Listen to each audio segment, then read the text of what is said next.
Live. Apparently we're live. So, Again. my funny little story.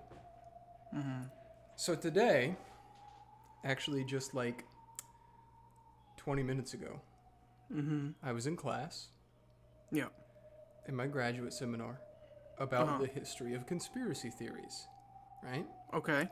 Yeah. And so we're just doing discussion like we normally do. And usually how we do it is, there's no like set way of doing it, but how all of us grad students have kind of formulated it is we summarize the chapters of the book we read, and then we'll have questions for each chapter. And usually we have 1 or 2 questions for each chapter. So, this other guy who did some chapters before me is going. And he ends up asking this question, which is like, basically, we're reading a book that's about the assassination of JFK, by the way. Okay. Got you. And he asks a question which is basically like, how do you engage with conspiracy theorists? You yourself, presumably, or do not believe in the conspiracy. And he says, how do you engage with them without like making it seem like you come off as like hostile to their beliefs, or you like you're trying to back them into a corner or something like that. And so I thought about it for a minute, and I said, this might sound weird at first, but there's this game that me and my friend live stream called Umineko. I didn't actually say the called Umineko part. I didn't want to mention that. This is a graduate seminar. I'm not mentioning I'm a weeb. Yeah. But I'm like, there's this game that me and my friend live stream, and I explained the basic premise. I said, and the whole thing is that it's a murder mystery on this island, and there's magic. And then I said, but there's this mechanic in the game called the red truth, which is that when something is spoken in red, it is true no matter what. And I said, I've come up with this theory as we've been playing the game that magic is both real and not real at the same time. So I said, what if you did that with a conspiracy theorist? What if you engaged with them by basically agreeing that both your point of view with it not being real and their point of view could be potential truths that existed? And if you come at it from that standpoint, perhaps that doesn't alienate them as much. And the professor agreed with me. So I won today's discussion. Using Umineko. Through the power of Umineko. Yeah. Multiple truths can exist at once. Exactly. You should have described it via the cathode rays. No. And the, little goblins. The creatures and the cathode ray tubes. Oh my god, the cathode. Yeah, no.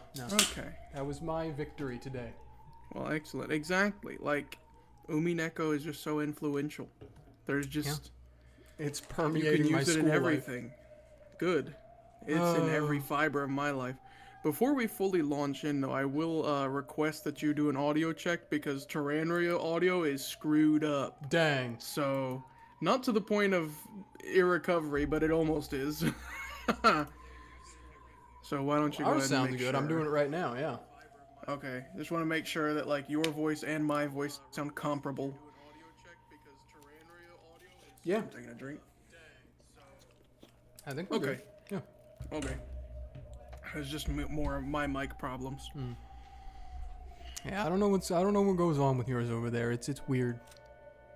Oops. It's my curse. Speaking of curses and evil magic, Yeah. the Black Witch. Picking right back up where we left off. Oh shoot, I didn't get any of my sources. Oh well. I'll do a little recap if you want. That'll give you some time. Yeah, okay, that works. We, last episode, we had the Battler stuff, and we had the Ange stuff, which is typically how this episode has been going. However, it was different last time in that it seems like we're almost getting to the end, because Battler had his final confrontation with Beatrice, and he did something. Battler has a sin, according to Beatrice, in red, that he can't remember. And they had a really long debate about it, and Battler was very insistent that it seemed like she had a problem with him personally. She kept saying in red, nuh-uh, stupid. And then they had a debate outside of the game board because Beatrice said that she got bored with the game, didn't want to play it anymore, and where she confirmed that Battler is not necessarily the Battler as we have known him so far, because he's not really the child of Asumu Ushiromiya, who he has believed has been his mother this whole time. Did not say anything about him not being an Ushiromiya necessarily, but just that he wasn't the child of Asumu Ushiromiya. And then he proceeded to divide himself by 0 and pop out of existence because he couldn't comprehend the fact that that was true. So Battler's gone. Yeah. For now. And then everything after that was Ange stuff, in which she got to Rokkenjima. She came here, and then when she got here, her really mean, nasty, evil aunt showed up and has been berating her for believing in magic this whole time. But we've also been glimpsing that perhaps there have been truly 2 different worlds of magic this entire time. There's good magic and there's evil magic. And Maria has been saying that for a while, but Maria has been heavily validated in a lot of the things she's been saying throughout episode 4. So, we also learned some very heart-wrenching and heartbreaking stuff about Maria. What's new between episode 3 and 4, pretty much. All I can remember from, like, specifically from last episode is when they revealed the ooh thing, and I went, man, fuck you, Umineko. Yeah. That one hurt. Still does. We are over that hump now, though. Yeah, for whatever it's worth. We got through Beatrice, who has not been referred to as Beatrice for this entire encounter, but simply as the Black Witch. She's been really raw dogging Ange's psyche for the past, 20 minutes. And what was it Ange said last? Wait. Yeah, then if I can show you magic, will you believe in One-chan's magic? And now we're here. Okay. Well, I got my stuff, so I'm ready to start going now. I feel like you covered it decently well enough. Let's not leave the people waiting. Let's see if we can finish it today. Let's see if I can remember all these voices. I hate having to do Ava and Sumadera at the same time. Okay. Huh? Yeah, sure. I'll believe. If you can use magic and show me, that is. Let's see it, you stupid brat.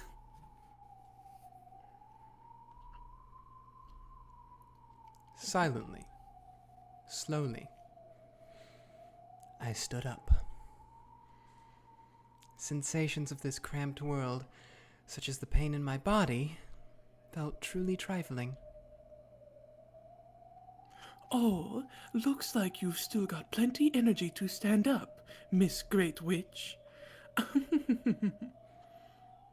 Now that you've stood up, what are you going to show us? Show us some magic. Magic exists. What? What's this kid saying? Did you guys hear that? Silence! Isn't that interesting? You people always refuse to show this power of miracles because of the magic-resisting toxin. Disciple of the White Witch, Maria, let's see some magic. Do you have any clue how many humans have believed in that miracle before being betrayed? Everyone believes. Everyone is betrayed and despairs. And they learn that true magic can only be gained by the power of black witches like me. Hitting someone with your hatred is nothing more than a sin. That isn't magic. I'll show you real magic. You... The Black Witch winced slightly. However, Kasumi sneered at me even more. Then let's have a look. So what kind of magic will you show us? Magic to make candy fall from the sky? Or else magic to make cookies multiply? Oh, she's a poet. What? The instant I opened my eyes, a tremendous wind arose. What is this? All of a sudden? Come, arise, the 7 sisters of purgatory. What?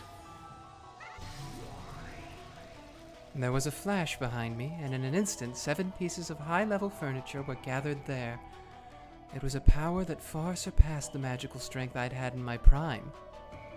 It was a power that matched even Maria Onechan and Beatrice. The 7 Sisters of Purgatory, right here. Ange-sama. You said it once, because I lacked magical power and resolve. I couldn't use you or your sisters. This isn't some cheap emotion, like wanting to get back at my bullying classmates. In order to protect Maria Onechan's Mariage Sorciere's world, I now order you to show me the miracle of magic. It's impossible. No matter what you try before such a massive toxin. The 7 sisters also remembered what had happened in that classroom. If they could have obeyed Ange's order, they would have. However, surrounded by the toxin that runs thick in humans, they hadn't been able to display the miracle of magic. And they remembered very well how deeply that had hurt Ange.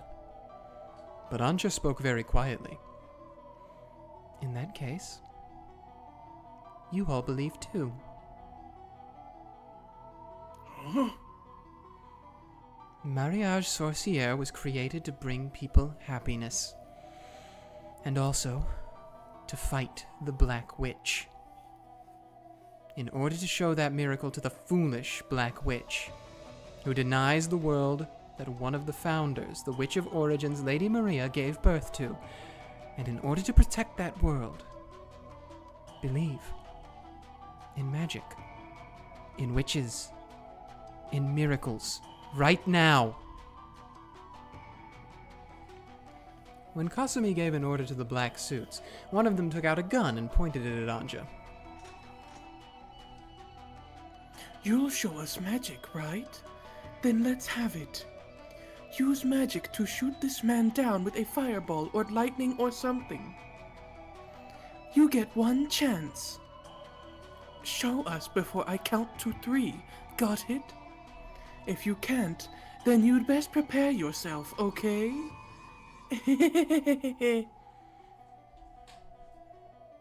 Shoot. What's with this kid? She's lost it. The black suit pointing the gun laughed at Ange's detached attitude. Are you serious? This girl's lost her mind. In that case, get yourself shot. If only you'd just die. Ange, it's impossible. You can't block bullets with magic. No. There's nothing to be afraid of. Compared to my magic, to the 7 Sisters of Purgatory, bullets are nothing. Ange-sama. Mammon was perplexed by Ange's absolute trust. If she could comply, she would have. On that day as well. But because she had been unable to do anything, she had hurt Ange. You brat. If you can use magic, let's have a look right now. What's wrong? We're telling you to show us magic, right? Come on, no need to hold back, okay? Boom. I'm assuming he's shooting it wildly. Show me some magic. The black suits jeered at her. But Ange simply concentrated her mind in silence. If only you just shoot. She's even telling you to try and shoot. You guys!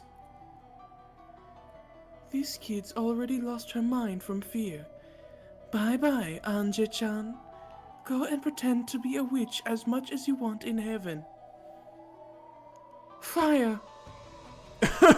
You sure? Fire! Die, Ange! If you can do it, then give this magic of yours a try. The black suit cocked the gun, and sneering, pulled the trigger.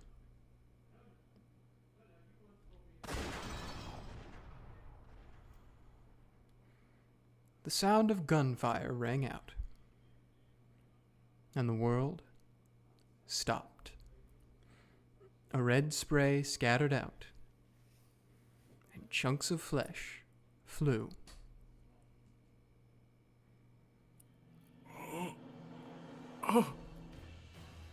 What are you doing, Mammon? Don't tell me you'd let a boorish pebble of a bullet like this reach Ange-sama. Lucifer lined up the bullet perfectly, and with a single swing, sliced it. And in the chest of the black suit who had apparently fired the gun was a hole as big as a fist. Every now and then, I get to go first. Half of Leviathan's body was covered with blood, and a cold smile was on her face. Then, slowly, the pitiful prey that she had brought down fell over. You pierced a human. Idiot! Do you still not believe in our master's magic power? You kidding me? You materialized in front of this many humans? What is this? What? Kasumi and the rest were flustered. He certainly seemed to have fired his gun. However, it hadn't hit Ange. And why? Was the person who fired hurt instead? This is magic. Great job, Leviathan. I'm most honored.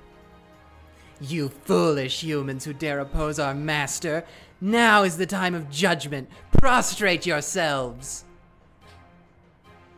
Why? You shouldn't be able to bring magic into the world of humans. They shouldn't be able to see magic, and they shouldn't be able to be touched by magic. Why? Because this is true magic.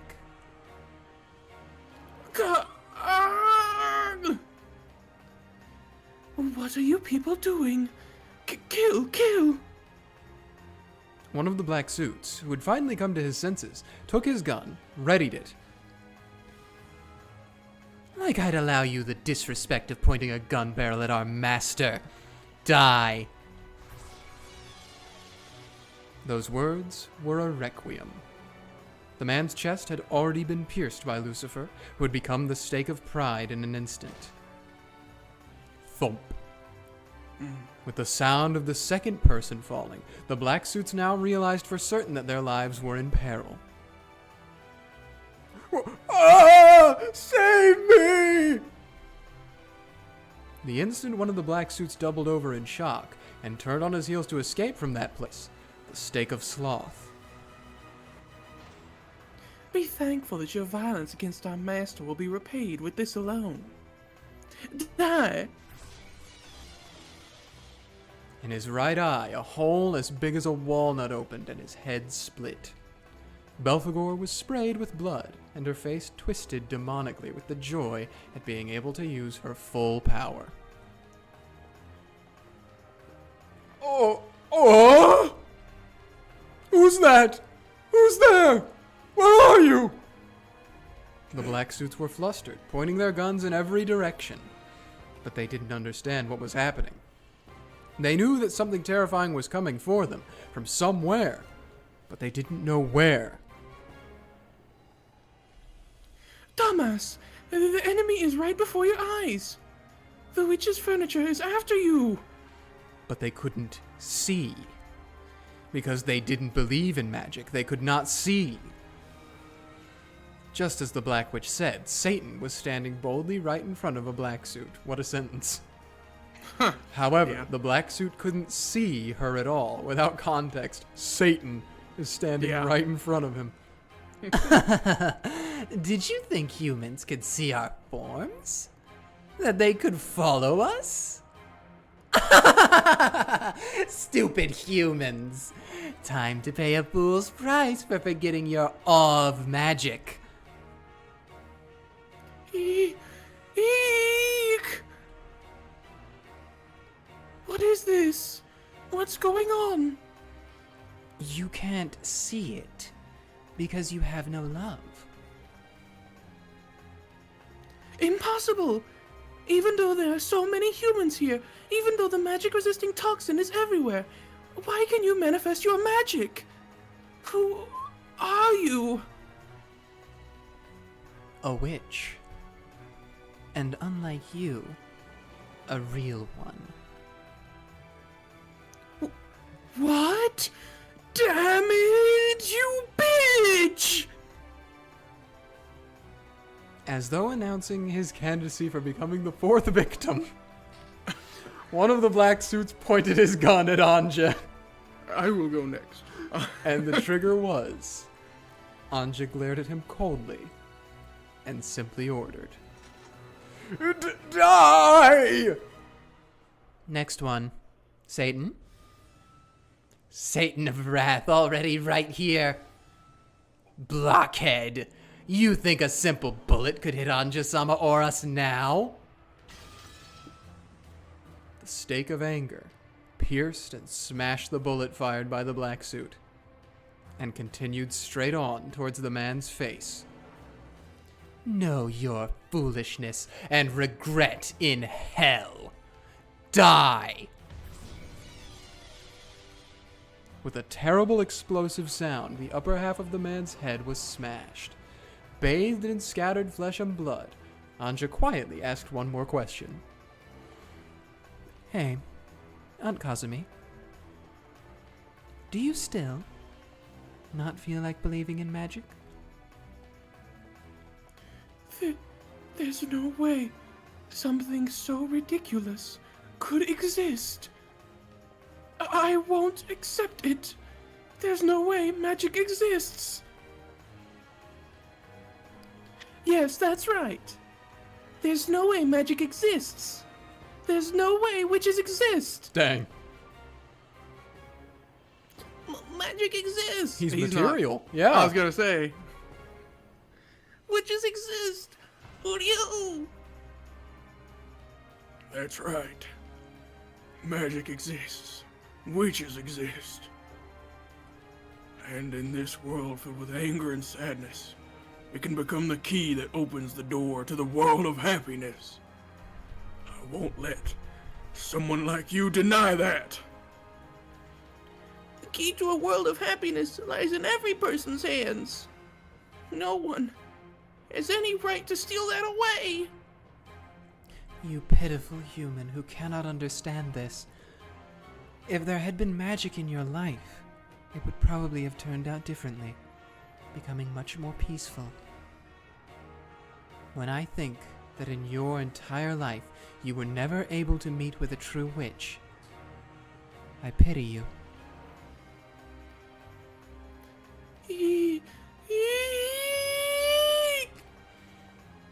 Kasumi let out a piercing scream. At the same time, two of the black suits, now I am Ange, came for me at once, thrusting their guns at my head, like they were trying to use me as a hostage against something their eyes couldn't see. Against the Seven Sisters of Purgatory, who had now reached the level of weapons, this was completely pointless. Damn, where are you? Keep on attacking it, and this bitch is dead. Show yourself.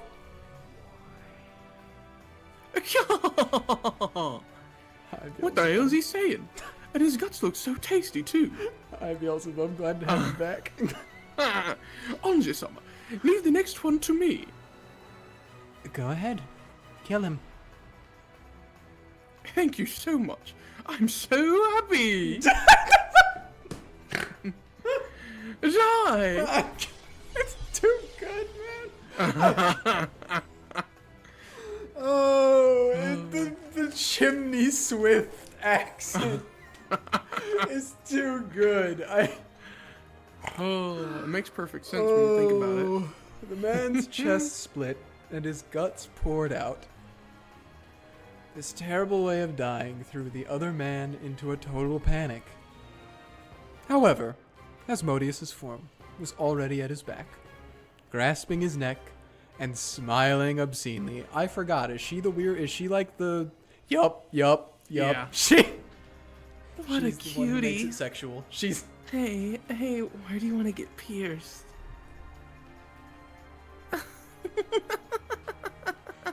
Ange-sama, got any ideas? The head. Certainly, my master. Die! Asmodeus is an advocate for pegging. The final black Yeah. suit had his head smashed by the stake of lust, and as his insides scattered, he twisted and fell. In the gruesome world where 6 people lay in a sea of blood, six people, that's the first twilight. Witch and human confronted each other. Sumadera Kasumi. I sympathize with your sad life from the bottom of my soul. I'm willing to grant you magic that can seal up that unfillable hole in your heart. If you can believe, that is. Don't be ridiculous. I will never accept something like this. As Kasumi, who was scared out of her wits, stepped backwards, she picked up a handgun that someone had dropped. Ah, well, bye-bye. And then, shaking, she pointed it at Ange. Oh, and I know who it left. It was saved for last. What? The last stake. Oh. That's right, Kasumi. Shoot with that gun. Turn your hatred into a bullet and shoot. Eek, eek. I'll kill you. I'll kill you. If I don't kill you, I'll never be paid back for the life I've lived. Yes, kill. Pull the trigger.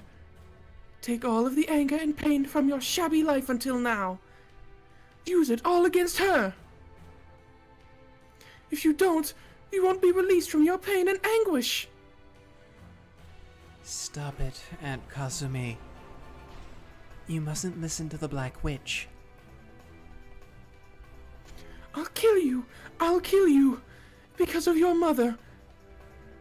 My entire life has been a wreck. In that case, my magic might be able to turn that life into something bright and peaceful, bit by bit, starting now. If you can believe in magic, and just have a change of heart, I'll be able to open the door to a new world for you. There's no such thing. The salvation she speaks of is obviously just some fairy tale. Your life is gonna be covered with thorns until you die anyway. Let her hear that cry of agony. You can't regain anything that was lost, right? Sumadera Kasumi? That's right. You might not be able to regain anything. However, I know you'll be able to create something new.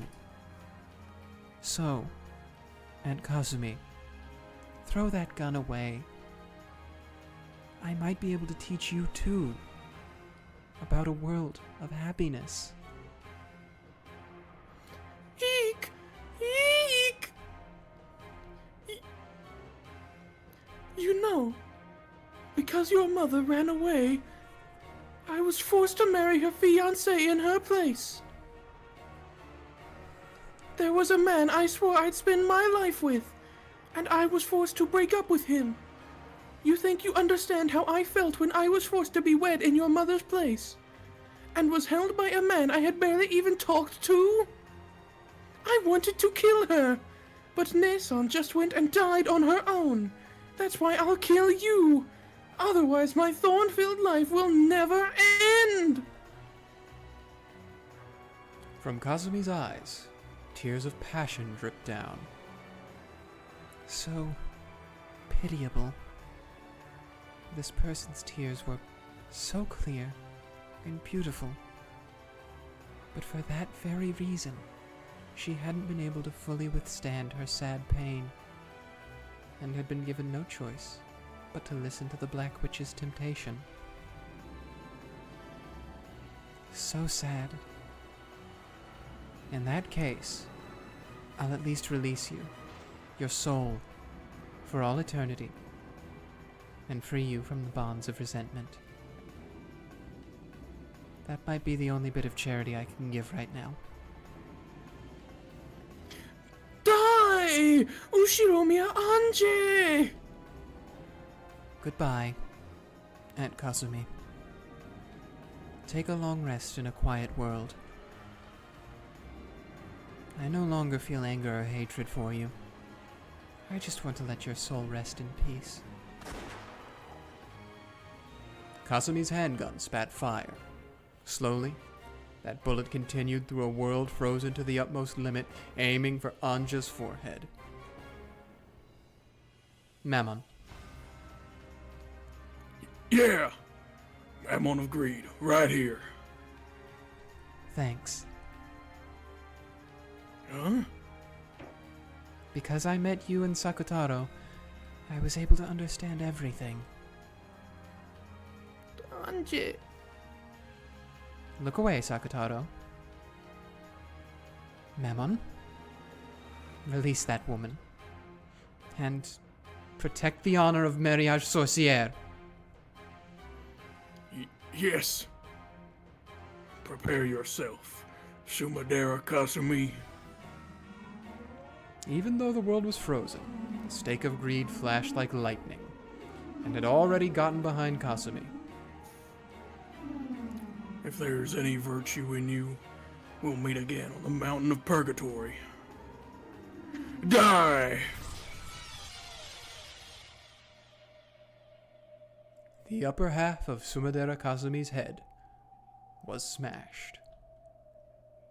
Her cage of flesh was shattered, and she was finally released.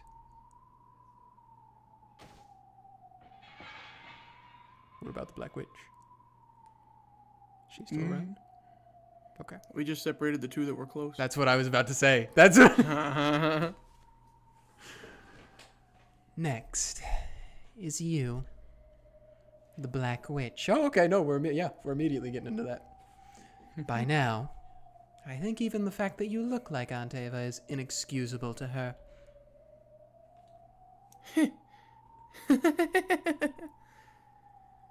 If my form still looks like Ushiromiya Eva, that means you still haven't been able to forgive me inside yourself. I understand, Ange. Even you want to be released from your thorn-filled life more than anything. In that case, I thought of something interesting. I'll show you magic as well.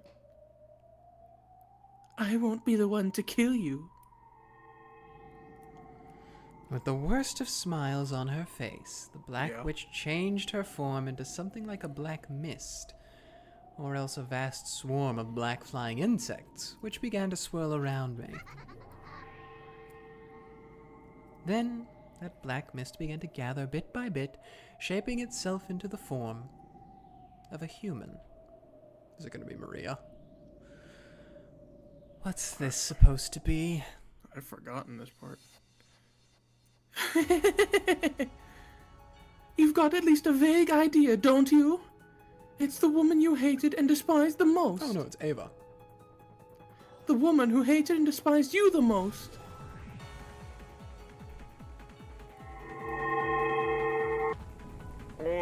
When the black mist cleared, over there was Aunt Eva's form, as she had been during her life. Although she looked a little younger. Her hands were holding a gun. Aunt Eva died. A long time no see, Ange. I've come back from hell to kill you. Aunt Eva glared at me with a mad laugh. But I'm not that surprised. Aunt Eva was that kind of person. I imagine my funeral came as quite a relief to you, right? I feel the same, since I'll never have to see your face again. But I had just one regret. And this is it! Killing me? Was that your last request? How pitiful. Even after death, my aunt wasn't released from her pain. The Black Witch's power is itself the source of my magic. Anger and hatred taught me how to work hard and persist. Completely different from this magic to escape reality that you speak of. The magic you speak of is nothing more than stress reduction through outbursts of anger. Our magic is different. It can remake the entire world. It's in a totally different class than your wicked magic. In that case, let's settle which is the victor right now, black or white. You see my black magic miracle, reviving even after death and pointing a gun at you like this. How exactly do you intend to stop that with a miracle of white magic? Magic isn't real, dummy. Ava disappears. I've surrounded you with the magic-resisting toxin. You can't call the Seven Sisters anymore. That miracle just now won't occur again. Having it occur despite all that is why it's called magic. Okay. Mammon, lend me your power. But Mammon didn't respond. She didn't appear. Certainly, as she said, the magic-resisting toxin had burned everything up like a wasteland parched by a blazing sun. This might be a little tough. It's useless to call out. Never again. The Seven Sisters of Purgatory will never answer. And being able to call them even so is what makes it magic, right? How pitiful. So long, Ange. The few days we spent together were fun in their own way. This is goodbye. Aren't you glad that the end of the line for you turned out to be this place? Yeah, seriously. How thoughtful of you. Thanks. Then this is farewell. The barrel of the gun rose slowly, so that you could see all the way down it. Then, the trigger was slowly. At that moment, the gun exploded. It wasn't that it fired. It burst. You're kidding me. In shock, inside a frozen space, Ava looked at the ruptured gun. Brandon moment. When time melted, the fragments would probably smash into her face all at once. Oh, I get it. It's Brandon was facing against someone that believed in magic. Precisely. Okay. Now I get it. Mammon of greed. Right here. You're kidding me. You didn't believe enough, Ava. You didn't believe. I just did it. Behind Ava's back, Mammon stood. She had already penetrated the target I had given her, which was the gun. Is this enough magic for you, Aunt Ava? Ange! Oops. Then, time melted. The fragments of the burst gun and exploding gunpowder burned her face. Letting out a shrill scream, she covered her face and rolled around. It was pitiful. Okay, so she is like here. It's not like some kind of magical illusion thing. Okay. I wasn't sure if like she had actually been revived or if this was like a I summoned thee, Ava, get her. Like Your luck was bad. This is game over, Aunt Ava. I signaled to Mammon. so that Ava would be freed quickly from the pain of her burnt face as she writhed around. Thank you, Mammon. This time, I want to apologize again, and from the bottom of my heart, for calling all of you powerless on that day in the classroom. You are excellent furniture for protecting witches. I'm the one that's grateful.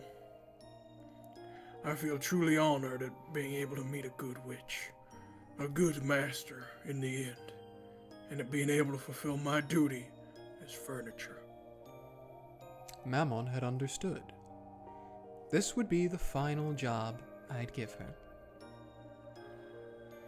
Mammon quietly walked up to me. Then she looked down at Ava. Aunt Ava, thanks for sticking with me for so long. This is farewell. Have a nice dream. See you in hell. Cool. Dang. Very Ushiromiya of them. The Ushiromiyas have their chuny moments from time to time. Yeah. Then, the light sound of her forehead being bored into rang out. The light sound. Yeah. The light sound. The battle of gunpowder smoke and fury, of white and black magic, ended. I get the feeling it was a long, truly a long journey. And the world slowly sank into darkness. Yeah, you might have some internal bleeding, Ange. You did get kicked a lot. You did. Yeah. Now, how did that happen without magic? What's his name? What's the name of the guy who was with her? Amakusa? He had a sniper rifle in his bag. And he just followed he- against order. Yeah, he kept watch over her from a distance against orders and shot all of them. Boom. There's precedent too, because it's set up that he had something in that bag. Why did they mention it? If not, yeah, there you go. Anyways, the stars that should have been sparkling lay not in the sky, but were scattered beneath me. I had thought about that one before, or like right when it started. I thought about it without even knowing that was going to happen last episode. I thought that's what was going to happen. Was that he was going to just shoot all of them and it wasn't going to be like magic was involved at all. But good secondary explanation for it. Mm-hmm. That was my original theory, now compounded into a larger one. Yeah. When I realized that the pearl and ruby made a red and white stream, I noticed that it was a vast nighttime scene spread out below. The pearl and ruby? Yeah. I was in the sky of that nighttime scene, neither standing nor flying, but simply floating. From nowhere in particular, I could hear a clap, clap, clap. A truly dull applause. I know. It's the one who ordered me to go on a journey. Burn Castell. Congratulations, Endless Witch, Ange Beatrice. At the end of your travels, you understood everything about magic. Yes, I now understand everything about magic.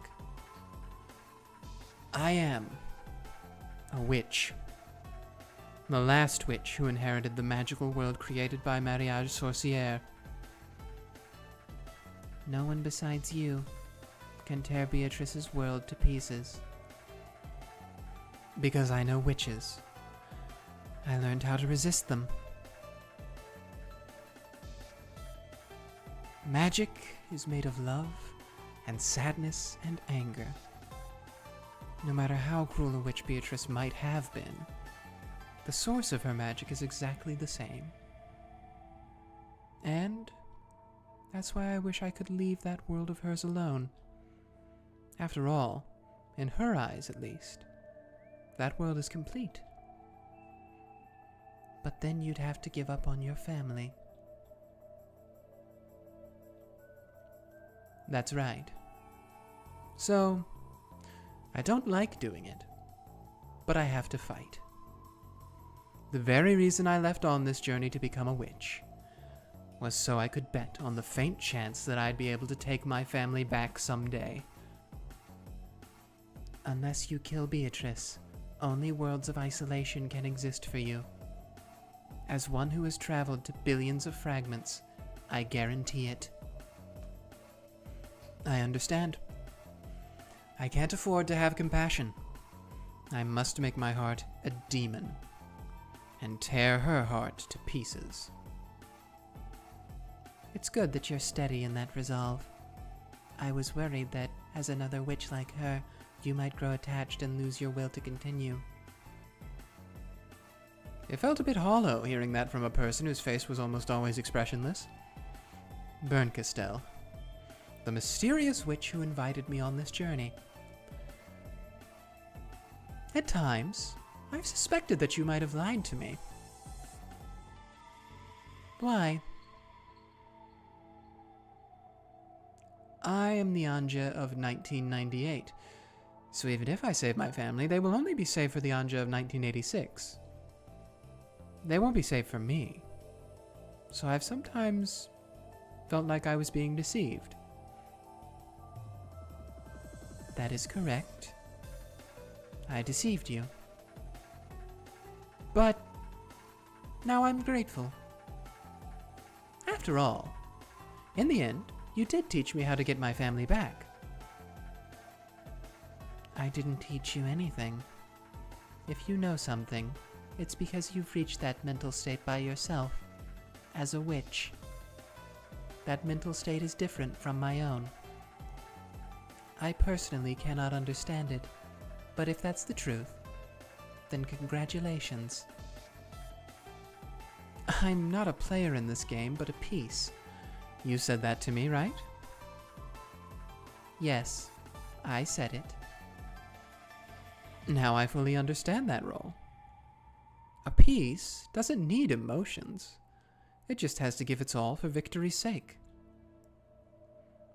Yes, that is correct. A game requires that you each make the best possible moves, right? If your moves get distorted by hesitation and confusion, your opponent will be confused as well. Sorry, Beatrice. But don't hate me. Ushiromiya Ange still needs her family. So, I have the right to fight you. So that I can take them back. And you have the responsibility to be challenged by me to a fight. So, don't hate me. In exchange, if you do win in this game, I'll give you my blessing as well. Come on, let's go. As the piece I am, it's finally time for my true turn. Sorry, Beatrice. I won't hand Oni-chan over to you. The world whitened. It wasn't white. It was a gold color as bright as can be. There was the beautiful Ushiromiya family rose garden. However, the flowers on the roses were all gold. The nectar was also gold-colored. The butterflies gathered there were all gold as well. I love gold. This Smoking a blanket. is the Golden Land. The promised land that the witches of Mariage Sorcière had finally been guided to. There, all wishes are granted and all magic and dreams are born. Why it got the perp sky? Lean Lake. And in that garden of gold roses were two, and only two, witches. It's about to be 3. I appeared as an uninvited guest, making that atmosphere tremble with unrest. What was to them a wind of misfortune shook the golden roses, The incredibly beautiful scene formed by the golden rose petals scattered by the wind was clearly something not of this world. The two who had been taking a walk on a path of golden roses noticed me and were surprised. Ange? Beato! It's Ange! How did you get here? And leave us alone. I shall no longer invite anyone here. Beato spoke coldly. She seemed like a completely different person from the boldly sneering woman she had once been. She had closed off her heart and shut herself up in a world where she was alone with Maria One-chan. A world where she could always be alone with a friendly Maria One-chan, lecturing about magic while drinking tea, with no one to hurry them and nothing to hold them back. A world where not a single person who might hurt them existed. Yes, to the two of them, it was a small, perfect universe. Sorry, I can't have you shutting yourself up in here. We can't continue the game unless you come back. I said I stopped because I'm tired of it. I will not return to the game again. Beato will always be here with me. Here, we'll drink tea together and think of lots of ways to play. You can play with us too, Ange. Maria, I believe I said that mustn't happen. I'm satisfied as long as I have you alone. Say that you too are satisfied as long as you have me. Yeah. Thank you. The only person who needs me that much is you, Beato. So I'll be with you. Just us is enough. Maria, thanks. I am grateful. Beato held Maria tight, even creating a small, warm universe between their joined arms. It was probably the birth of the smallest universe in the world. The smallest universe in the world, which a pair who needed each other could give birth to. No matter how small it was a complete world. But I had to tear it apart. Sorry, but I can't let it go like that. I came to smash this golden land of mariage sorcière. Why? Are you going to break my world? Are you saying that this world is causing anyone other than Maria and me trouble? You've left Oni-chan waiting all this time. In a game you started and then abandoned without finishing. If you don't return to your seat, the contest won't end for all eternity.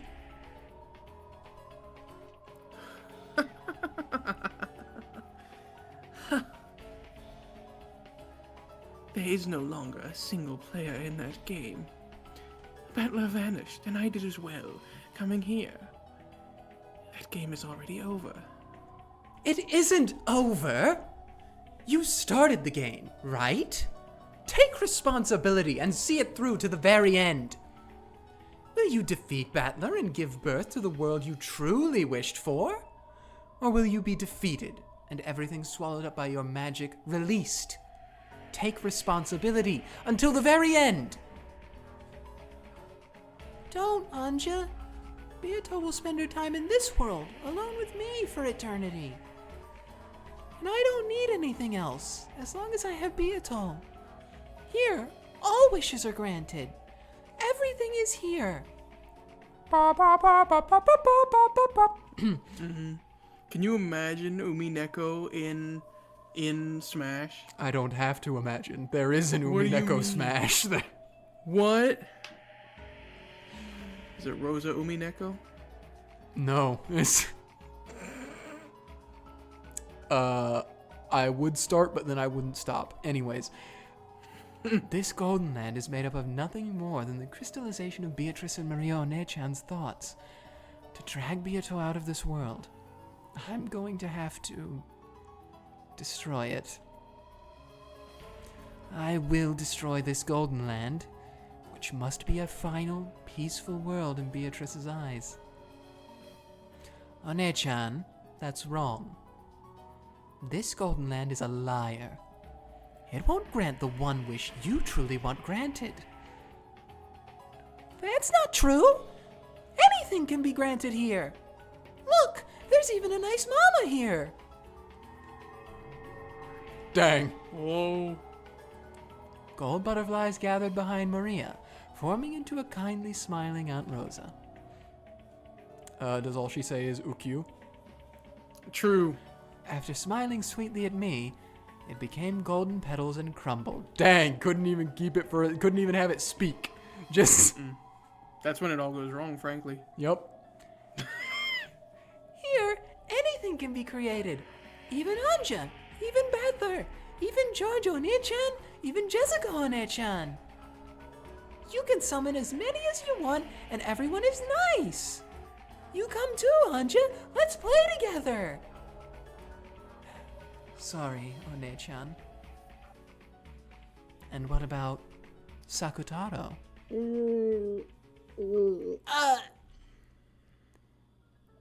Upon hearing Sakutaro's name, One-chan looked like she was choking. The red truth. Stop it. Do not speak that name. Beato's expression changed as well, and she hugged Maria, guarding her shoulders. Sakutaro's name was still taboo for One-chan. Hit her with that, come arise. Why can't I say it? It's the name of Maria One-chan's best friend. Why won't you invite that close friend to this wonderful golden land? Why, in this golden land where any wish can be granted, is Sakutaro the only one you cannot summon? That is... It's alright, Maria. You don't have to remember Sakutaro. Sakutaro was killed by Mama. Uh-oh. Magic broke. Maria One-chan flew into a rage with a terrible expression on her face. Surprised by that voice, the butterflies throughout the garden flew up, blowing around like a typhoon of flower petals. Yes, I know. Aunt Rosa took your precious stuffed animal, Sakutaro, and tore him apart. Gah! Maria's scream became a storm that violently scattered the golden petals and leaves. It truly was a storm of gold. Stop! Stop, stop, stop! Why are you trying to reopen the wound in Maria's heart? Don't defile the sleep of this precious friend to both Maria and myself. He ain't asleep, dummy. Oh, In that case, why don't you revive that precious friend for her with your magic? I'd do it if I could. But that stuffed animal was an article Rosa created herself. The magical meaning of that individual object being torn apart is... Hit her with it, Ange. Don't try to fool anyone. Why can't you revive Sakutaro? There's only one answer. It's because you aren't a real witch. Ooh! I can revive him. With my magic, I can revive him as often as I want. Like this. I could even bury this garden in Sakutaro's. Please. I would kill to see it. Oh man, I was hoping we'd just see an army of... It's like one of the Sakutaro Gigi Moonin PNG. streams where she has the 50 PNGs of herself on Yeah, screen. yeah. Yeah, I'll bet you could with your magic. But One-chan definitely wouldn't be able to see the Sakutaros you create. You know why, right? I'll say it again. It's because you aren't a real witch. Stop it! Why do you keep saying such mean things, Ange? Beato can use a lot of magic. She's a wonderful witch. Oh no. She couldn't revive just Sakutaro, but she can do absolutely anything else.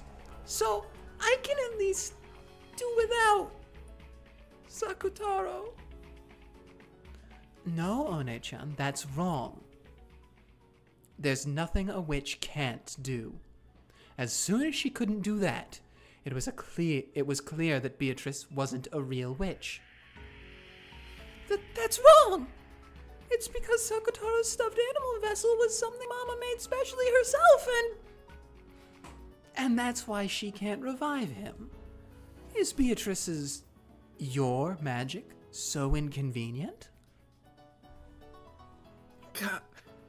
In that case, are you saying you can revive Sakutaro? It would be so funny.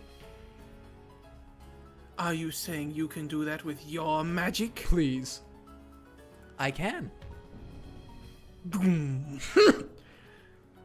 What?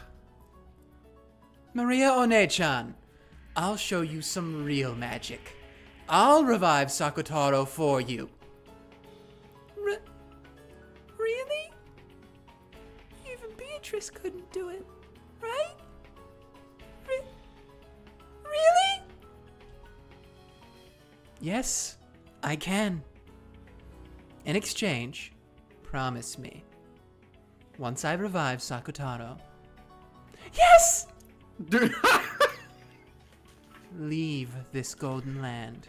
that made me think of the meme. You know the meme where it's like, bro, I'll bet you to jump in this lake or I'll give you this if you jump in that lake, and the guy just flings The himself guy's into like the lake. already halfway into Yeah. the lake when it pans Bro, you in. didn't even let me finish. Yeah. What? No, it's that one meme of, okay, so $1 million, and then the guy goes, I'm slobbing on it, or like, Yeah. or I'm slurping on it, or something like that, and the guy goes, Oh my damn, you God. didn't even let me finish, damn! You... Oh. Oh, goodness. I will not permit that. This world is Maria's and mine. If Maria leaves, it will break. Too bad. Suck it up. The minimum numbers of humans it takes to create a universe is 2. Okay, I guess. Otherwise, that world is destroyed. To drag out the witch shut away in the Golden Land, I'll have to destroy this world. Yes, that's the proof that you aren't a witch. A real witch can create a universe alone. The Mariage Sorcière Alliance of Witches. The very existence of this alliance proves that you aren't a witch. That's a new No! face. That's what I was thinking. I won't hand Maria over. I hate you. Leave right now. Get out of here! Dragging everyone into a game of your own accord, then getting bored and chasing them out when your mood changes. How selfish can you be? Take a look, Beatrice. And you, Maria One-chan. This is true magic. Will you really revive Sakutaro?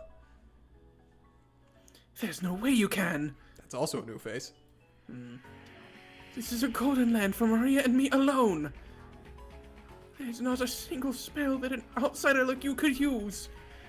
As you are now, you couldn't even create a single butterfly. Be quiet, Beato! Don't get in Ange's way!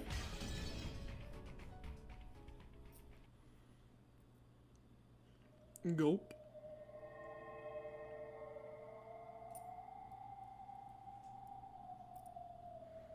When Maria yelled, the storm suddenly stopped, and the area returned to silence.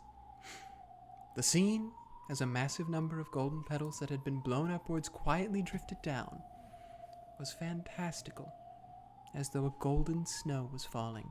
Uh-oh. A golden shower. Yeah. Don't eat the yellow snow.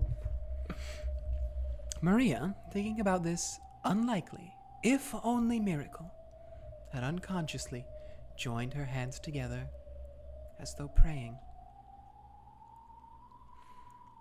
Beato watched Maria do this, her heart racing. If the extremely unlikely were to happen, Maria would... this world would...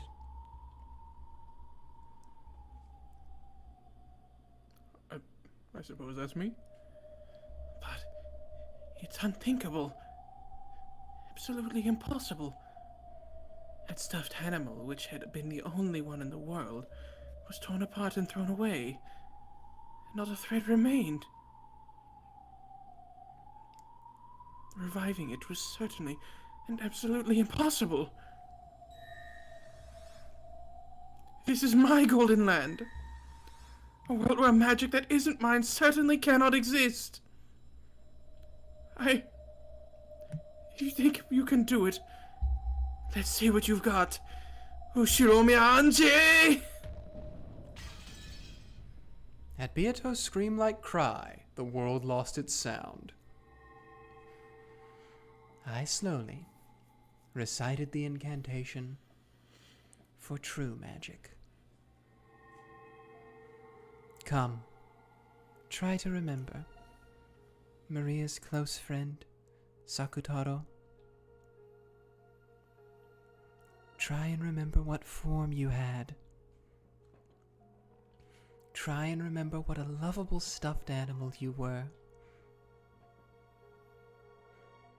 Huh?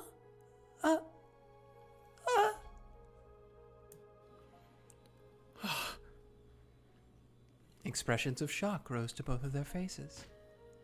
Then, pushing Beato's elbow aside, Maria dashed forward.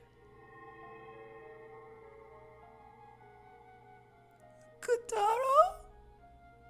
Sakutaro! Then, she clung to us both. It's all right. Sakutaro isn't going to disappear. Uryu. Maria, I'm home. Sakutaro! Sakutaro!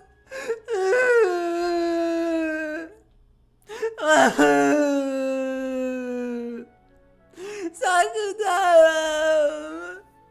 I wanted to see you so much.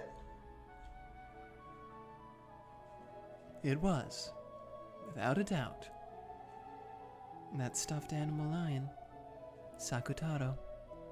Its softness, its texture, its stitches, its everything. Maria had forgotten. But the instant she hugged that stuffed animal, it all came back to her vividly.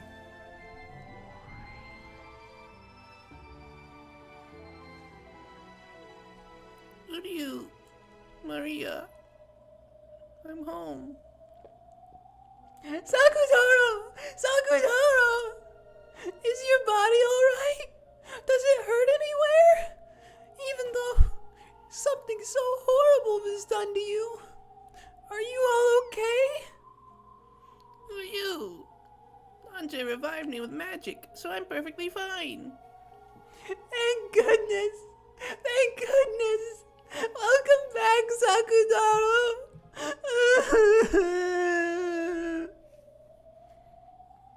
From now on, I'll always be with you, Maria. Together for eternity. So, don't let go of me, okay? Yeah, won't let go. For all eternity. Then, still hugging Sakutaro, she looked up at me with tear-filled eyes.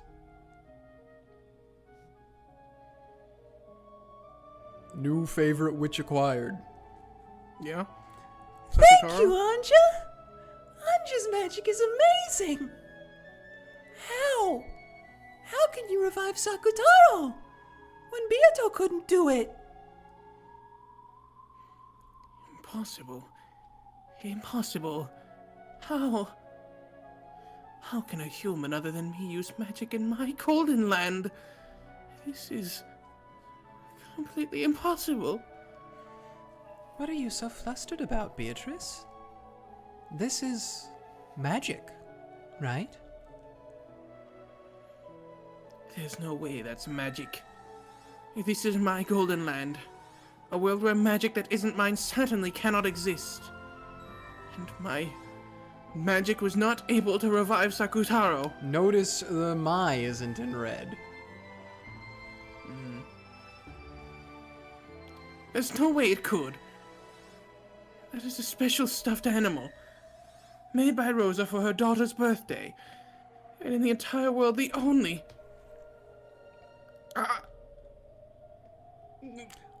Oof. Yeah.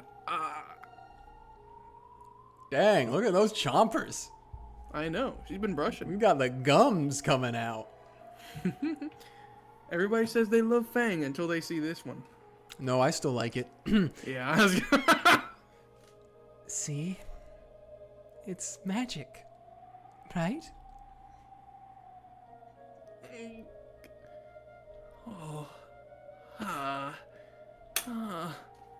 Oh. Do you now know what Ange saw in Kawabata's place? Yep. Yeah. That makes it hurt even more. I know. With this miracle, although I think even if I had seen it, I probably wouldn't have been able to put together how it would play out as True. important. Yeah. With this miracle that she couldn't possibly accept, Beato understood all of my magic. She looked at Maria and Sakutaro innocently frolicking around, looked at me, and then fell to her knees, with even her hands pressed to the ground, and cried. Beatrice, this really is magic, right? It's magic, right? Beatrice! Indeed. It is magic. This is real magic. Why can Ange use a magic that even Beato couldn't? She's doing that kid thing where, Yeah, she where is. she's really rubbing it in unintentionally. Why do you look like that? Yeah. Why? Why? Ange's amazing! Ange's an amazing witch! A real witch who's much, much more amazing than me! Yeah, that's right, One-chan. I am the Witch of Resurrection, Ange. There's nothing that can't be revived by me. Amazing, incredible! Even Beato said that the magic of resurrection was the hardest! Ange's incredible! A really, real great witch! Bye. At that time, Maria and Sakutaro's forms flashed gold, and the forms of the two became golden flower petals that crumbled away. As the two became a golden wind, Jojo, and swirled together, they left for some other peaceful place, not here. Beato had, as promised, banished Maria from the Golden Land. Please stop saying those things. Oh.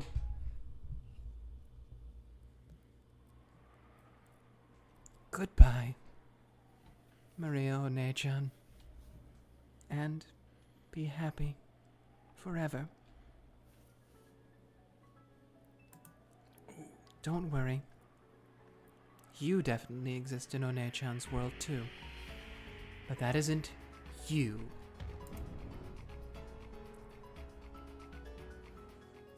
Good for you, Maria.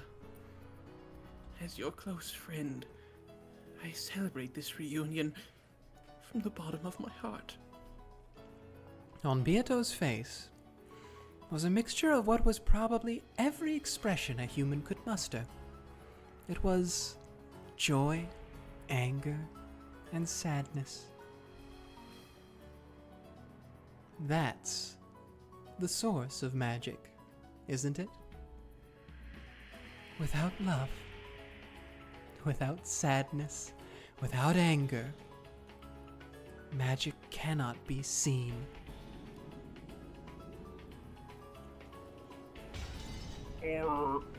The ground shook. An earthquake. It Wait, What? it just looks normal now. Yeah. That's crazy. What? The flower colors got me. Yeah. It's... Dang. It gradually summoned greater and greater fissures. And the sky's not perp anymore, it's black. Yeah. As if there is Nighttime. a storm. Or nighttime, that too. It gradually summoned greater and greater fissures and began to tear Beatrice's final paradise apart. Golden butterflies fluttered about, trying to escape, but there was nowhere to escape to. And Beatrice was the same. The golden land began to crumble away. The earth crumbled downwards like a floor falling through. And Beatrice was sucked into the depths of a jet-black darkness. So we have 2 divided by zeros. Yes? Question mark? Divided by 0 question mark? Ooh, even wetter. Yeah. Then, she was mercilessly slammed against a jet-black floor. It was a dimly lit, smoking room. There was no door to exit by, and while there was a window, it let in no light. Into Beatrice's shadowy, smoking room. This is the tea party room. Yeah. Even though So Beato good. was moaning from the pain of being slammed against that cold, hard floor, she shakily rose to her feet. There was a seat there, and the game table, still just as it had been when she'd left it. The game board also remained in the same state that Beato had left it in. That's your seat. Sit. So this is the only seat for me to sit in. Beato put a hand against her own seat and laughed sadly. Win or lose, that's all you've been given. A tie during the process of reaching that point will probably be permitted. However, you won't be allowed to suspend the game and throw it away. Either you win and survive, or lose and disappear. Until one of those two things happens, you will not be permitted to rise from that chair. That should be your only duty as the host of a witch's game, as the Golden Witch, Beatrice. Laughing weakly, Beato sat in that seat. Then she rested her elbows and covered her face with both hands, showing off a smile with nothing but her mouth. Not permitted to escape an unwinnable game. Then, very well.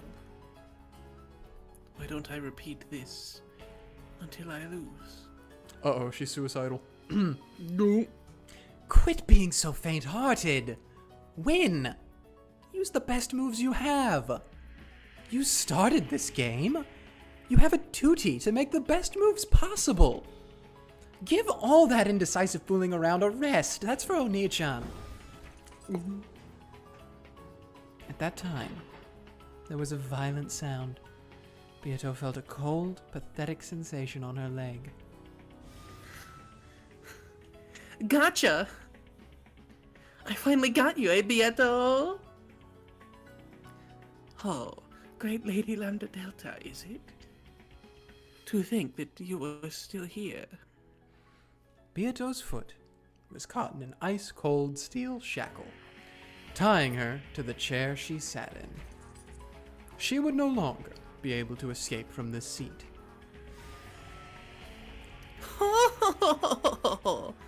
You won't be able to escape anymore. Got it? I can be more persistent than I look. Surprised? You say that, and yet it was Ange who managed to get the game going again. Curious. It's more surprising that you don't realize how persistent you look.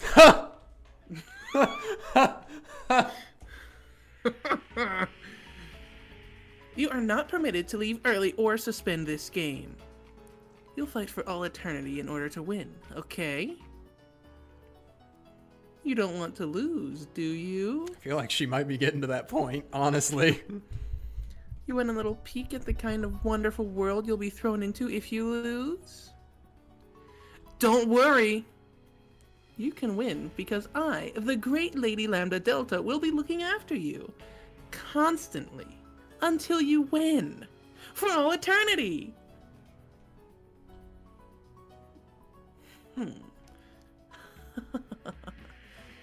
But even if I wish to fight, there's no opponent seated across from me, correct?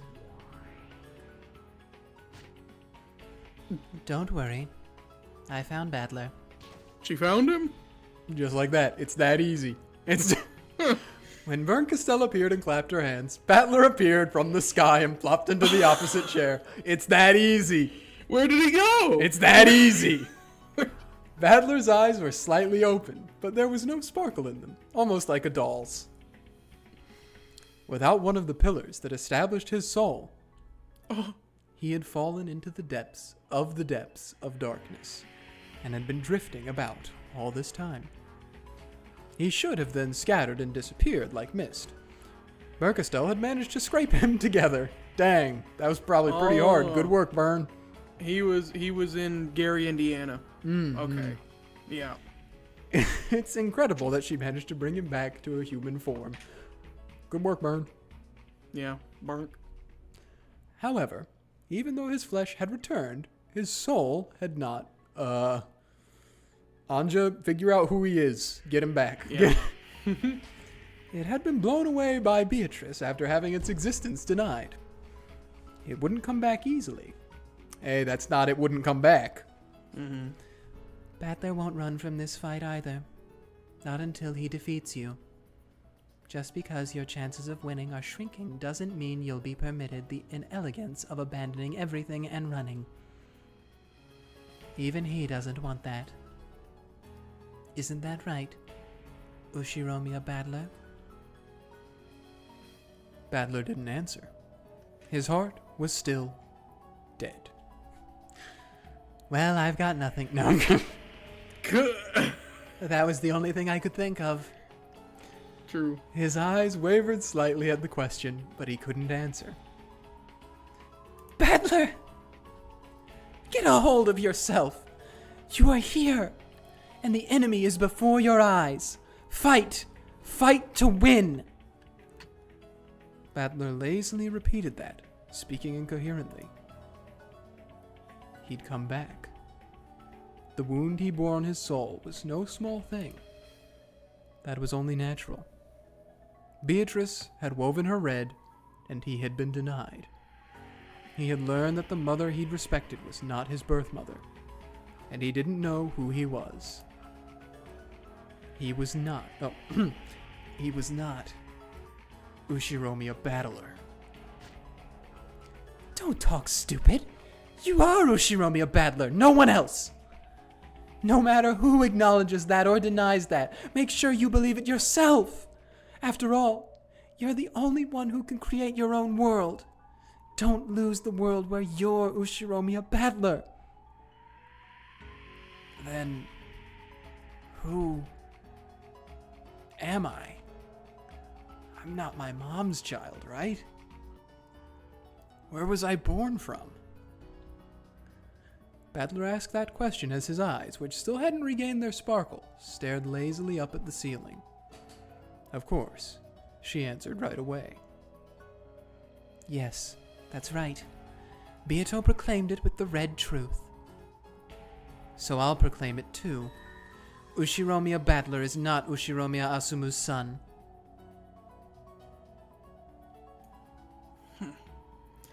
In that case, he is not qualified to be the opponent in my game, correct?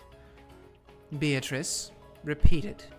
Ushiromiya Battler is not Ushiromiya Kinzo's grandchild. I knew it!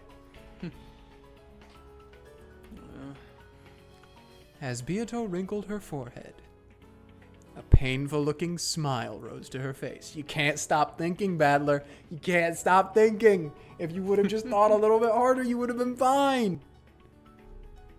So, you refuse to repeat it. Beato proclaimed 2 red truths. Battler is not Asumu's son, and no one except Kinzo's grandchild, Battler, is qualified to be her opponent. The following theory will allow Battler to be accepted without creating any contradictions. Here's my blue truth. Listen to it. The one qualified to be Beato's opponent is Kinzo's grandchild, Ushiromiya Battler, and whether you're Asumu's son or not isn't a problem. Thus, even if you aren't Asumu's son, you can still be Kinzo's grandchild, as long as you're Rudolph's son. Not even, technically, but... It was just a silly word game, wasn't it? That's all the red truth is. That's... Your blue truth is valid. Beato, your counter-argument with the red truth? If you cannot counter it with the red, Battler's qualifications as an opponent will stand unchallenged. Battler was still out of it. He still couldn't really understand what she was saying for him. But even so, his spirit was starting to come back, bit by bit. Then, who am I? Get a hold of yourself! You are Ushiromiya Battler! Yeah, maybe Mother Asumu didn't give birth to you, but so what? That doesn't change in the slightest of fact that she was a mother to you, right? For example, what is Ushiromiya Ange to you? You might not share the same blood, but she's still your little sister, right? I mean, if Rudolph's your dad, you do share the same blood. You're acting like you're not siblings at all, but half siblings is still siblings. It's not about blood, it's about bonds, right? And stocks. And stocks. That's right. Even though we don't share the same blood, Ange is my little sister. Say it in red. Say that Ange is your little sister. Okay, this is just for you. Yeah. Ange is my little sister. I could say it. She hugged Battler, who was still out of it, and slumped in his chair strongly from behind. So much that it hurt. I don't know why Mother Asumu wasn't your birth mother, but still, up until today and even now, you believe that she's your mother, right? In this world, there are plenty of people without even a mother, without even a family. Did Mother Asumu ever let you feel lonely? Never, right? Don't throw your peaceful family away so easily. Your family bonds have gotten too thin after leaving your family for 6 years. You have to feel those family bonds much, much more strongly. Remember, for Mother Asumu's sake as well, don't lose your love over a foolish witch's rant like this. You're right. Mom was always on my side. Where is this place? It's dark. It's scary. And I want to go home.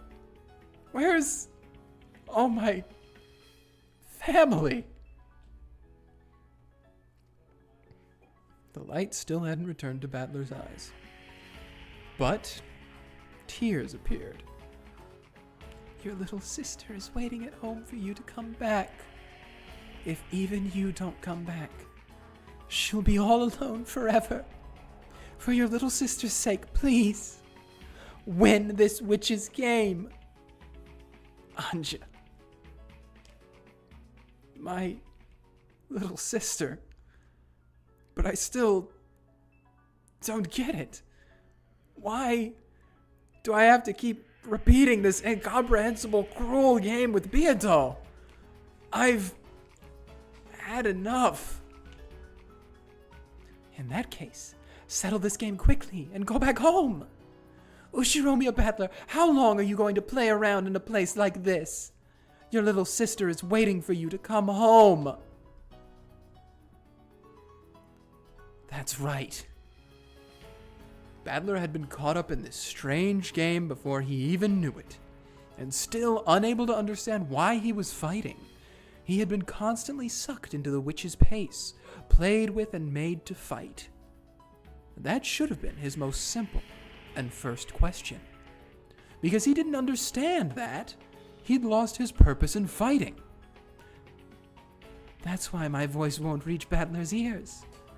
Instead of a vague purpose like winning against the witch or because he couldn't forgive her, he has to be aware of a purpose for which he must win. That's right. I want to go home. I want to go home to Dad and Mom. And Ange. I've had enough. Enough of this place. I've had enough of witches.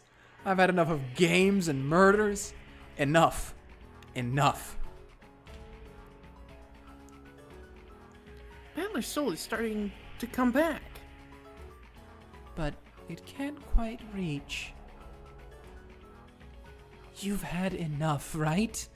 Then fight so that you can return to your family. Destroy Beatrice and go home. No. I've had enough of witches. Enough of Beato. Enough of everything. And you're probably just another one of the witch's allies. I could be betrayed again at any time. You can't trust anything. You can't trust any words that aren't read. Now you're thinking, Battler. Don't bother me. Don't bother me! Battler's soul howled. This is what Ange told you to do from the very beginning. She hugged his head from behind, strong enough that it hurt.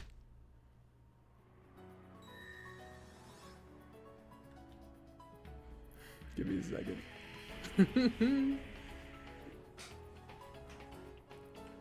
Yeah.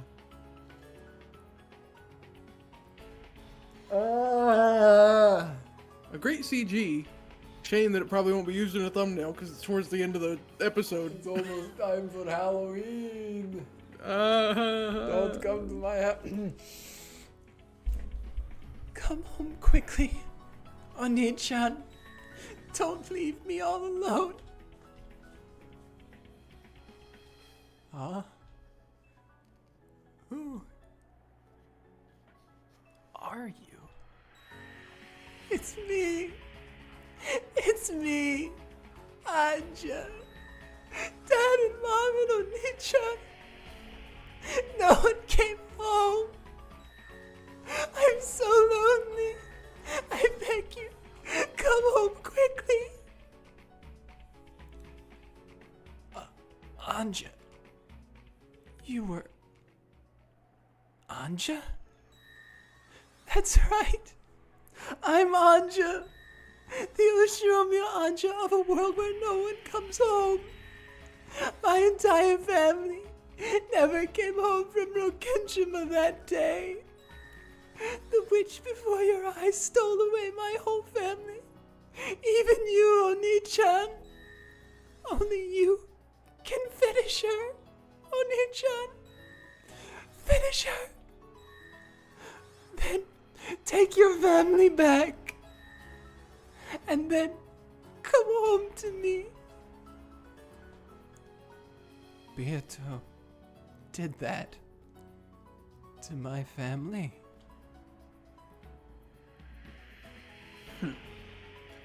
As she says, I will not run away or hide from it. I stole Ushiromiya Ange's family away from her. Battler is my toy. His father and mother are both my toys. I won't give them back to you. You may continue to wander all alone forever, awaiting the return of a family that will never come back. From Ange's arms that held him, the painful, sad days that had been experienced by his lonely little sister flowed into Battler. Because he'd been playing around in a place like this, his little sister had been left all by herself, had been forced to endure all that pain. Ange! Ange! Damn! What am I doing? Thanks, Ange. Your Oni-chan has been forgetting something important this whole time. Battler tried to turn around, but Ange was hanging onto his head with an incredible force so he couldn't turn back. Was it sweat? Hot drops were splashing on the nape of Battler's neck. What they were, he knew from holding Ange's arm that clung to him, because it stained Battler's hand, his fingers, red. Blood. Ange? Are you okay? Hey! It dripped and splashed. He didn't know what was going on.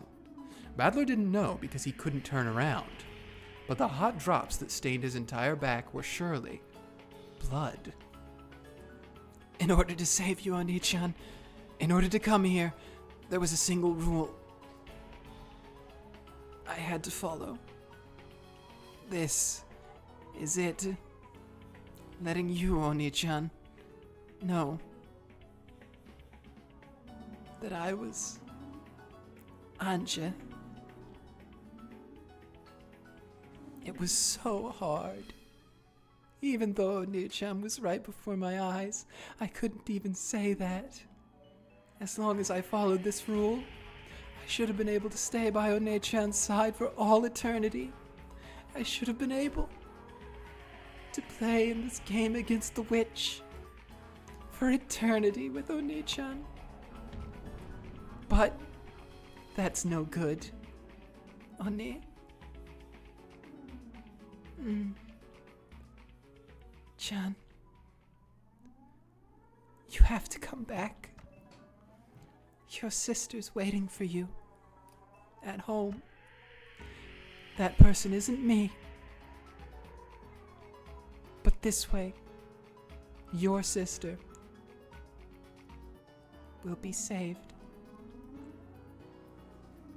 Ange? Ange! There's so much blood! So much! He wanted to turn around, but Ange was gripping his head too tightly.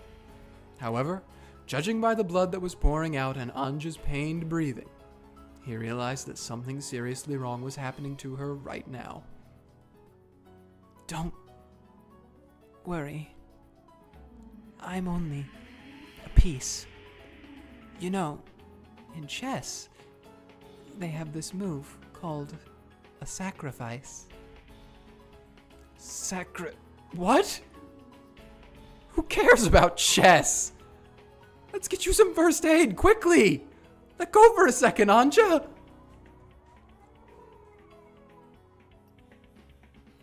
sacrifice is an abandoned piece. For a tactical gain, you intentionally accept a loss and let a piece go. In chess, the ultimate goal is victory. So, if it can bring you to victory in the end, there's nothing wrong with sacrificing a few individual pieces. Ange had coolly made a decision. She had been taught over and over again that she was a piece, not a player. In order to act like a piece and save Battler right now, she would have to become a sacrificial piece herself. Battler had to know. His purpose in this witch's game couldn't be something as abstract as finishing off the witch. He had to win the game, release himself, and bring his family back home. Why? Because he had family, a little sister who was waiting for him to come home.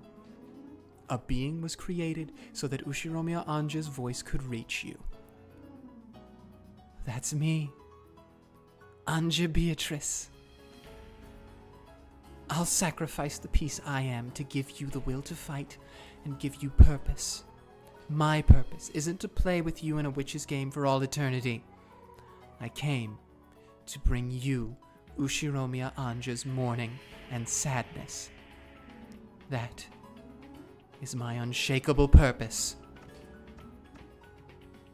Ange! Ange! Ah! The white, thin arm that held Battler became pale and transparent, almost like wax.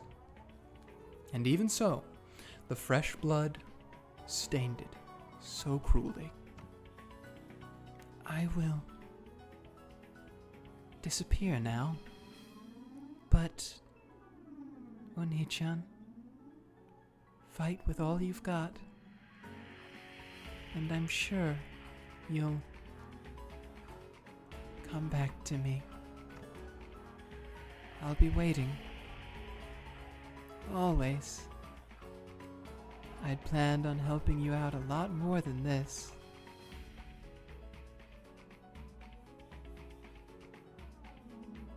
But I couldn't do anything. Sorry. Don't worry about that! You taught me, didn't you? You taught me why I have to win. And that I've got to win for certain.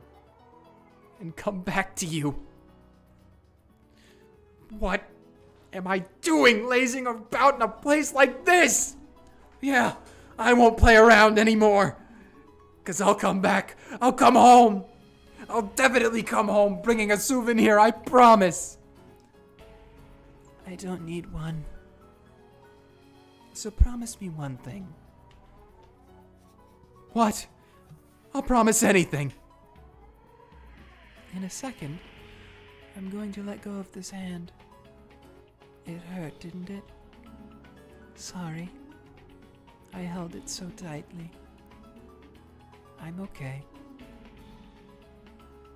So, you don't have to turn around. So, in the end,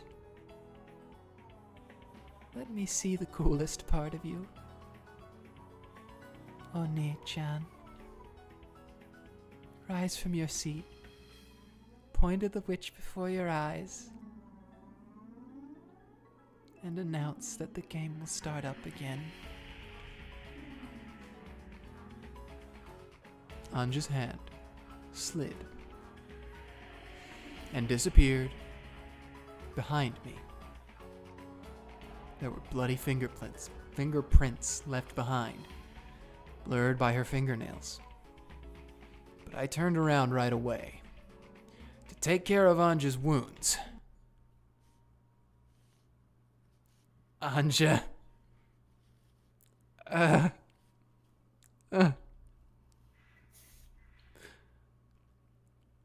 Ange? Ah, crap. You even promised you wouldn't turn around. Ange? Where? Behind my chair, it was as though about 10 watermelons packed with blood had been smashed, and there was a sticky, pulpy mountain.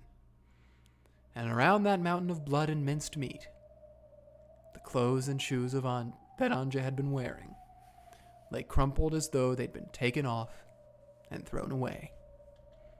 That's what happened to all of the cousins, at the end of episode 1. As though just a human's insides had been pulverized and tossed there like scrap. As though Ange, who had been standing there until a second ago, had been crushed. Ange? Where's Ange? Where did Ange disappear to? Hey! Where did Ange go? The two young-looking witches said nothing, and just silently looked at the mountain of blood and meat and clothes. But I didn't want to accept it. I definitely didn't want to accept it. I was right in front of you. I was watching the whole time. Watching what had happened to Ange behind you. Do you know? Where did Ange go? Well, she still lived. Pinch by pinch, massive red-hot pincers tore chunks of flesh the size of a thumb off her and threw them away. I was watching. I saw as countless cruel tools burned red-hot in the witch's furnace approached Ange from behind, and one bit at a time pecked at her, twisted her, ripped chunks off her, and tore her to pieces. Ange should be proud. In order to share some last words with her brother, she stopped herself from gasping at that pain until the very end. As if something like that could have happened.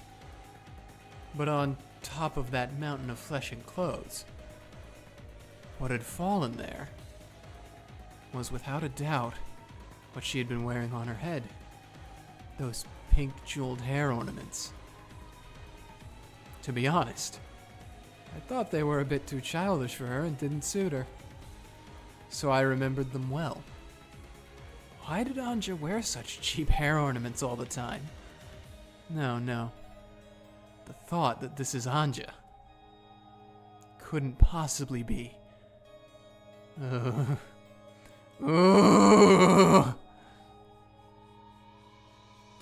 You're pretty blunt, Beato.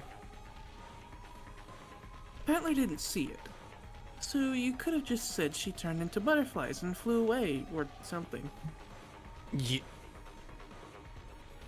guys also saw that happen? You saw Ange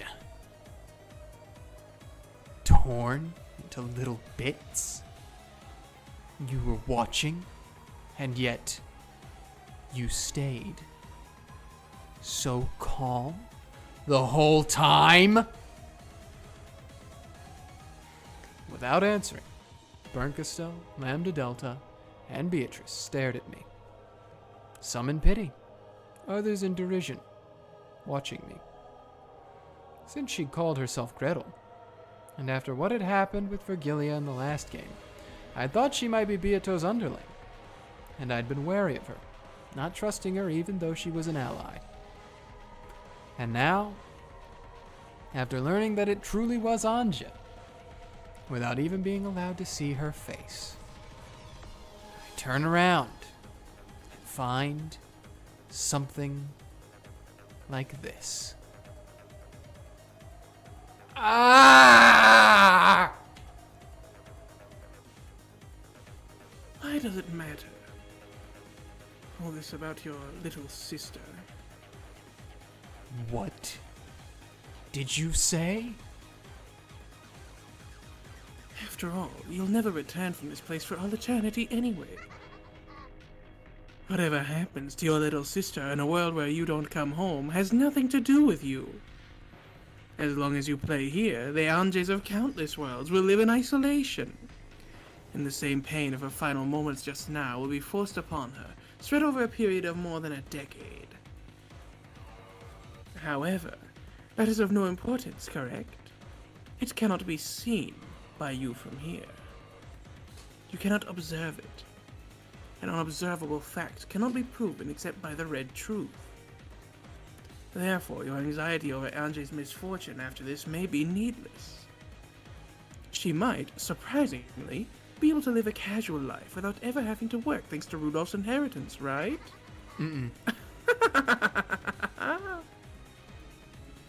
That's a lie. From Ange's arm, every part of that sad future world had poured into me for an instant. All because I keep on lazing about forever. And playing in a place like this. I never thought about anyone but myself. I must defeat her. I'll take back my family, back to where Ange's waiting, and come home as soon as I can. Because even as I hang around with the witch like this, Ange's heart continues to be torn into bits by sadness. Ange, is this what you wanted to see? I turned towards the cruel witch who had indifferently spoken of Ange's brutal last moments and slowly, yet with all my might, pointed. Beatrice. Indeed.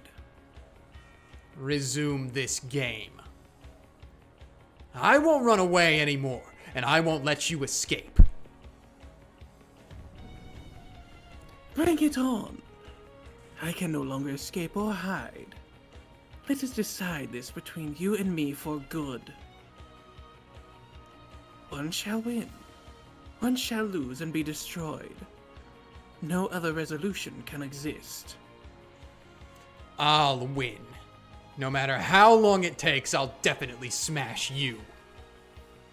There aren't gonna be any more compromises, interruptions, or losses by default in this contest. I won't run away. I won't let you get away. Try and defeat me with everything you've got. There's absolutely no need for stupid tricks and deceit, for intermingling and acting friendly. You and I are enemies. I have to settle this as soon as possible and bring my family back to Ange. This song, by the way, is called Endless Nine. And the subtitle for it in the little thing is Battler's Resolve. Unwavering resolve. Certain willpower. The certain willpower of a human becomes certain magical power.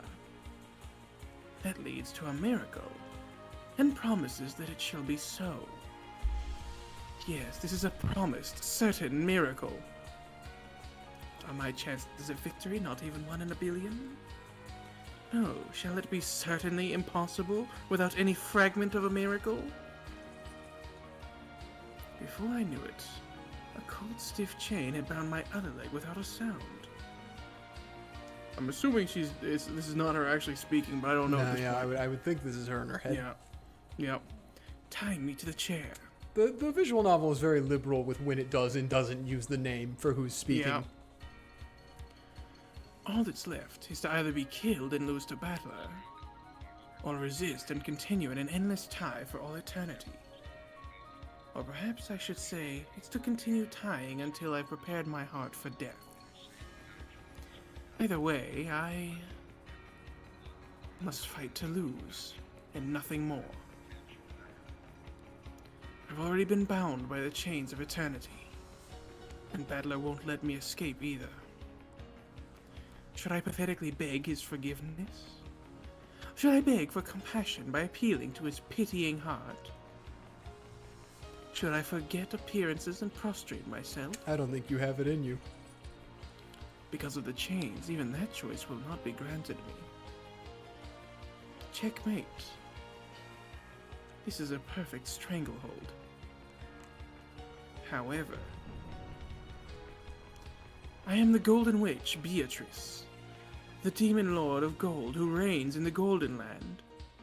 Even in a fight to lose, there is an attitude fitting for me, and I have the right to adorn my death in a manner suited to me.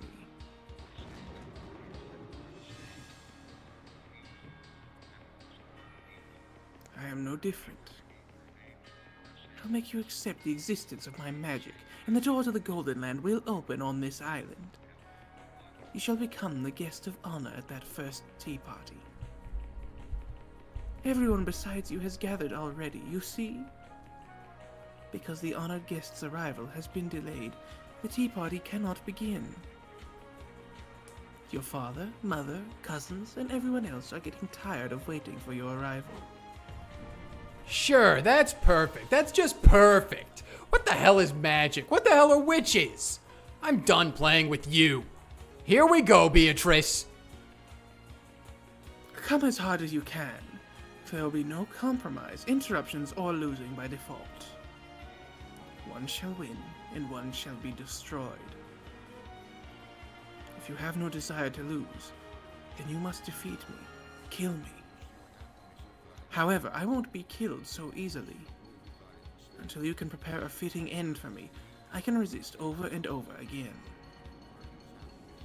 Can you do that? No, you probably can. You surely can. Come on. Come and kill me. Is it that hard? Then let's go with the usual.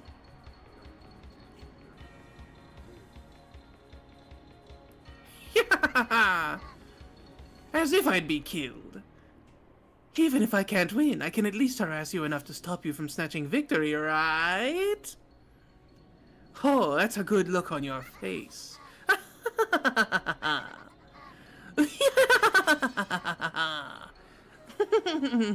Try and kill me. Try and kill me. Show me a battle.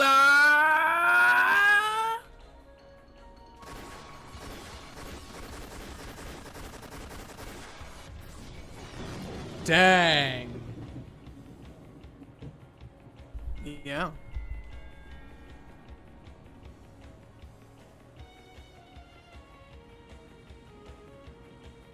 So, What? what's happening on the game board? Is that What do you still mean? is that still going on, or is that done? What do you mean? Is there, What game board? Well, she froze it in time. For all perpetuity. Nah, bro, that's over. It's over? Oh, hey, new features. Oh! The achievement was called for Ange. Oh yeah, if you make it even worse, that whole chapter, which was the final chapter of the questions arc, was called Ushiromiya Ange. So far, I think Ange is my favorite. Yeah. You're not in the minority with that. Alright. Tea party! Yay! Dang. Tea party, tea party, tea party.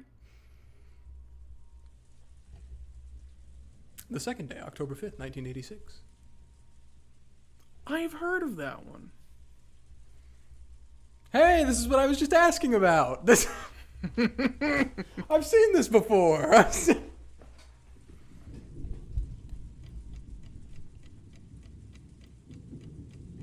Huh?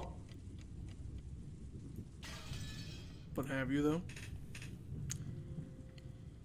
I don't have a clue what's going on. Please, someone explain in a way that even I can understand. Don't know who this is, so it's just going to be me for now. What happened yesterday? Think it's Battler? I was in the kitchen of the mansion, grabbing some food without permission. If you open up that massive business class refrigerator, you can find anything. You can eat and drink as much as you like. Even if the typhoon didn't clear up for a week, I'd have more than enough to eat. Is it going to be Maria? With wine in, or is it going to be Battler? Did Battler not get killed? With wine in one hand, I was helping myself to some dry cured ham. I wonder just how expensive this wine and ham are. Feel like it's I don't feel like Maria would be eating that, so I feel like it's probably Battler. You ingredients are out of luck too. If only you had Goda-san to cook you, you could have been reborn as much more incredible food. I looked at the clock. Very soon, it would be midnight. October 5th, the second day, would end. The insane October 4th, yesterday, seemed like a lie. That's how much nothing had happened after that test thing. Nothing happened. No phone call came. No letters came. No person came. No one attacked me. Nothing happened at all. I want to start demanding a refund on all the time and energy that tension stole from me. Because after that, for an entire day, a full 24 hours, nothing happened. So surely, nothing's gonna happen now. A full 24 hours ago. Okay, yup. Beatrice called me to the spot in front of the mansion's entrance. There, I was given a strange test to determine the successor to the headship or whatever. I gave a serious answer in my own way, but it somehow hadn't meshed with the other side. Beatrice got pissed for no reason and fell silent. I yelled at her to try and say something, but she gave no answer. When I asked where Maria was, she just told me to go to the chapel and left. To tell the truth, it was an anticlimax. No matter what kind of weird test you give, at least tell me whether I passed or failed. Are you trying to say, thanks for coming, your results will be mailed to you later, or something? Quit messing with me. Anyway, I then headed to the chapel. After failing their tests, both George, Aniki, and Jessica were killed. I couldn't let Maria get killed too. Also, I might get a chance to catch some person trying to kill her. As a little kid, I often heard from Jessica that you'd get in trouble if you went near the chapel, so I'd never been there, but I at least knew where it was. I couldn't find any trace of a person there, but there was a key bundle lying in front of the door. I thought this might be someone telling me to open the door, but after trying all the keys, I found that none of them fit. I also called Maria's name, but there was no answer whatsoever.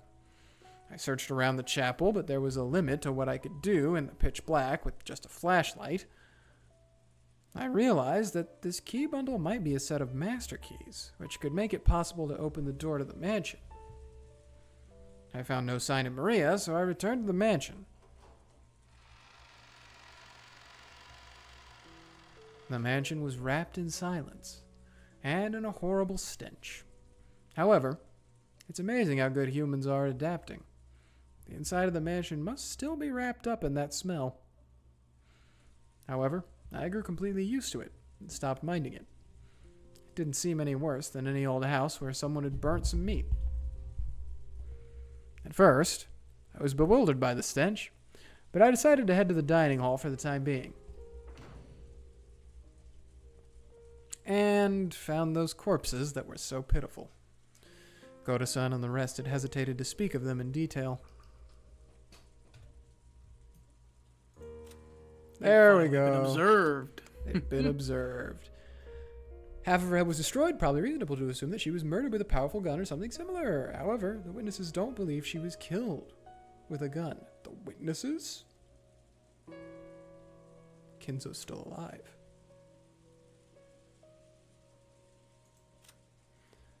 Half of her head was destroyed, probably reasonable to assume she was murdered with a powerful gun. Same thing.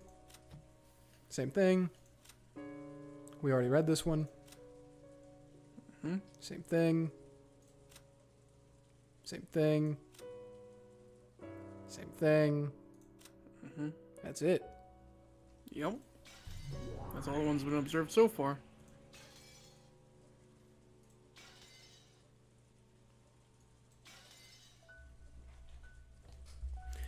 It was the remains of Aunt Natsuhi and the others who'd become the first victims. Half of each head had been completely split open. And it was so gruesome that even without knowing a thing about examining corpses, I could say they were 100% dead. And on top of that, the remaining halves of their faces were left like normal, so it was even easy to identify them. Really convenient corpses these were. And in addition to those 6 bodies was one more. This 7th corpse was Maria. Don't mind if I do. Uh-oh. Her corpse was found in the dining hall. Battler wasn't able to make out any wounds in particular, so he assumed that she was killed by some kind of poison, the most peaceful form of invitation to the Golden Land. She lay next to Aunt Rosa, as though sleeping alongside her. I cried at the death of an innocent young girl, and at the cruel way my dad and the rest had died. I raced through the mansion, swinging the hat stand spear, yelling, "Come out here, bastard!" But I couldn't find any trace of anyone else. Kenzo is dead then. Oh yeah, that's right, Beatrice immolated him. I forgot about that. Thinking they might be planning to hide somewhere and attack me from behind, I went around searching for hiding places. sometimes growing more cautious, and sometimes intentionally letting my guard down in various ways. But in the end, not even a kitten appeared.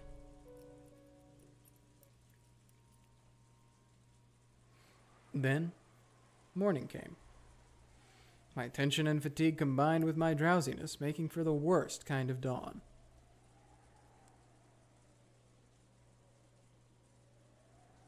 Humans are pretty incredible.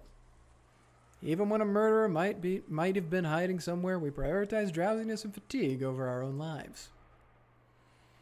By that time, I was starting to feel pretty ridiculous. After all, for a full 6 hours before dawn, I walked around the mansion, yelling at the culprits to show themselves. My search had been a careful one, and I'd tired myself out and let my guard down. Even so, no one came to attack me. Basically, I lost patience with them and figured they could do whatever the hell they wanted. The boat won't come until the typhoon passes. They said on TV that it won't pass until tomorrow, so I've got another full day today. Lazing about lost its interest, and even though I knew it would probably make the police mad, I decided to play detective a bit. First was the dining hall, where the very first murder had occurred. The 6 who had been killed in the beginning really were pitiful. The weapon used was probably a gun. Maybe their heads were split by something powerful, like a magnum bullet or a shotgun. It was a reasonable theory to hold. Compared to that, the 7th corpse, Maria, had died in a much better and cleaner way. At a glance, I could see no external wounds, and I didn't understand how she'd been killed. But by her mouth were traces of bubbles that she might have spat out, and it looked like a typical death by poisoning that you might see in a TV drama. Wasn't Maria called out to the chapel and given a test? So why was she in the corpse-filled dining hall, lying next to her mother, dead? Even if the cause of death was poison, who gave it to her? Her clothes weren't disturbed at all. It's hard to imagine that she was forcibly pushed down and given an injection of poison. It's probably better to assume that she was given a capsule of poison or something and made to swallow it. But compared to the scattered and violently mutilated corpses in this room, Maria's corpse was too clean.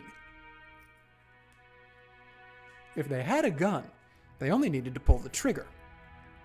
But poisoning, whether by having her drink it or by an injection, would take a lot more effort.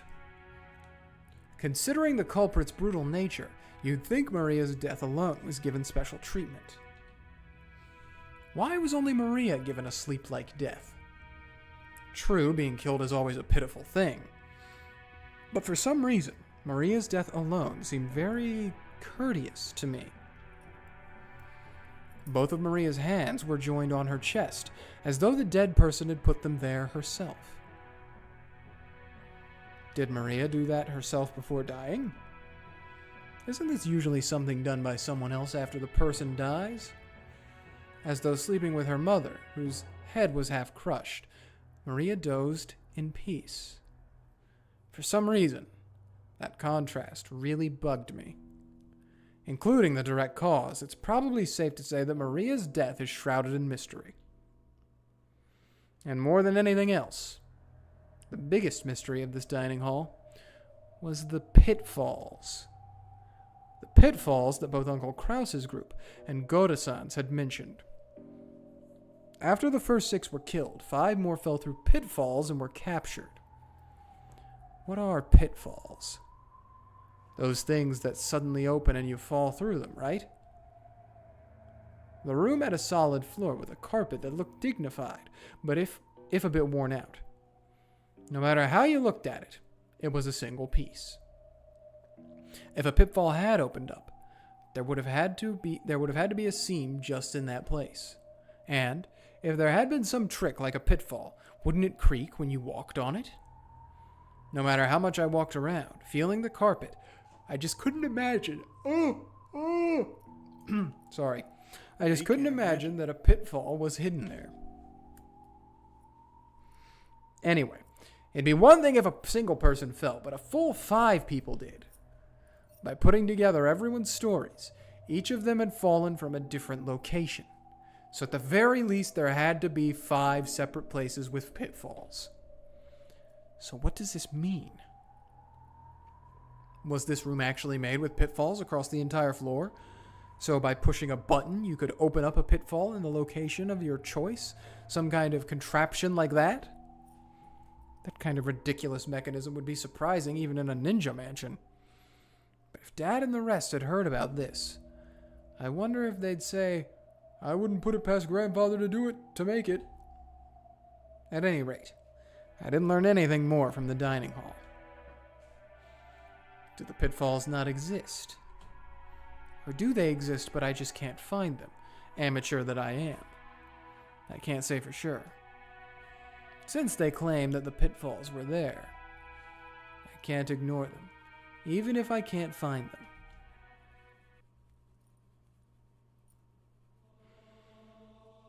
The next ones to be killed were Jessica and George Aniki. I had discovered George Aniki when I'd been called out for my test. He had been called out to the arbor in the rose garden, and probably shot in the forehead with a gun.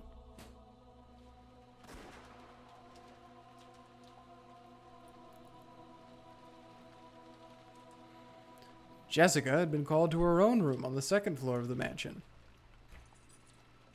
The door to her room was locked. But that wasn't a problem at all since I had a master key. Inside the room, it was horrible. But after the dining hall, I was used to corpses, so I'd built up a bit of an immunity. The phone receiver was loose and dangling. Had she been killed while still on the phone with me?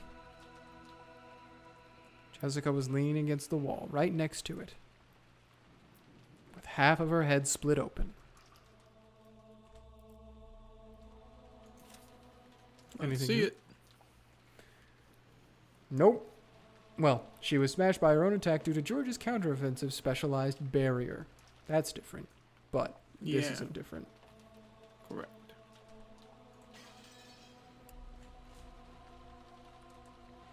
As far as I could tell by glancing at the scene, it looked as though she'd been killed while on the phone. In that case, had the culprit been right there before her eyes? I hadn't gotten that impression when listening to Jessica's voice over the phone. That doesn't really mean anything. I'm pretty sure Jessica said, "They got me." It's probably best to assume that she'd already received a fatal wound at the time of the phone call. That's right. And she also said this. "When you come, Battler, I'll be a corpse with half of its head split open." Yes, that's what she said. From what I could tell by looking at Jessica's corpse, there were no wounds on her other than the damage to her head. Could she have had an injury serious enough to make her prepared for death and then died halfway through the phone call? But the way she talked on the phone made me think that she'd escaped harm for the time being. You shouldn't be able to have a casual conversation over a phone if the culprit's right before your eyes. So, did the culprit come in partway through the phone call? Oh my gosh, I'm yawning. Did the culprit come in partway through the phone call and kill Jessica? No, that can't be right. After all, this room was locked. Wait, that doesn't tell me anything. If the culprit stole a master key from one of the victims, locking the door would be meaningless. But she had no external wounds other than her head. In that case, should I assume that the fatal wound she was prepared to die from and the actual external wound that damaged her head were two different things? And that both of them were made to the same part of the body? In other words, Jessica was struck severely to the head and received an incredibly bad wound. Then she called me and either lost consciousness or died while on the phone. Then the culprit came and damaged her head again, something like that.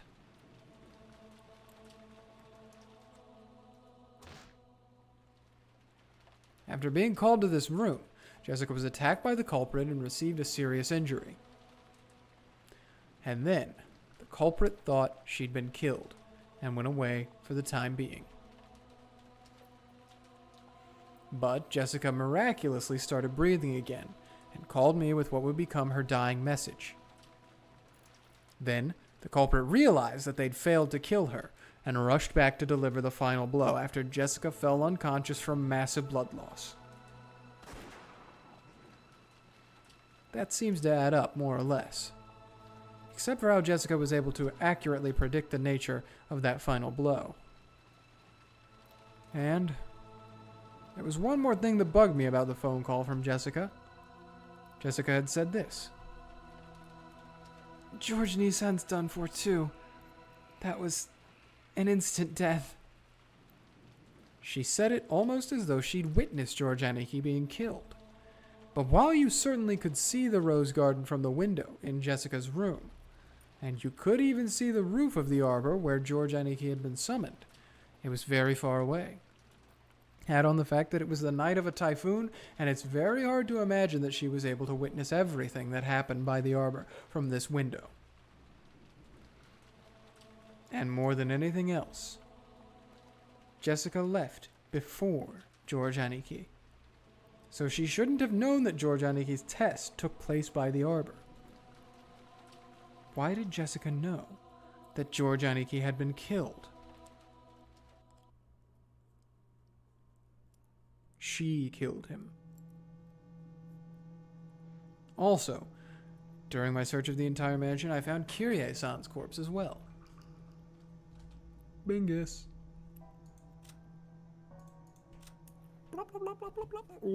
Single shot, a single hole right in the center of her forehead. Probably reasonable to assume shot with a gun or something similar. A demon stake was buried in the hole in her forehead, but it's hard to imagine that this was the cause of death. I didn't miss. I missed on purpose to tease her, and yep. Sure you didn't. Also, during my search of the... Oh, I already read that. It was in one of the old guest rooms at the back of the first floor. In the past, before the construction of the guest house, the relatives had spent the night in these. Kyrie-san's situation matched Jessica's perfectly. She'd probably been killed during her phone call with me. The receiver was hanging untidily, and Kyrie-san lay crumpled in the corner. But the way she had been killed was very different from Jessica. Her head wasn't smashed. Instead, a stake with an occult design was buried into her forehead.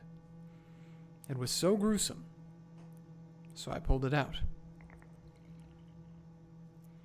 After pulling it, I realized this might get me into trouble with the police later, so I jammed it back in. So, a little too late, I set it down by Kyrie-san's side. Its tip was sharp and stained with enough blood that it must have penetrated fully to the brain. I didn't know what kind of metal it was made of, but it was about as heavy as a paperweight. Certainly, if you were stabbed all out with something like this, it might cause a terrible wound. I probably knew what that stake meant. It's one of those. The style of killing from the fourth twilight onwards in the witch's epitaph. It's probably that gouge with a stake and kill thing.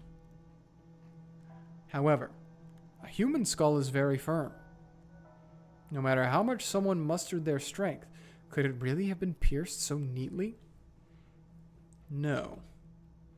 By my reasoning, this stake wasn't the cause of death, but had just been used to damage the corpse after death. She was probably killed with a gun or something, like George Aniki. And the stake had been stuck into the hole left by the gun.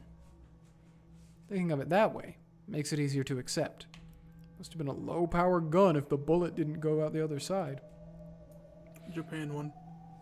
But was Kyrie-san really killed with a gun? As she said on the phone, even though she was holed up inside a locked room, Kyrie-san was being attacked. In fact, this room had been locked. Also, she mentioned a golden thread or something flying in and attacking her. In fact, there were 4 places around Kyrie-san's corpse with holes that could have been caused by some kind of attack. But a golden thread attacked her. Through the keyhole? I looked at the door from Kyrie-san's perspective. If it had been one of those old keyholes you see in old mystery movies, where you can peek through to the other side, then it would have clearly been possible to stick something through it. But even though the doors in this mansion were old-fashioned, the locks were familiar, average cylinder style, that you could find in any normal house. In other words, they weren't constructed in a way that would let you penetrate through them. So no matter how thin an object you might try to stick through the keyhole, it's unthinkable that something penetrated through from the outside and attacked. A cylinder lock. And a keyhole. But despite that, Kyrie-san definitely said something like a golden thread had flown in through the keyhole, spun around while aiming for her, and attacked her. A golden thread attacking through a keyhole. I couldn't understand what it meant at all. But even so, Kyrie-san probably predicted that I wouldn't be able to understand all this. And it wasn't just Kyrie-san. Jessica said it over the phone too. No, since the very beginning, from the time we talked with Goda-san and Kumasawa-san and got the phone call from Uncle Krause's group, everyone has said the same consistent thing. Grandfather summoned witches and demons, and is killing people with magic. They had been shown that right before their eyes. These weren't tricks, fakes. There was no choice but to believe it. With one voice, they had all said that. When the mystery woman calling herself Beatrice appeared, even I had pretty much believed that she was a real witch and might start summoning goat monsters right and left. However, after being left alone for a whole day, my feeling of tension had faded completely. I was now able to think that something so stupid definitely couldn't be true. Did they lose their heads a little in an extraordinary situation where their lives were exposed to danger, and mistakenly think that the witch was attacking them with magic? But multiple people gave the same kind of testimony, and on top of that, none of their opinions conflicted each other. If it had just been a single statement, I'd be able to suspect that they just didn't see what they thought they saw.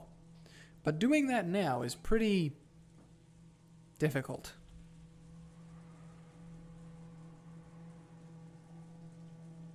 Then, right next to the back door, I found Uncle Kraus with his head half smashed.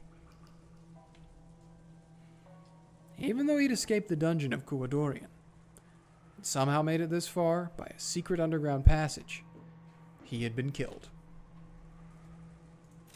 You know, I'm beginning to notice there's not a lot of tea nor partying happening at this tea party. No. Guest room. He got put in a guest room despite being killed outside. About half of his head was destroyed. Or was he killed outside, or did he make it in with Kyrie? I forget. I can't recall. I want to say that he and Kyrie made it the farthest. They did. I remember the two of them were left, and then it was just Kyrie. I can't remember. I think they made it inside. No one can escape from the Shysher's golden arrows. Yeah. Even though he'd escaped from the dungeon of Kumadorian and somehow made it this far by a secret underground passage, he had been killed.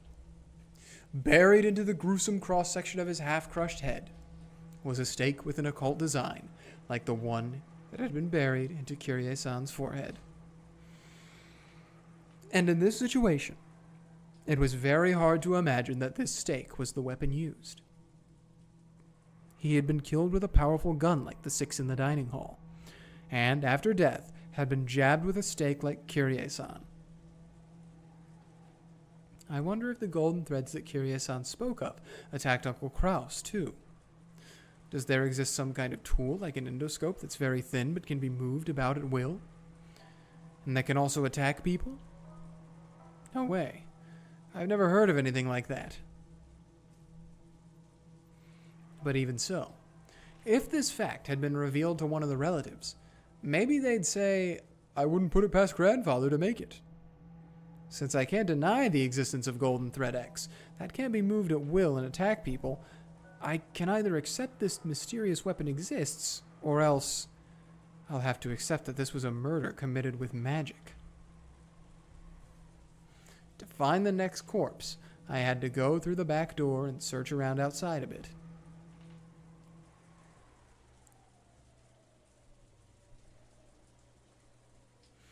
Behind the mansion in the wild-grown bushes that were almost swallowed up by the forest, there was something like an old well. And right next to it were Dr. Nanjo and Shannon-chan's corpses. Just get a little look-see at it for a second. Yep, we get a little CG on this one. Yep. Bingus. Mm-hmm. Head half destroyed. Powerful gun. Demon stake near the body. Okay. Powerful gun. Demon stake. The witnesses at least realized that the stake wasn't what killed her. Okay. Okay. Both corpses had their heads smashed. And, though they weren't stuck in, there were stakes lying right next to each damaged head. Each corpse was atrocious, but having to look directly at Shannon-chan's lovely face, which had been half blown away, was very painful.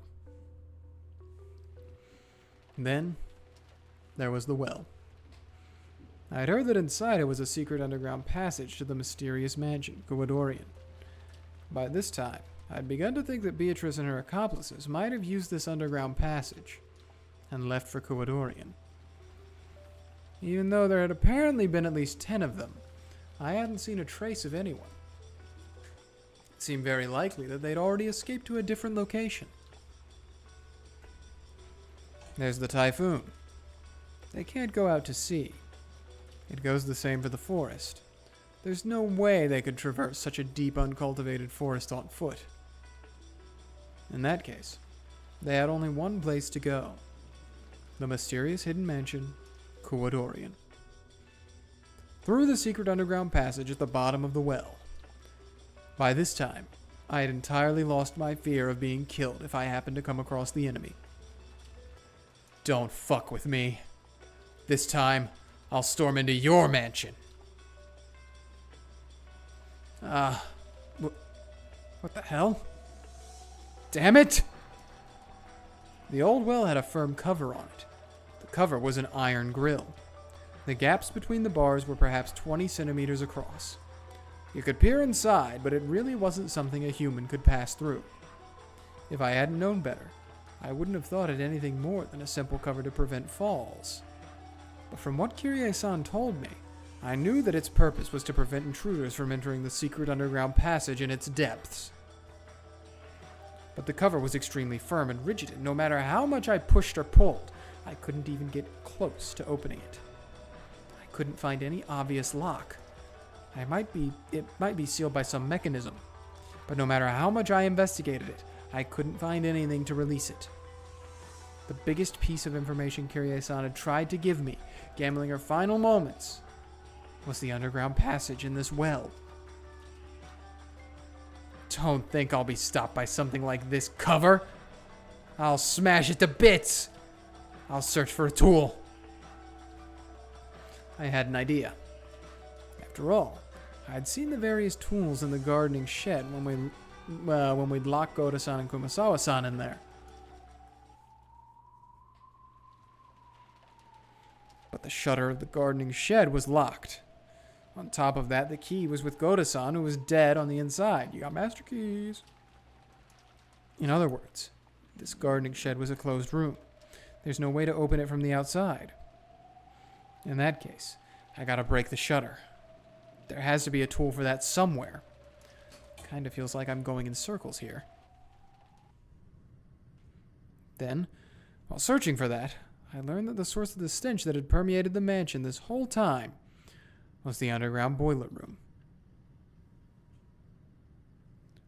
The boiler room was dimly lit, humid, smelled horrible, and on top of that was incredibly creepy.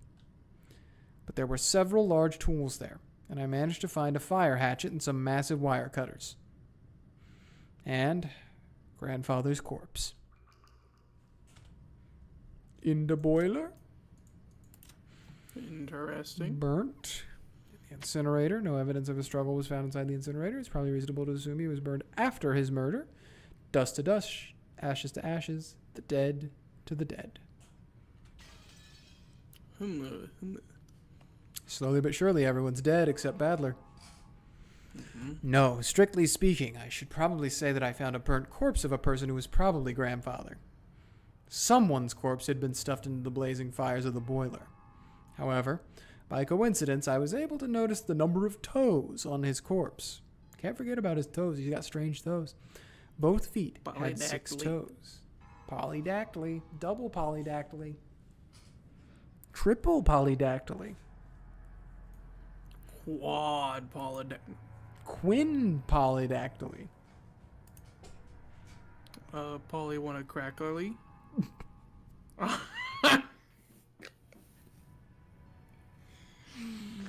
That's On right. his internet.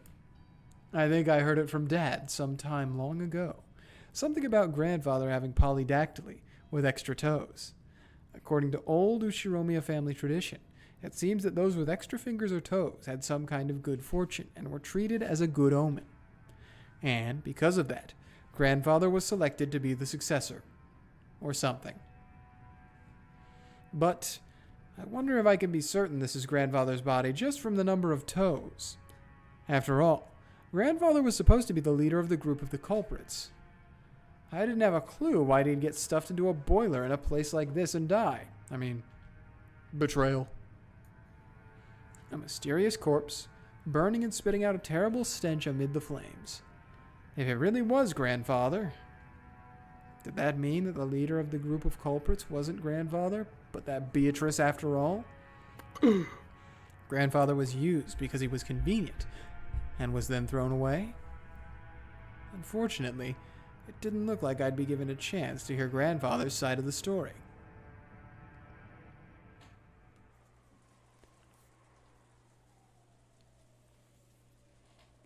Now that I had obtained a tool, I thought about rushing to take on the cover to the well, but I decided to break the shutter to the gardening shed first. I had plenty of time to kill anyway.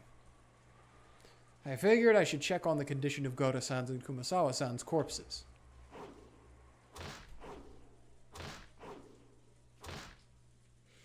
I hit the shutter with the hatchet, breaking into it. Struck the wire cutter into the crack, and scissored it around, opening up a hole.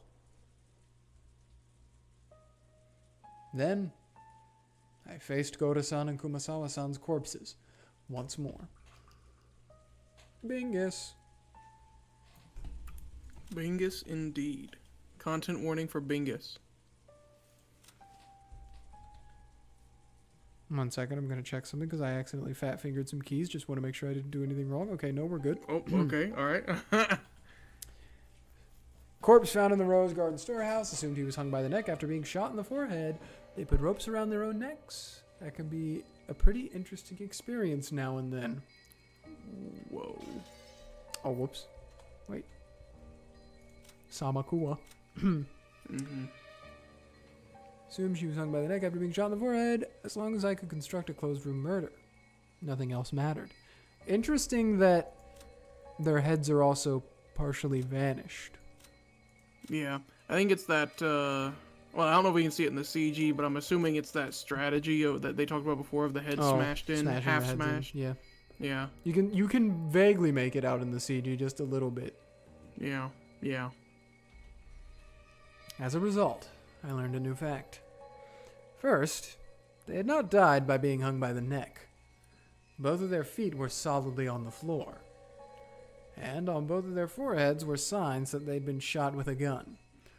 Then why were they just messing around? Were they just playing around with the noose? Were they? I mean, you saw what it said in Gota's death thingy. The loop seemed longer than a normal noose. On top of that, the length was different on each to match the height of each person. In other words, the links had been adjusted so that both Goto-san, who was tall, and Kumasawa-san, who was short, had their feet solidly but barely on the ground. Also, while the ropes carried both of their weights as their heads lolled, both of them had some slack below their knees. This meant that if they'd stood up with these loops around their necks, there would have been some extra length. In other words, these loops wouldn't have been that great for hanging people. The direct cause of death was probably a shot to the head. It was gruesome. Their insides were still dripping out from those gaping holes, staining their faces a deep red. It's probably best to assume that they were then hung, pulled up, and left exposed like that. If they'd been shot with a gun, they would probably have been lying down on the floor. If that had been the case, you wouldn't have been able to tell they were dead even if you peeked through the window. A mountain of stuff would have gotten in the way, so if they'd been lying down, they would have been hidden. To make the deaths of these two known to the rest of us who couldn't go inside, they would have had to hang them like this, making it visible from the outside. Was this done to get back at us for thinking that those two would be surely safe if we left them with the key with them?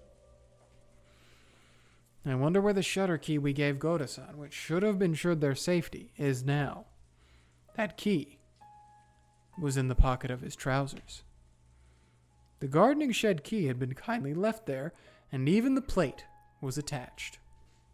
In other words, the gardening shed had been a closed room after all.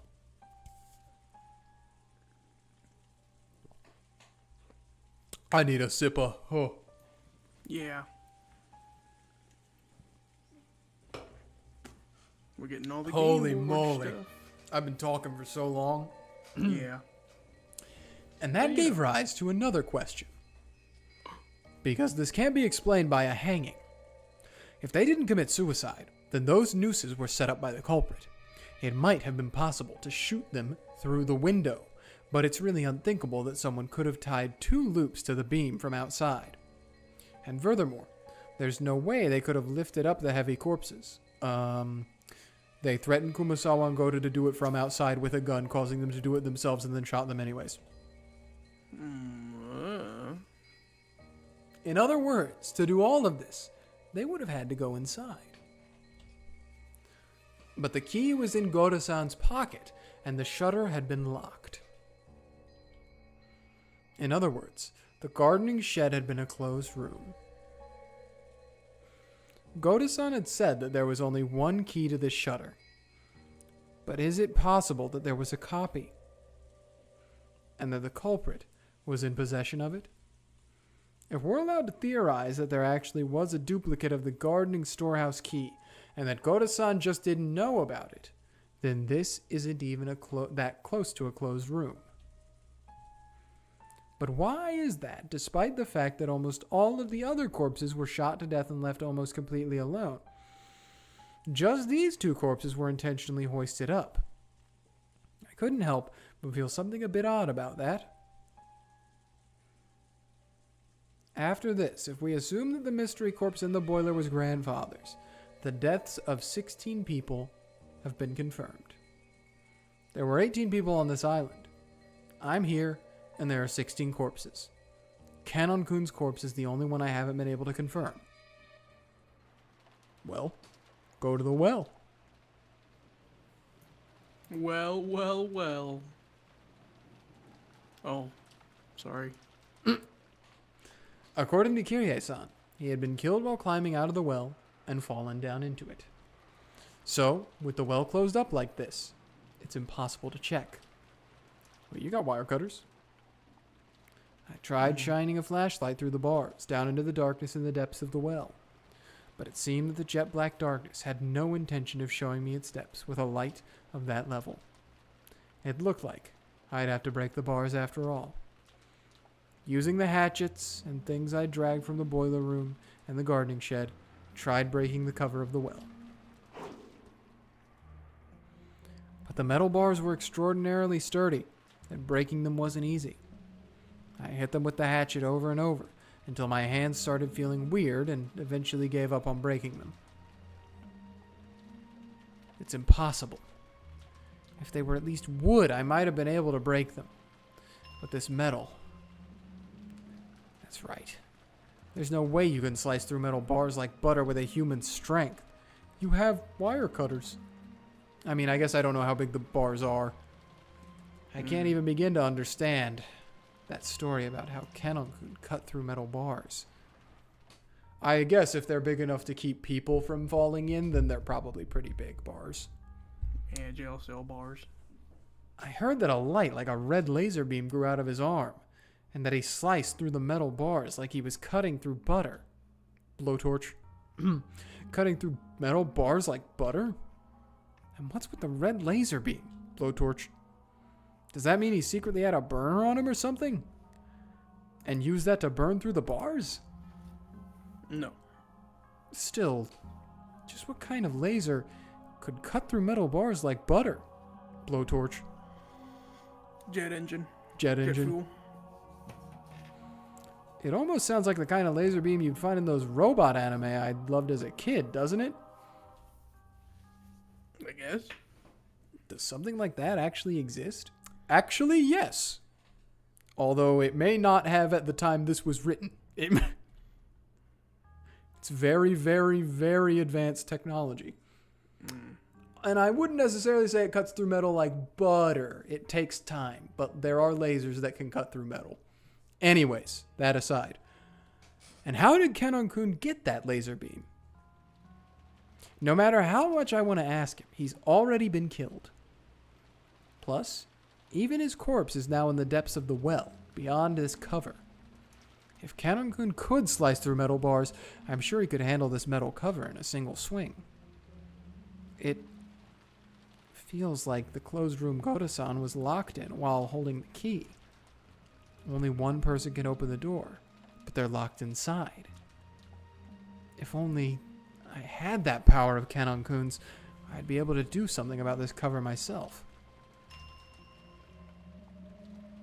Just who is Kenon-kun? He couldn't really be a non-human being, capable of using a strange power, right? Kyrie-san told me to believe in witches, and I even met an insane woman calling herself one. Could Kenon-kun possibly be a human on the witch's side? Or else the culprit? What the heck? Am I gonna start treating him like the culprit just because I can't find his corpse?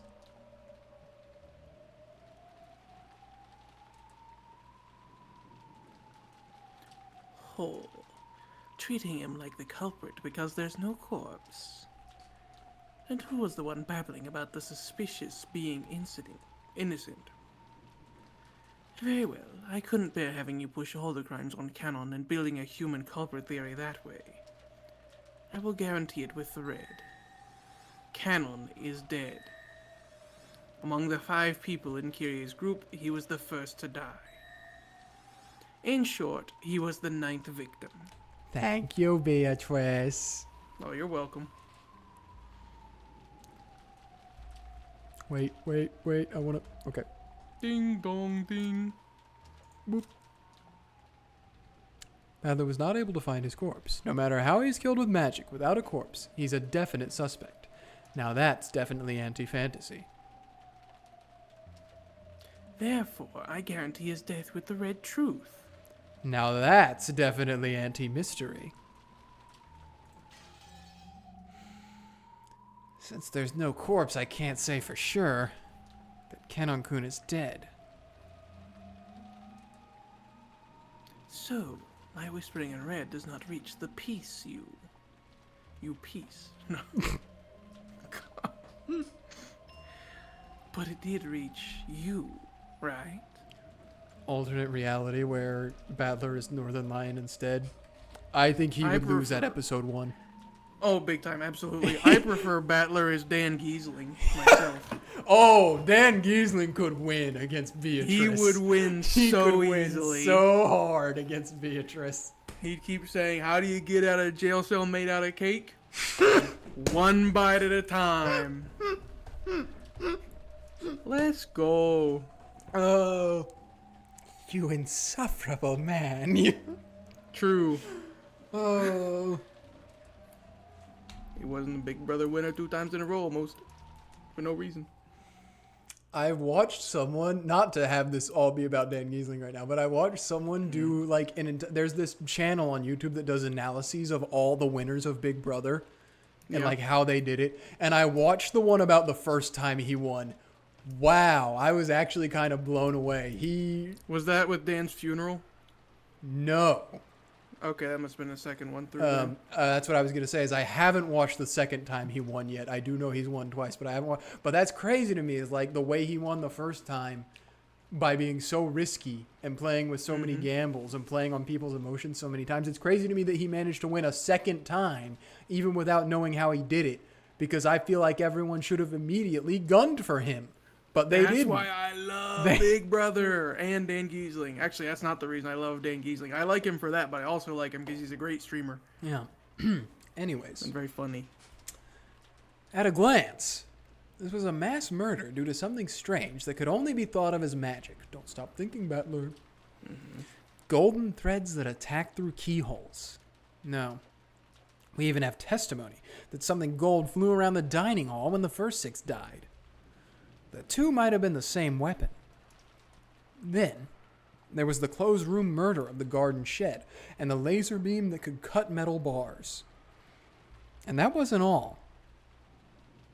There was much, much more, like the group of goat monsters, the story of a witch who could create pitfalls just by snapping her fingers, the rabbit-like demons who had fired golden threads.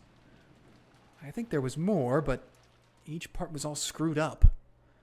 I couldn't possibly accept it, and was forced to suspect that it was some kind of trick or mistake. But why in the world had everyone spoken with one voice, saying the same thing without contradictions in their testimony? It's not only the magic. There's Maria's mysterious death. Why Jessica knew that George Aniki had been killed. The mysterious burnt corpse that I couldn't confirm really belonged to that damn geezer. And more and more. What if you did it? Oh, you're starting to get into the crazy theories of the Battler culprit theory. All stuff I don't get. You did it, and you have, like, immense guilt, so you're amnesiaing yourself right now. I tilted the wine bottle up and gulped. Or you're just crazy. And that's why you're like, I don't get what happened, even though you killed all of them. Battler culprit theory is really fun. I don't have a clue what's going on. After dinner last night, the kids were chased out and told to go back to the guest house. And then there was a massacre in the dining hall. Kyrie-san and the rest were dropped through pitfalls and captured. Then Jessica and George Aniki were called out to take a test or whatever and killed. Even though Kyrie-san's group was able to escape the dungeon somehow, all of them got killed in the end. And at the very, very end, even Maria was killed, leaving me all alone. In short, I did nothing except stay locked up in the guest house. During that time, a huge incident occurred and ended. What can I call it except incomprehensible? I don't have a clue anymore. Now I'm nothing but a drunk. Plan on leaving only me alive? Show yourself right away and come to kill me already. It's too much of a pain, so I won't search for you. You show me your true form yourself. I won't run or hide, so come at me with arrows or bullets or whatever. I haven't gotten any sleep since yesterday, so I'm incredibly sleepy. You want to kill me? Go ahead. I decided to return to the guest house and boldly rest in a bed. When I exited the kitchen and passed through the lobby, that portrait of the witch came into view. The big clock did too. It was almost exactly 2400 midnight.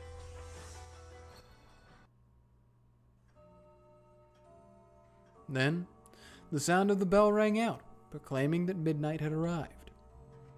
As I listened, I looked up at Beatrice's portrait. Exactly 24 hours ago, I met you. What were you trying to say? And where did you go? Just who in the world are you? Golden Witch, Beatrice. I haven't solved a single one of the riddles surrounding you. Show yourself and fight me.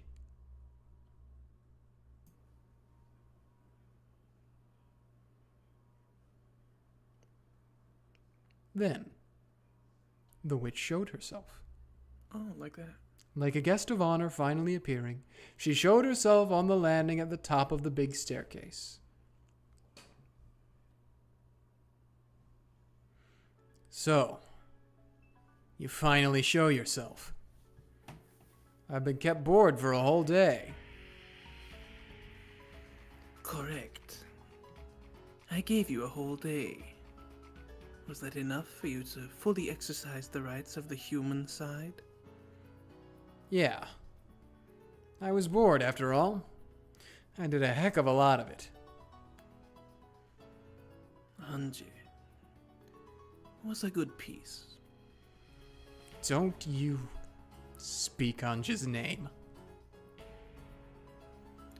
She appeared through a miracle, sacrificed herself, and gave you the tenacity required for certain victory. Don't you speak Ange's name. That brutal death was something you needed. If you hadn't seen that death, you wouldn't have grown serious. Without the wake-up call of Ange's ill-fated future, your tenacity for victory would not have been born. I told you not to speak Ange's name!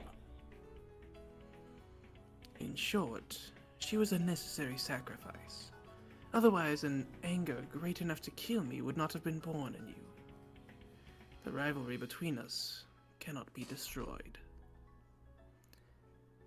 Damn you, Lady Blancastel. It's more fitting to call that a trump card than a piece. No matter how much a piece acts, it does not stray from the board.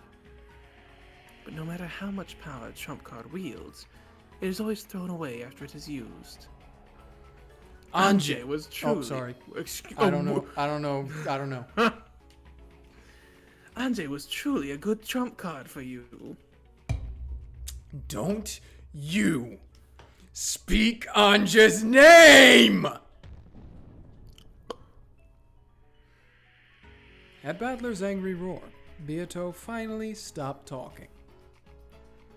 You know, I don't have time to play around in a place like this anymore. Even a tie will keep Ange waiting. So I'll break through you. Take my family. And go back home. I won't waste a second playing witch games with you. In that case, what should you do? You know, don't you? Yeah, I'll beat you down. I'll blast away all witches' magic illusions and delusions. Come on, let's get started. I won't let you trick me again. Resume the game, okay? I'll tear apart the witch's veil concealing the outright lie you are. You talk too much. All you have to do is honestly say, I'll kill you. Yeah. If those are the words you want, I'll say them. This is the first and last wish of yours that I'll lend an ear to. I thank you.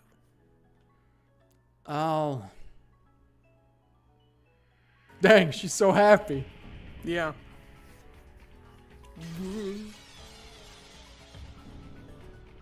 Very well. Let us begin, Battler. Yes, the time for the witch hunt has come. Try and chase me, try and corner me, try and kill me. I expect a lot from you. Try and show me what your little sister gave you in her last moments. Bring it on! Battler's cry burned the world with a white light. And if you opened up your eyes amidst the darkness, the two of them could be seen in a rose garden. Ugh. Well, now it looks normal. Red. Who shall make the first move? Are you ready for this, buddy? No. Me. How bold. In the rose garden, beautiful rose petals danced. Wait a minute. If he's starting first, that means that he's white and she's black. Yep. Which means that he's white magic and she's black magic. Yep. The color of those rose petals was red. Did the fact that they faced each other in this beautiful rose garden prove or make claim to a red single truth? That must be why the roses are red. But in the language of flowers, roses represent passion, not truth. The flower for truth is a forget-me-not. And that flower is blue. That series of lines is one of my favorite, quotes from this whole game about the roses and the forget-me-nots. But anyway, I really like it. I'll bore everything with my blue truth. From the very beginning of everything. I'll start from the very first game. Very well. Let's see what you've got. Come. Here I go. I've already proclaimed it, but I'll say it again. This isn't just for the murder of Dr. Nanjo in the last game. This will tear apart every scene from every game since the beginning. Ushiromiya Kenzo is already dead, so the true number of people on the island is 17. By adding in an unknown person X, that makes 18 people. By supposing the existence of this person X, the crime is possible, even if all 17 people have alibis. By this, even though the number of people reaches 18, it's still possible for culprit X to exist and carry out crimes, even if all 18 people seem to have alibis. You can break through all of the murders in Episode 1 by supposing an unknown person X. Furthermore, it's even possible to explain the mystery of Kenzo's evaporation from the closed room sealed by the receipt, by making the bold assumption that Kenzo wasn't there in the first place. Unless Beato counters this with the red truth, the illusion of the witch from Episode 1 has been completely smashed. This blue truth is valid. The wedge of blue truth that Battler had thrown stabbed right through the top of Beato's left foot. Ow. Was that blood pouring out from there? A protest being made by her red truth? Beato shut one of her eyes tight, enduring the unbearable pain of the blue truth that denied her. Not bad. But I mustn't be denied yet. I mustn't be killed yet. This is not yet enough. In the subsequent games, there were mysteries that couldn't be explained with that alone, right? Which mysteries? Indeed, which mysteries? In the final stages of the second game, George took Goda and Shannon with him, barricaded them in Natsuhi's room, and was killed. The key that unlocked Natsuhi's room was locked up inside the room, and all of the remaining keys that could unlock that door were in Rosa's hand. Even if a culprit X existed, it should have been impossible to construct that closed room. The blue wedge that pierced Beato shook. She was resisting fighting to pull it out. No, that doesn't shake my blue truth. If culprit X were to obtain a master key, that's not even close to a closed room. No, it was impossible for the culprit to obtain one. All of the master keys were under Rosa's control. But that's meaningless if Aunt Rosa was the culprit. Aunt Rosa handed a key over to culprit X by some method assisting in the closed room murder. And after that, she retrieved the key by a similar method. Too naive, Beato. I'd already guessed that much at the time. Yes, you did, didn't you? Gar! The wedge that had been gradually losing its sparkle and had seemed as though it was about to be pulled out regained its strong blue, again thanks to Battler's additional blue truth, and dug into Beato again, eating into her foot. Beato let out a cry of anguish at that pain.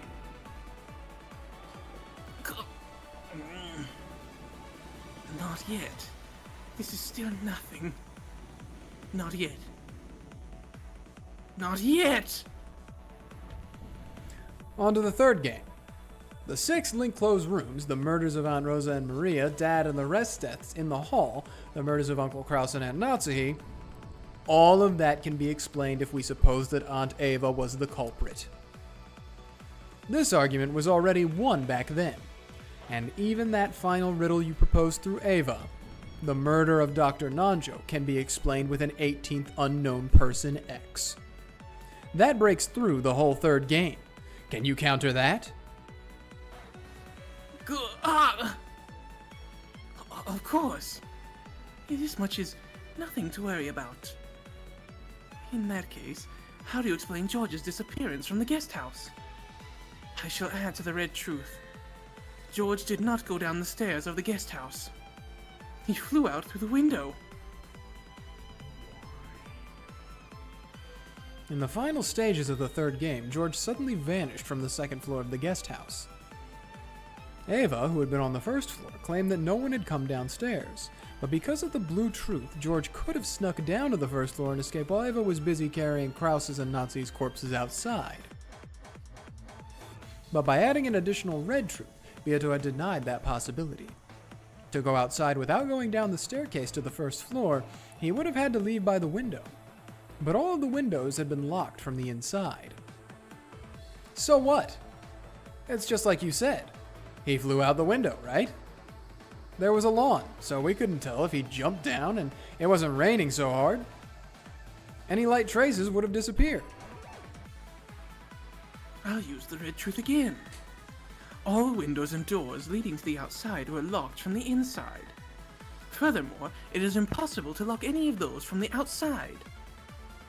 George had no technique by which to lock them.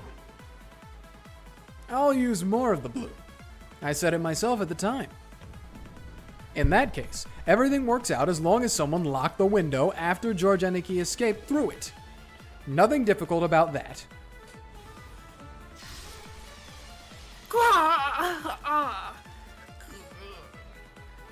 Can I not escape after something like this? Beato couldn't remove the blue wedge that was buried into her foot.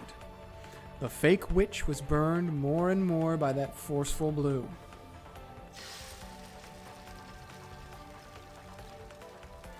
There's still nothing that shakes my blue truth in any of the first 3 games. In that case, the only game that can prove you're a witch is this game, the 4th game. Since I haven't countered you with the red, that is so. I shall have to prove witches using only this game. Very well. Give me everything you've got.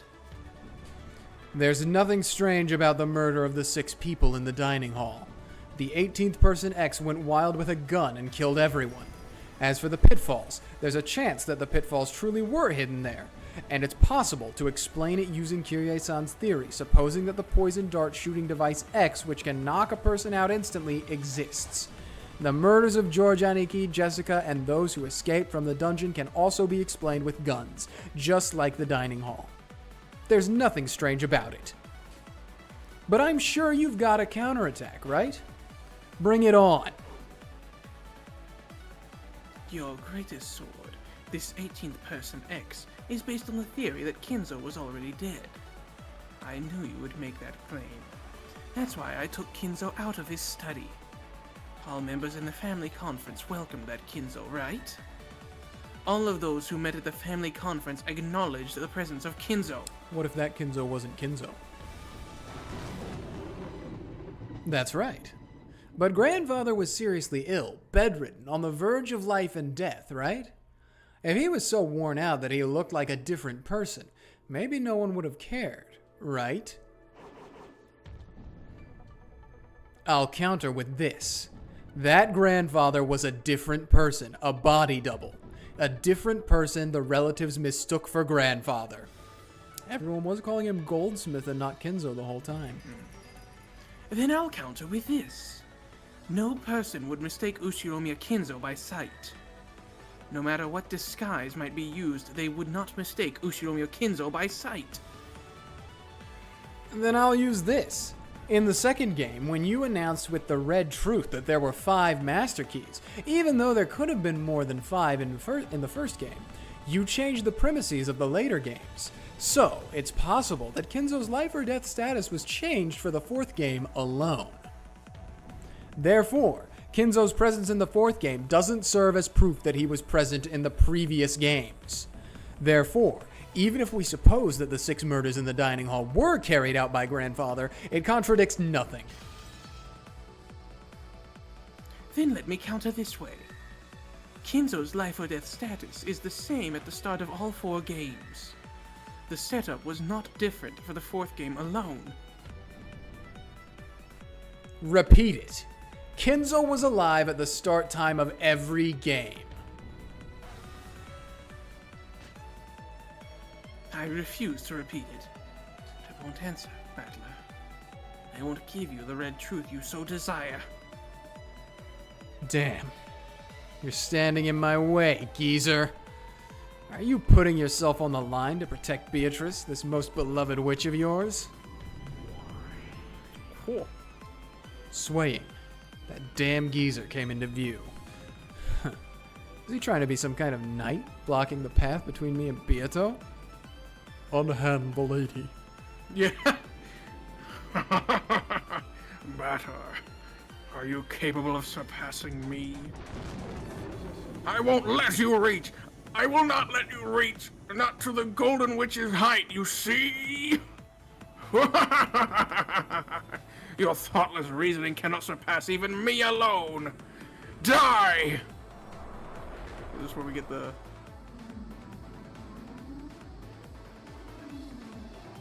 Holy moly! Kinzo's jet black cape spread as though it would swallow the world, becoming the snout of a vast black dragon that came at me, trying to swallow me in one gulp. Faced with that black dragon's roar, I calmed my breathing and closed my eyes lightly. I'll swallow you up in a single gulp. Disappear, inexperienced fool! Quiet, you damn undying ghost. Oh, so you call me a ghost. So you intend to see it through to the end.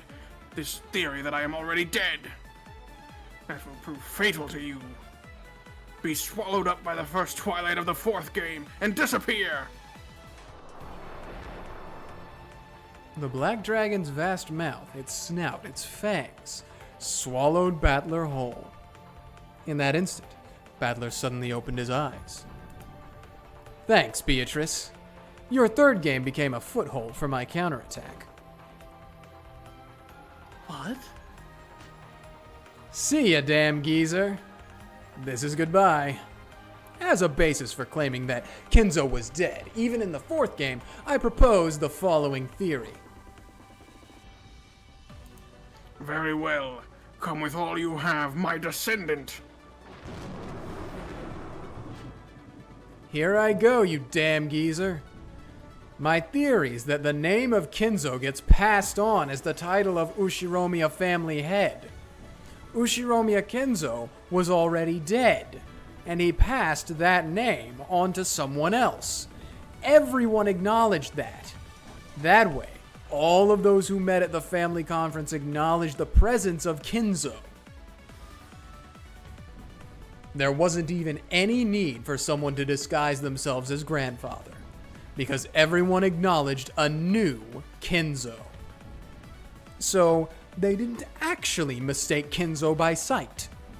As long as this theory is not denied, nothing can change the fact that you're dead. This is the final blow. Damn geezer. I demand that you repeat it. Among all of the people there, not one had multiple different names.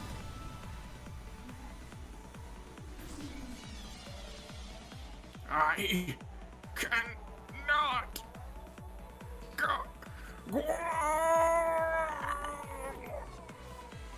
Rest in peace, damn geezer. Thank me. You were finally able to die. This is your requiem. Take it and drop dead. Ushiromiya Kenzo was already dead. That's right, you definitely deserve to be pitied, since whenever we find your corpse, it's always completely burnt. That was a device to hide the fact that time had passed since your death. Then, you passed that name on to someone else. With this theory, even though you were dead, Kenzo was able to appear at the family conference. How's that? This is checkmate!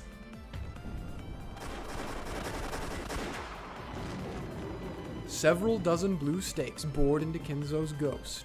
Their terrible destructive power wouldn't let the ghost recover again.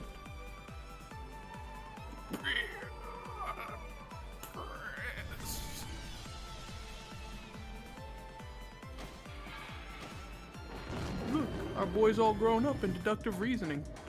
The groping hand. Oh, hey, Potato's here! What? I didn't even notice! Because we were so ingrained in the game. Potato's here in the stream.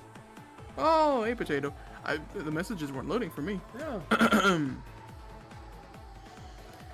Kenzo, thank you for everything. Rest in peace.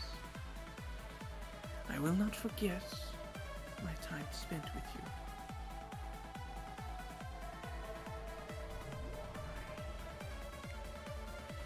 Dispersing along with the shadow of the black dragon as golden flower petals scattered, Ushiromiya Kenzo became a gold-colored cyclone and disappeared.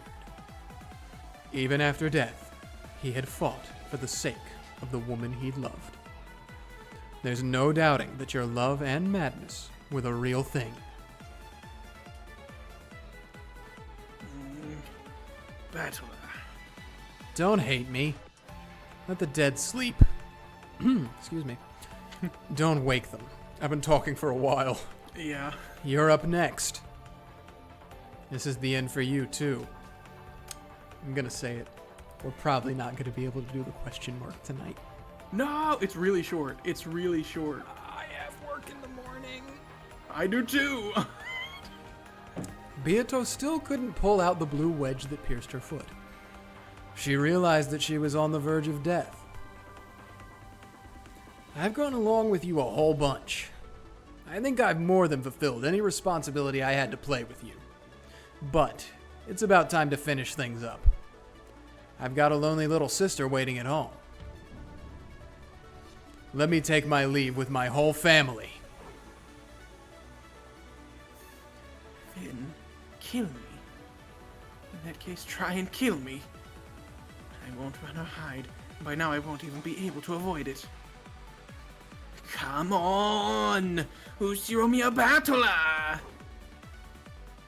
You've got it! With the 18th person X from the Kenzo was dead theory, everything that remained has been pierced through. George, Aniki, and Jessica's deaths in the fourth game can also be explained by Culprit X, and the 5 who escaped from the dungeon and were killed, and the 2 in the gardening shed, and Maria in the end. All of those can be explained with 18th person X. There's nothing strange there at all. With this, I fully explained the culprit using humans for all games. Beatrice, this is checkmate!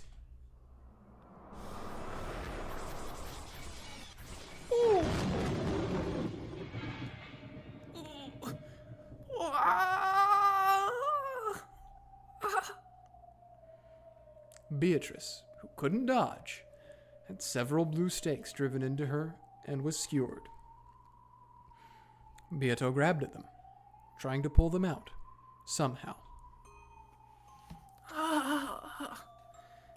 That got me. It hurts. This'll kill me, won't it? If I don't pull these out, I'll die. I've had enough of the pain. I've had enough of anguish. With both hands, Beato firmly grasps one of the blue stakes.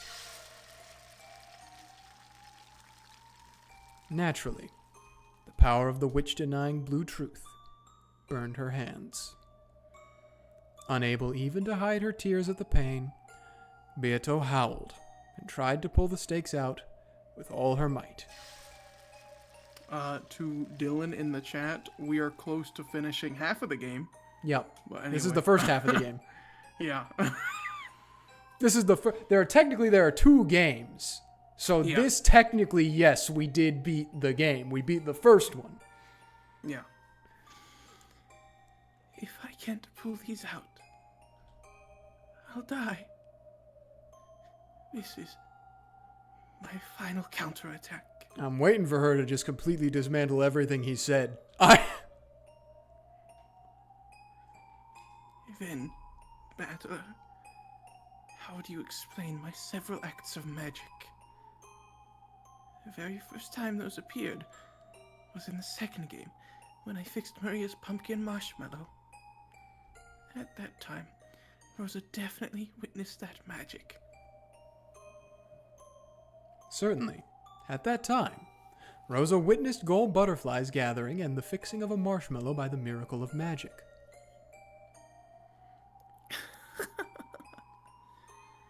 Rosa alone witnessing it isn't very credible, right? Mm-mm. That's why I increased the number of witnesses to the uppermost limit later on. Which is what happened in this last game. The summoning of my minions, and brutal murders due to magic. All of those were witnessed by a great many people. That is itself proof that my magic exists. How do you explain that? Hushiromiya Battler?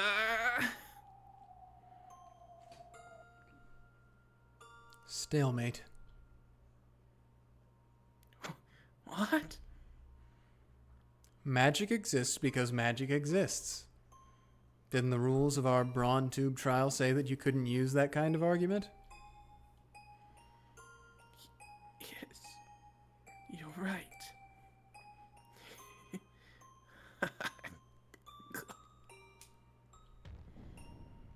No matter who, or how many people, witnessed magic, that cannot become proof of magic's existence.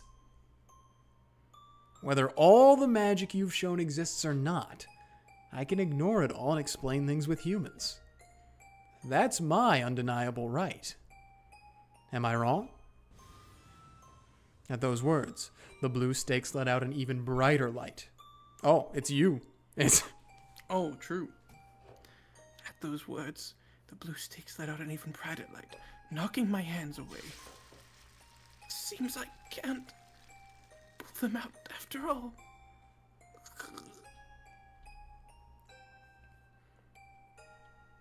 As Battler is now, even if I pull up a witness for each individual bit of magic and demand an explanation, he'll probably use some kind of move to deny all of them. Not just the magic with the marshmallow I showed Rosa, but all the miracles of magic. So, I can no longer even claim to be a witch without questioning him about something like how a marshmallow was fixed. I'm in such an inferior position that I must fight over such trivialities. It may be impossible for me. I know that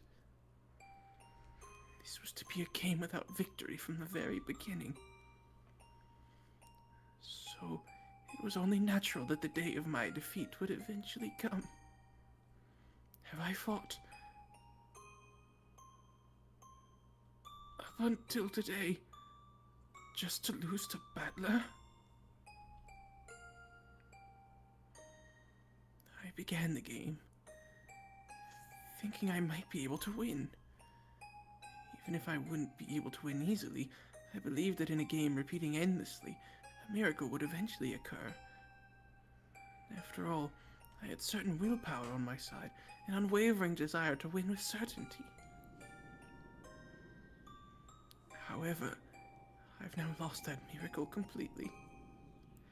And that certain willpower resides in Battler, leaving me certainly without even a 1 in a million chance at a miracle. Or perhaps I should say, I've been left without a miracle or a certainty. Dang, Lambda and Burnk are both on Battler's side. I will have no victory, and no end through a tie. The only resolution allowed me is to continue on resisting until defeat is given to me in this game.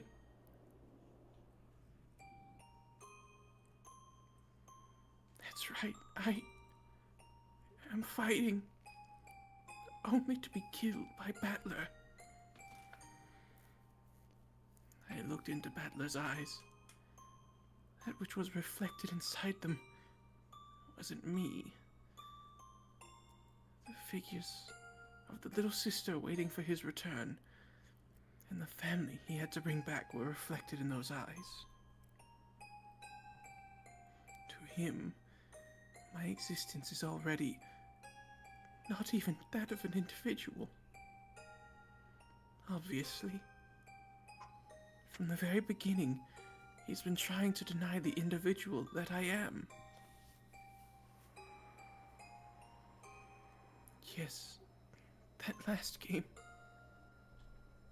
sure was fun. I was only tricking him a bit, but for just a short period of time, it felt like we understood each other, and that was fun. That's right. I should have made my move then. I should have continued for eternity with Battler still totally fooled. But that's just no good, right? That just wouldn't be true victory. Is this checkmate? Beatrice? Beato had been run through with several blue stakes, skewered over and over to the ground while still standing. Because of that, she wasn't even able to fall over. And, still looking up into the sky, was sewn in place. That tragic form might have been a fitting end for the cruel witch who had endlessly toyed with 18 people's lives and who had killed constantly for hundreds and thousands of years. Gently, as though someone was mourning over something, rain began to fall. Amid that rain, Beato was soaked and crucified. Is it over, Beato? Can't even let out a squeak. Not yet. You aren't a woman who will let things end with just this. Don't be ridiculous. How can you look at this and think that it isn't over? I don't know, maybe because of the one time that Virgilia did it to you and then it wasn't over? Quickly, deliver the final blow.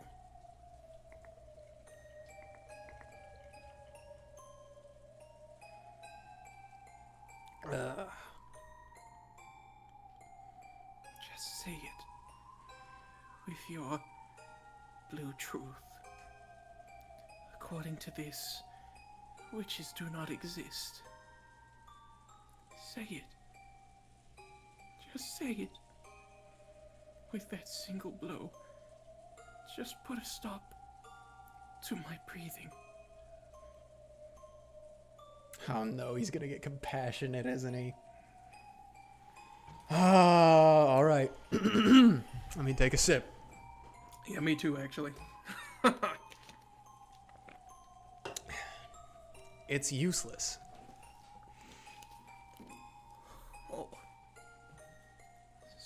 expose me to even further shame? Isn't it settled already? Stand up. Our brawl still isn't over. Not over, you say? That just now wasn't you losing. You just stopped and gave up. Isn't that enough? Wouldn't giving up mean your victory?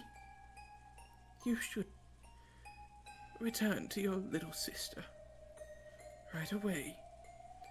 Just throw me away. Right here. Didn't I tell you?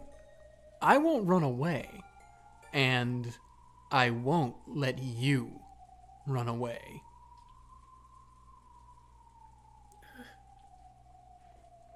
Just who are you? And what in the world is it that you want? If you want to know, why don't you just try your favorite move? Isn't it better this way? With me as a mere delusion. An illusion. Isn't that enough? It's all useless. I won't let you run away. I'll break through you. How could I let you run away like this? I won't let you run back to the darkness of illusions while you're still all hazy like this. I'll break through you. Completely. So stand up. Don't act all frail like that. You're still hiding several moves. I can tell. Why? Won't you just let me escape? Dad, Mom, and Ange, all the cousins and all the relatives, and all the servants. You toyed with them so much and killed them. I definitely won't forget, won't forgive that inhumanity. I can still feel Ange's arms on my shoulders. I won't forgive your inhumanity, so I won't let you get away like this. Battler's eyes burned with the flames of hatred. The time had long since passed during which pitiful behavior would have earned his compassion. After being tricked once, Battler will never sympathize. Oh, that's you. Oh, yeah, true. After being tricked once, the Battler will never sympathize with me again. Instead of the wolves and sheep puzzle, this is like the boy who cried wolf, isn't it? What am I supposed to do? What should I do? Is fighting endlessly only to avoid admitting defeat a fitting endless torture for the endless witch? Is endlessly harassing Battler to avoid giving him victory also part of being the endless witch? It's so sad. Is this what the endless magic is? I've had enough. I've had enough of endlessly being toyed with by witches. I will have no victory and no tie. In that case, there's only one result that can release me.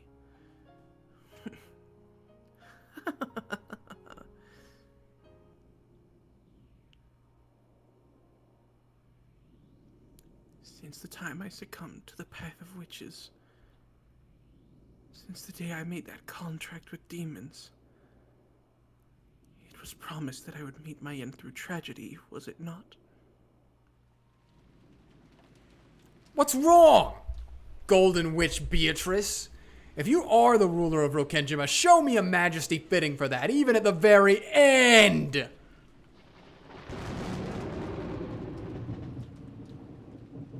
Lightning. The world was smashed with white. Fitting last moments for the ruler of Rokkenjima.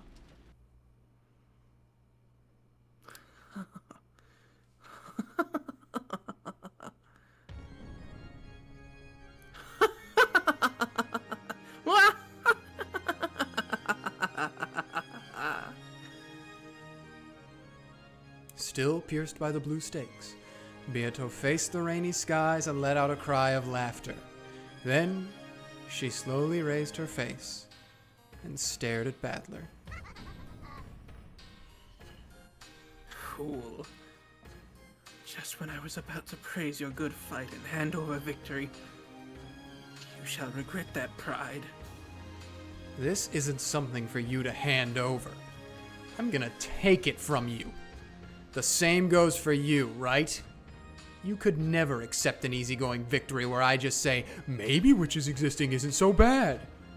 Isn't that the very reason you intentionally fell apart like that at the end last time? That's right. Last game you took pity on me just once, didn't you? So now I'll pay back that debt. Stand! My enemy, my golden witch, Beatrice.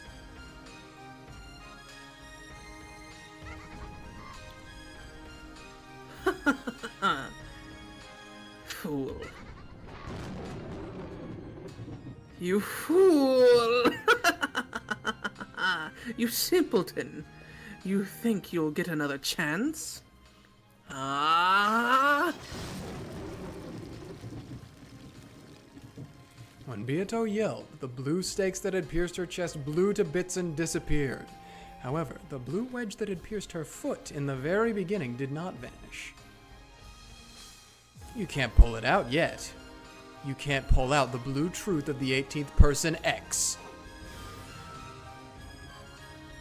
I will respond to one thing you told me to repeat. As you reasoned, Kinzo is already dead at the starting time for all games. However, this means that you can take one person out. Before now, I have proclaimed that no more than 18 humans exist on this island. I will lower that by 1 for Kinzo. No more than 17 humans exist on this island.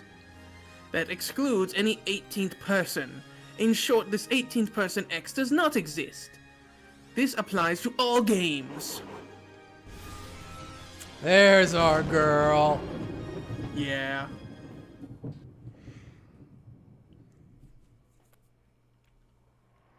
What do you know? Looks like you're still hiding some pretty crazy stuff up your sleeve after all. The island, which had no more than 17 humans on it, has been set up to appear as though there were 18. Taking one off makes it 17, so we've finally reached the correct number. This way, the wedge I knocked into you has been removed. We'll have to start the fight over, back from square one. The blue wedge that had sewn Beato in place broke apart. There was no longer anything piercing her. The scars on her body had disappeared completely. There stood, just as Battler had hoped for, the figure of the majestic golden witch who ruled Rokkenjima. Really makes you think about episode 1 now. With Yeah. Natsuhi and Kinzo stuff, but anyway. Then come, Battler. Once more from the beginning. Try and break through everything with the blue truth. I too will no longer play, run, or hide. Natsuhi's just schizophrenic. Yeah. If you are worthless, then I shall end this match right here, right now. Or it's one of those things where like the family is talking to the dead corpse of Kenzo as if he's alive. Could be. That'd be crazy. He's just like It's not- sitting it's in not his desk impossible. chair dead. Yeah. Oh. With my grand victory, I'll make you regret your refusal to compromise for all eternity. Come, starting from the first game. Right. From the first twilight of the first game. There's nothing strange about the murder of the 6 relatives that were found in the gardening shed at the start. The crime was possible for any of those who didn't have an alibi. Valid. Continue. What about the next closed room murder with Ava and Hideyoshi? Even the chain was set for that closed room. I shall add to the red truth. Both deaths were homicides. It is not the case that, after the construction of the closed room, one of them committed suicide after committing murder.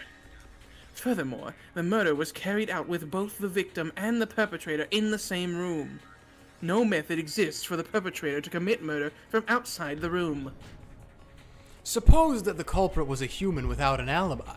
In other words, the dead. We weren't able to identify some of the first 6 corpses because of their smashed faces.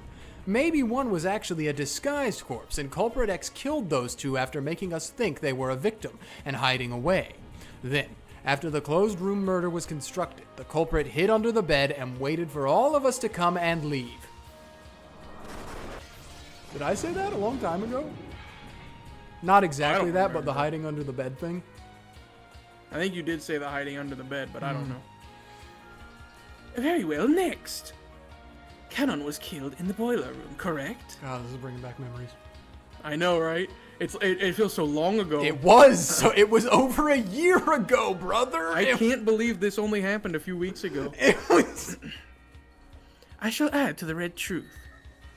All of the survivors have alibis. Let us include the dead as well. In short, no kind of human or dead person on the island could have killed Cannon. If no one could kill him, then he might have been the one to kill. Cannon-kun might have killed himself. Repeat it. Cannon-kun did not commit suicide. Epstein did not... Yeah. Cannon did not commit suicide. Oh, that one's tricky. Yeah, it is. One more. Repeat it. Cannon-kun's death was a homicide. Oh, did he die by an accident? I refuse to repeat it. There's that funny little accident again, the funny little accident checkbox. By that refusal, it may be possible to view it as a homicide, but you've already proclaimed and read that no one could have killed him. In other words, it wasn't a homicide. This is the same as the linked closed rooms from the 3rd game. Cannon-kun died for a reason that was neither suicide nor homicide. The details are unknown, but he died due to an accident. Because of the devil's proof, I refuse to explain what kind of blunder could have led to an accidental death where a stake was driven into his chest.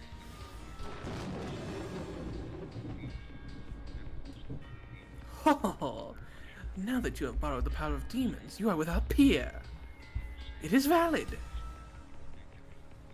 In that case, what about the murders after that in the parlor of Genji, Nanjo, and Kumasawa? Naturally, Maria, who was in the same room, did not kill them.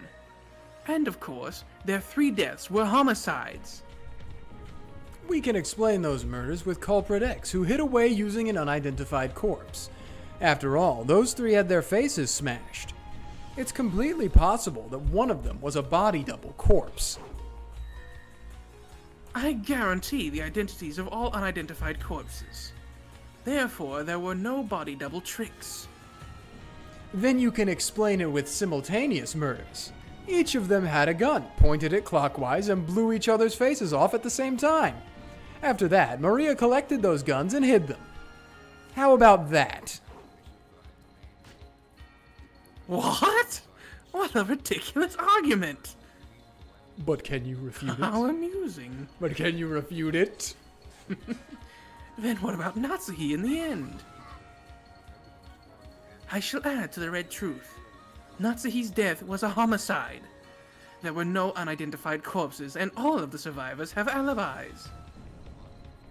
You can explain it with an indirect murder due to Trap X. Something was done to Aunt Natsuhi's gun. It could have been a trap gun, built to send a bullet right into the forehead of anyone who tried to hold it up and shoot it. The bullet buried into Natsuhi's forehead was not fired from her gun. It's possible that Aunt Natsuhi was lured out by that letter whose contents were unknown. She was called out into the hall. Then, she was forced to stand at a specified location at a specified time and murdered by Trap X, which used a gun that had been installed there beforehand. Wonderful! These reckless arguments of yours are even starting to feel pleasurable now. Out of respect, I shall hand the first game over to you. Well done.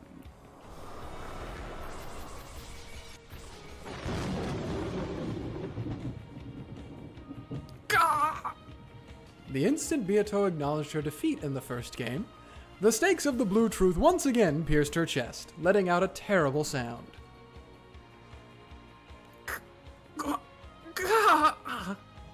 This is still hardly painful, and it's not over yet. I feel like that first part's a lie, but She didn't say it in red. Come, now for the second game. Beato just barely pulled out the stakes that had pierced her chest. But even though there was no hole left behind, she seemed to be bearing a deep wound that was letting out a massive amount of blood.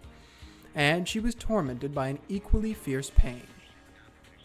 But Beato grinned, grinding her teeth, and pushed for the next game to start.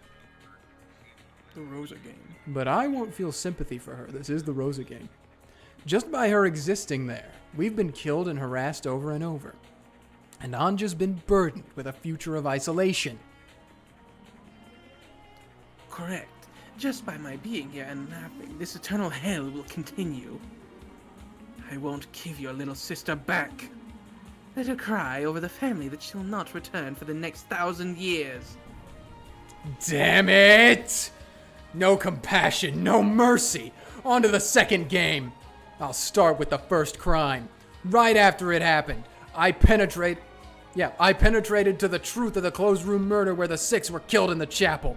Someone secretly borrowed Maria's key and secretly returned it to Maria's bag after the crime was over. From the time Maria received her key to the instant Rosa unsealed the envelope the next day, the key passed through no one's hands. Their feet. No, I'm kidding. Oh, true! That door might have had an auto lock, just like Gramps' study. In other words, it was unlocked before the crime with a rock or something wedged in so that it couldn't close completely. Then, someone gave the key to Maria. The lock was automatic, so it's possible to make a theory where the key wasn't needed. There were no doors with auto locks other than Kinzo's study. The victims locked the door from the inside. One of the 6 was the culprit, and this person killed the other 5, then pretended to be dead. The 6 were already dead by the time they were discovered.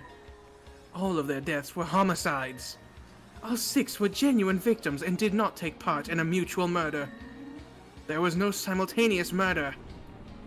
There were people, Kumasawa-san in particular, who had no alibi at the time. I remember talking about that.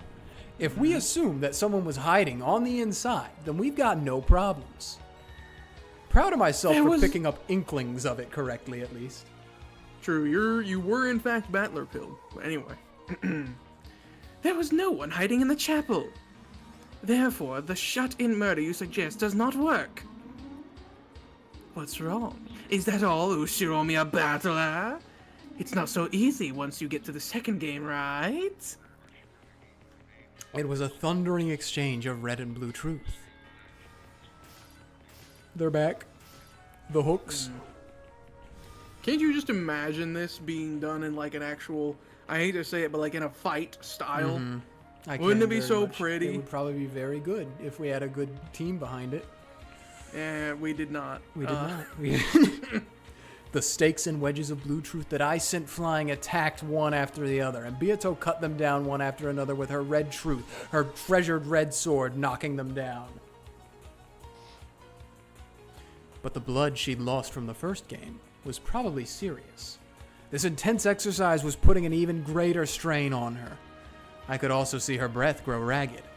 That's why I can't hold back now. I'll corner that witch. This time, I'll break through her. Not yet. It's useless. It's all useless. My twisted logic isn't finished yet. Then what about this? Are you ready, Levi? I don't know. There it is. There it is. It's here. I was wrong about when small bombs was going to be used. It's here. The food they were given had small bombs in it, which exploded from inside their stomachs. In other words, the crime was possible through Trap X. The exact nature of bombs they could swallow without noticing and which could also blow open their stomachs is a devil's proof. I refuse to explain. Refuses to elaborate. True. Tiny bombs. Tiny bombs.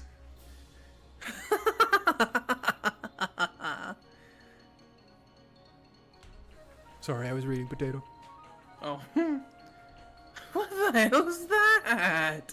Small bombs? What? But Beato failed to knock down the blue wedge as it flew at an angle like a breaking pitch. It let out a loud thunk and gouged itself deep into her left shoulder. So, based off of my idea of how the fragments work, right? Which is they're basically all parallel universes to one another. That means that in one of those universes, that did happen. Maybe. The tiny bombs. Yeah. However, even as the breaking pitch hit her, her laughter didn't seem to be stopping. Yeah, I get it. Even I think that theory's pretty screwed up. Huh. Laugh as much as you want. Got a problem with that? None.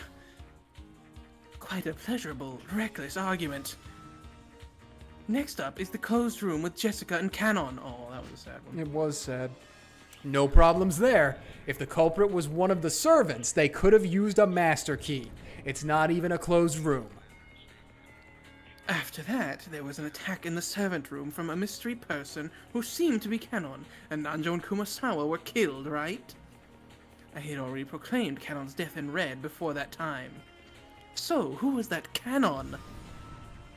If Canon-kun's death was proclaimed with the red, there's no way he was alive. Therefore, there's a chance that the one who attacked that group was in a disguise that made everyone mistakenly think it was Canon-kun. They would never mistakenly think any other person was Canon. Then, just like the heredity of Kenzo's name, there's a possibility that Canon's name was inherited by someone.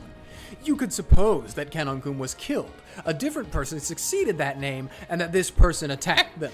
Oh, my voice. Attacked them. It was valid again. I'm consuming liquid to try to protect my fragile throat that is being torn apart by the blue truth. Yeah. A sound like a watermelon being squashed rang out, and a blue wedge was buried deep into Beato's left flank. Maybe it hit in a bad place, since it seemed to be really effective. After leaning over and moaning for a while, she laughed it off as though trying to make it seem like no big deal. Yeah, I get it. That must have hurt a lot. Oh, She tripped. it's okay. She got up. She's good. She... She's all right. She got it. Once again, you set up some human as the culprit, as if it were nothing. Remember when he was like, I couldn't do that. I can't do that. Yeah. Anyway. He got over it. He got Yeah. The power of hate. Anyway. the power of love for his sister. True. You truly are gabbing and hold on. You truly are gabbing on about things you'd never be able to open your mouth and say on the game board. Took me a second. And yet it's valid. That reckless argument is pleasurable. Truly pleasurable. This isn't pain. It's pleasure. Oh no. She's starting to enjoy this. Oh no. When Beato howled, the wedge that had pierced her was blasted away. But the wound remained, and she continued to be tormented by a fierce pain. It's been a while since I've been through this, so it seems like when she acknowledges a valid theory, the pain remains, but the wedges go away. Yeah. Okay. You ready? I'll keep going. My blue truth for the last murder in the second game, the 3 who died in Aunt Natsuhi's room, should still be valid even with the 18th person X denied. Do you have a counter-argument for that in red? If you don't, the second game is all mine too. No, I don't. Fighting over such trivial matters bores me. I'll give it to you. I'll give you the second game. Halfway there, Battler. Halfway there, Battler. Potato, I'm not sure if I like this tone that you're bringing to our chat right now. True, I bring this sort of, I can't remember how the meme goes. I bring a sort of skibbity sigma vibe to the chat that the live streamers don't appreciate. Yeah.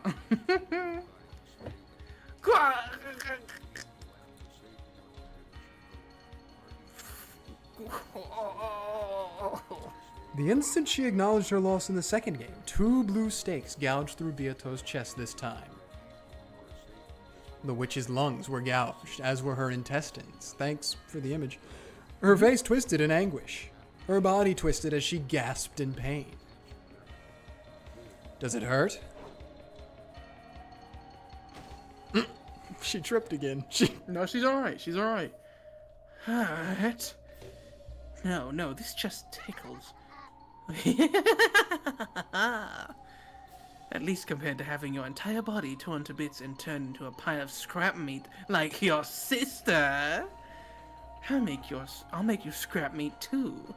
And you siblings can be all mixed together like ground beef and pork.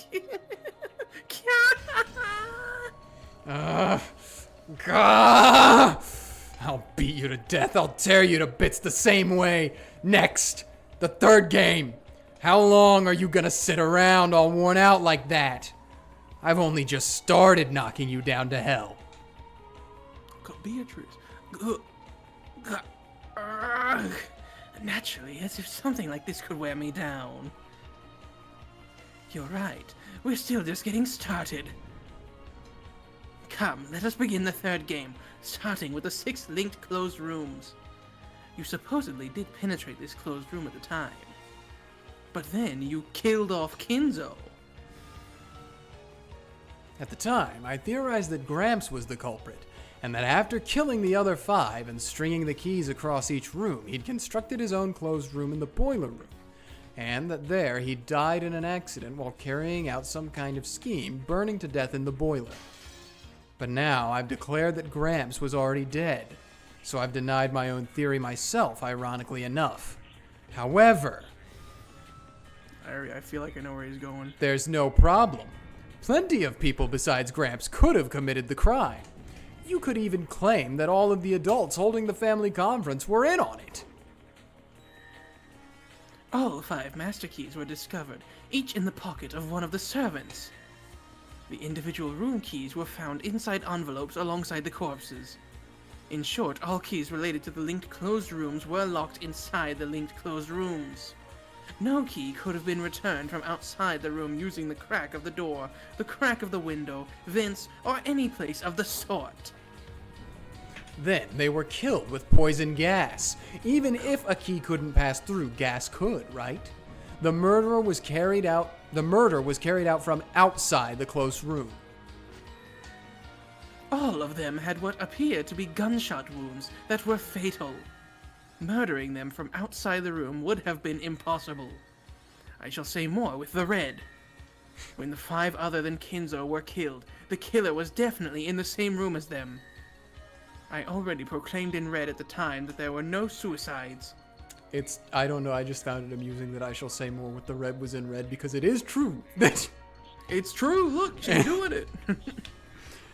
After the murder of each person in their respective rooms, the culprit created a linked closed room.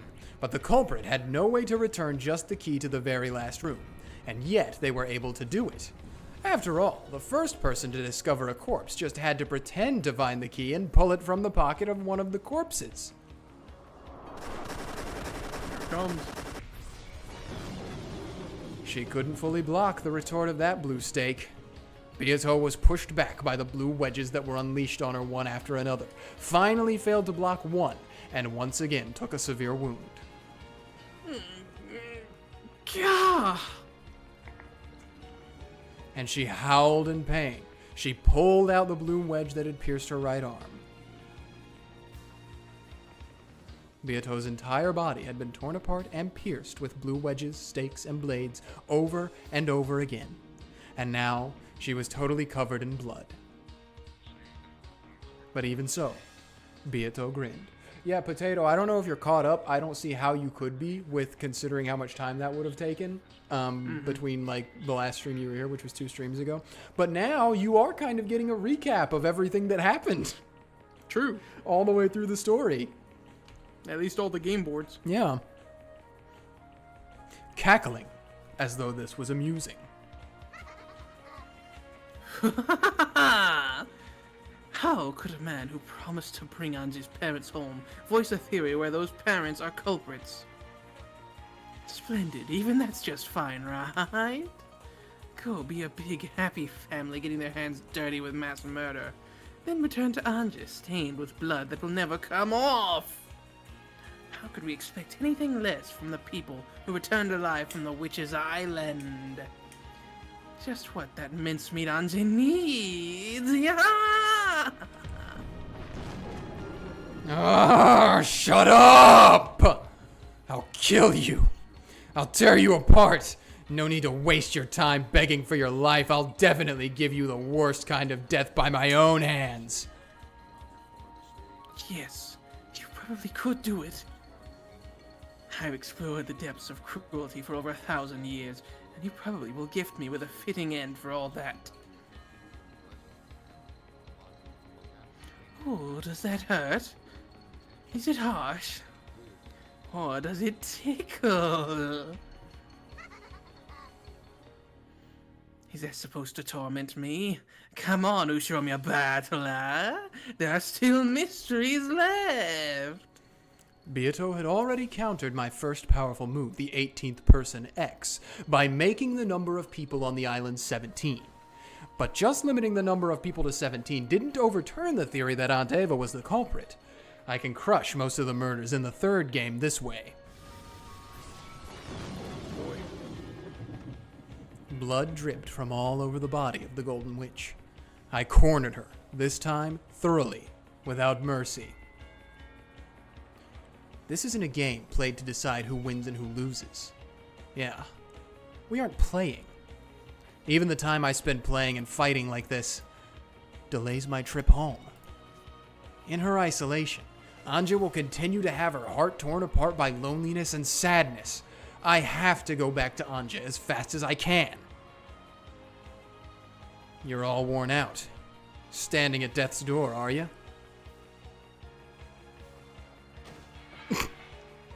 She's all right. The tripping. She's okay. Listen, Getting me. it's okay. Also, to Brass Arachnid, this might recap the events of the game boards, but you still gotta watch everything. Yeah, true. We're not Character. forgiving you. Character stuff. Yep. It still doesn't burden me. Something like this. It tickles. It looks like you don't need any mercy. I never asked for it in the first place. I'm going all out. Do so. When our roles were reversed, I showed no mercy. So you ought to do the same when given the chance. Otherwise, I'll summon another isolated Ange from a different world. And this time, I'll tear off her arms and legs, stick her with a spear and roast her, okay? Shut up! Never again. Not my family. Not my relatives. Not any of the servants. I won't let you make them your playthings. I've already broken through all of the mysteries in the fourth game with the blue truth. The only one left is the very last one from the third game. Only the murder of Dr. Nanjo. Oh, yeah, that's true. We're kind of back to that now. Ho ho! Have I already been cornered so far? What a precarious state I'm in.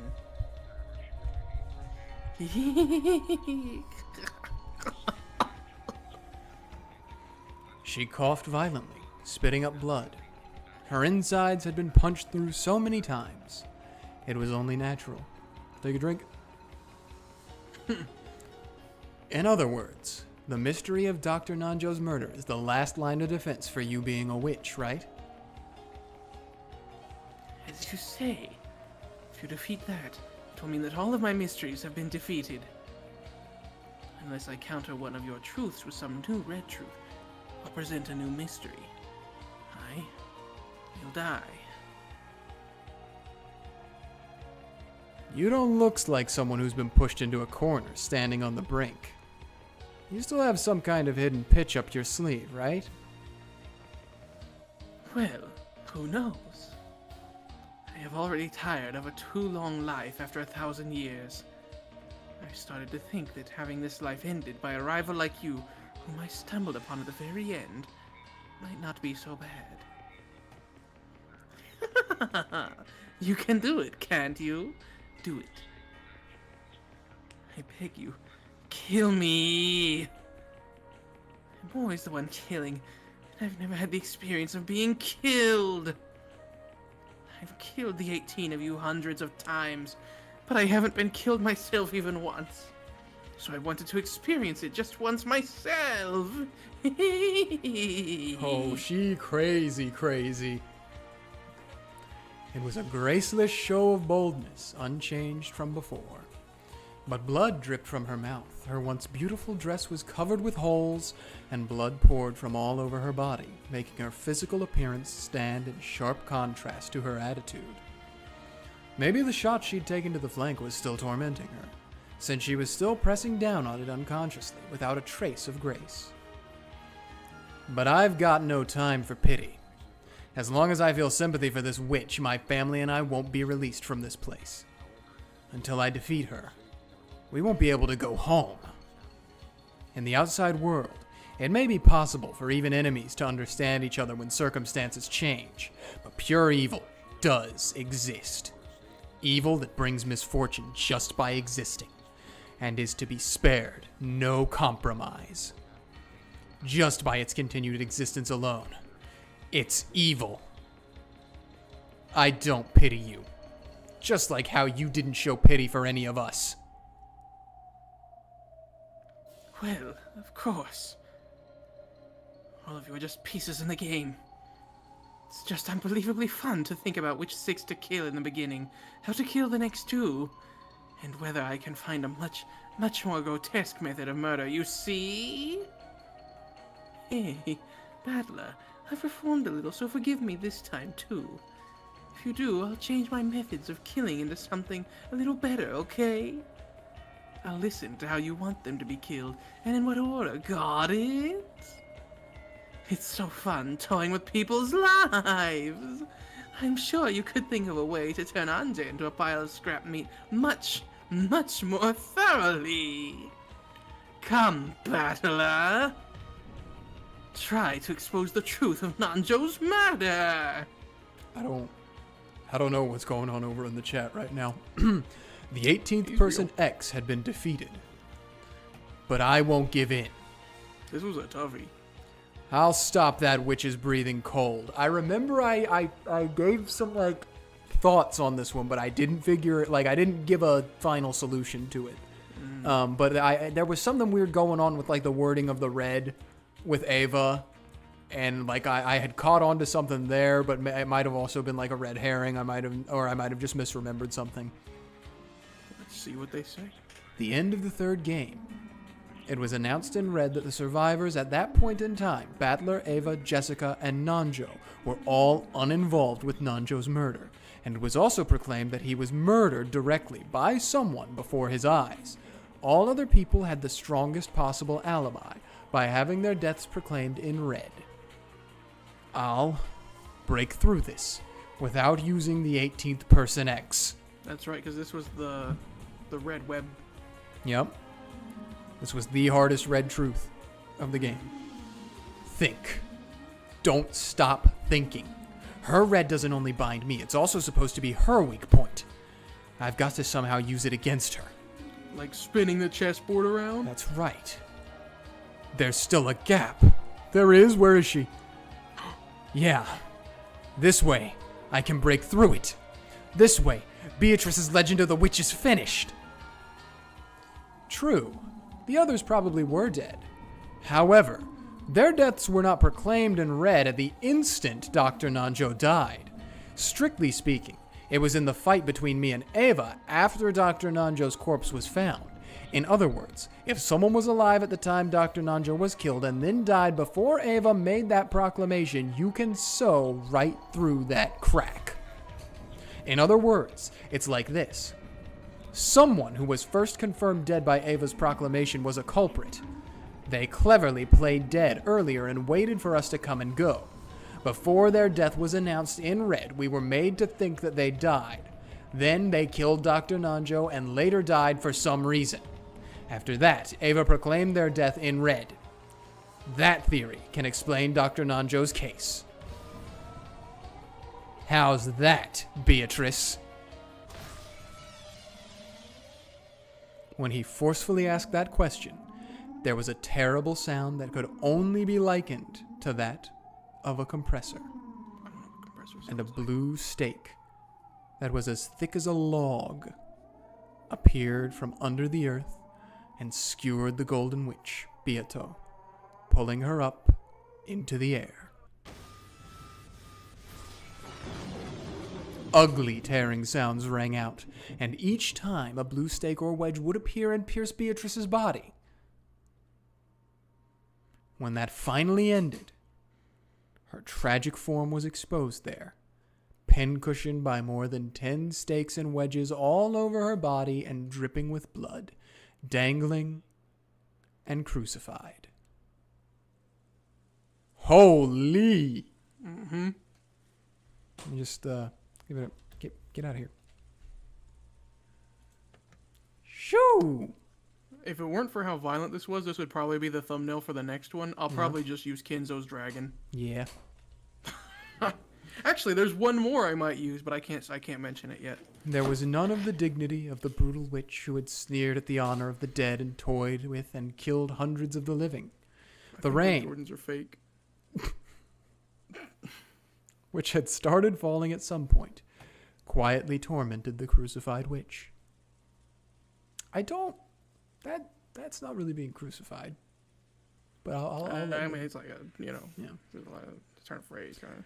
As Battler heaved with his breathing, he waited for some kind of answer from the Golden Witch. Although it wasn't long, it took the witch a bit of time to show any signs of life. It hurts. It hurts. You got what you deserved. Now you can experience a portion of the pain felt by all those you've killed. Even as he said that, it seemed Battler had lost a little of his momentum at this extremely pathetic sight. Even if it was an enemy, he couldn't look straight at a woman exposed in such a brutal fashion. But even so, unless he destroyed Beatrice, this battle wouldn't end. Battler, I beg you.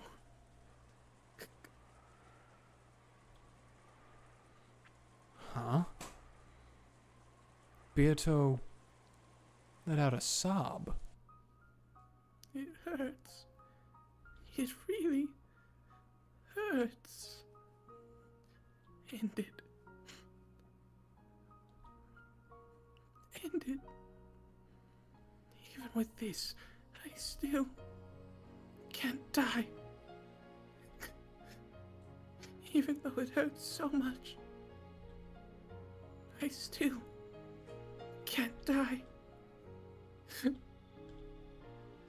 What are you asking of me? End it. Release me from this pain. Beato's expression was soaked with blood and tears. Battler certainly had been tricked by her at one point, so he was probably able to suspect that her expression, that even her tears, were an act. However, Battler believed in those tears. After all, those tears had the red of truth mixed in with them. What should I do? What can I do to end your pain? I will now expose everything. This is my heart. Your heart. Me. Beato.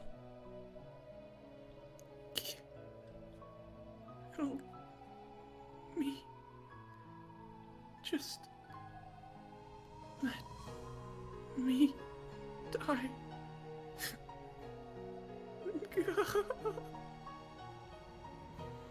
Were those tears from pain and torment? Or else... Either way, that pathetic expression was painful for Battler to look at, even after burning with such anger. Quickly, go back to Ange. I'll listen to your request. Not so that I can go back, but to end your pain. Thank you, Battler. In her last breaths, Beato summoned up all of her remaining strength and managed to close both of her hands into fists. Oh. A red light began to gather at those fists. Then she lifted her arms, as though appealing to the heavens for something.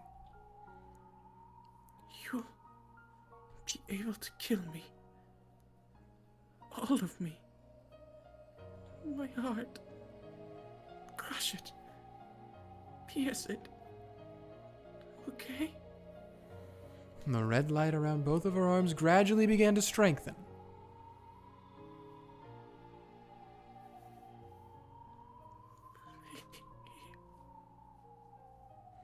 After saying that much, her face tilted to the side a bit.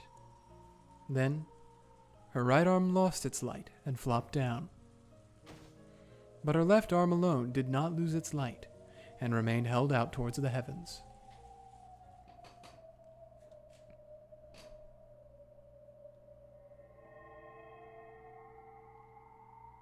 Then, before Battler's eyes, another Beato appeared with a faint form, transparent like a curtain. The crucified Beato had already lost consciousness. However, the newly appeared faint Beato quietly looked at me. Her eyes, expressionless, and spoke. Ushiromiya Battler, I will now kill you. And right now, there is no one other than you on this island. The only one alive on this island is you. Nothing outside the island can interfere. I understand. This is the last mystery Beatrice will be able to make as a witch.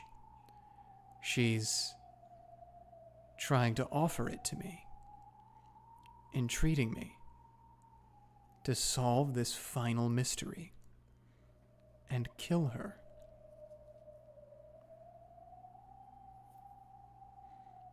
Do it. I'll accept your final mystery. You are all alone on this island. And of course, I am not you.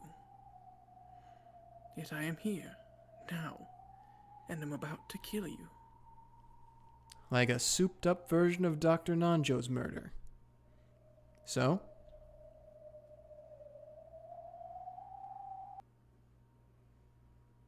Who am I? Is that your final question? Who am I? I didn't think this was going to be in this episode. I've seen this CG before. Mm-hmm. This is probably the most well-known CG of the game, I think. Yeah. Oh. Who is she? Huh? I don't know. She's Beatrice. But is she? Is she? But is Battler Battler? But he is Battler. Yes. Because in his world, he's Battler. So is she Beatrice? I don't know. That depends on her. Then, Beatrice slowly approached me and, still expressionless, held me. Yeah, I get it, Beato. I'll kill you. Don't worry. I also slowly held her head. Then I, as a piece, left the game board.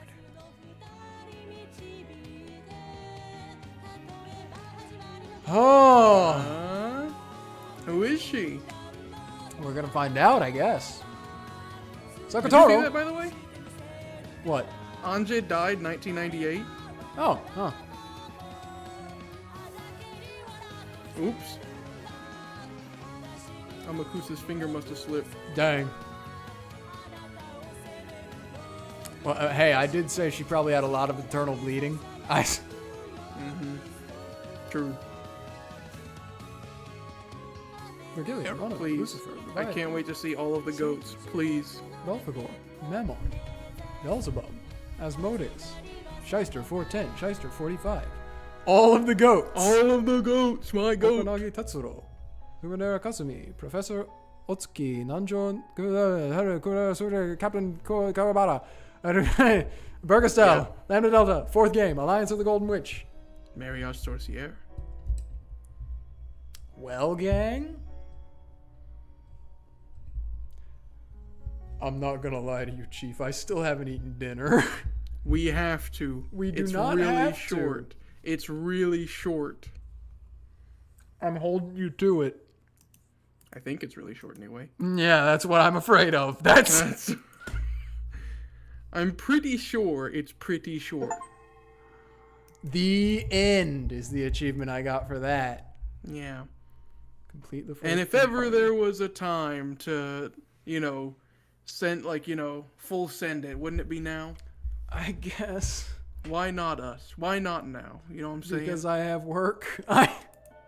Me too. Oh.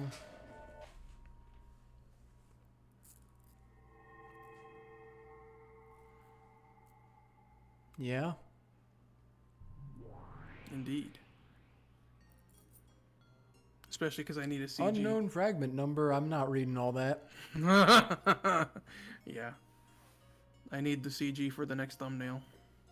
Scattered on a large bed were cute jelly beans of various colors, and chocolate shaped like ohajiki pieces.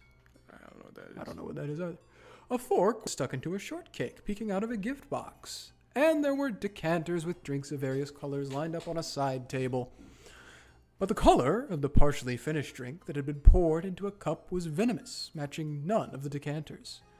Someone had probably been playing around, mixing various things together. That can be lots of fun if you don't mind the taste. On top of the fluffy bed were several colorful big pillows, like something from a dream. Dang. Mm-hmm. Me and who? Me, apparently. Oh. That's you and that's me. Oh. The candy's gonna get in my hair, man. You wanted it until a second ago. The candy's like all in your hair, bro. I see a Yeah. dang lollipop up there. You see that? I'm gonna get up and You're I'm gonna have out a of it. comically large lollipop stuck in my hair. Yeah, but I got the green pillow, loser. And on this bed that looked like something out of a child's dream world, Burnkastel lay face down, and Lambda Delta lay face up, clutching a pillow and relaxing. Doink. Not the goofy sound effects. It was pretty thrilling this time, wasn't it? I got really panicky when Beato said she'd stop the game. What a rude witch. To start a game like this and try to end it by throwing it away. Wasn't Ange a good piece? After Beato ran for it, Ange dragged her back and made her resume the game. Although it's a shame that she gave Battler a little too much enthusiasm. After all, I knew Battler was a softie. No kidding. He looked like he might even go easy on Beato, his enemy. I was uneasy at that. Uneasy that, like last game, he might actually feel compassion for Beato and take the game in a weird direction. Ange was a trump card to get Battler back on track when he mistook his goal. Although I wanted her to support him a bit more before using her up, she really did get used right off the bat. What a waste for a piece that required so much preparation.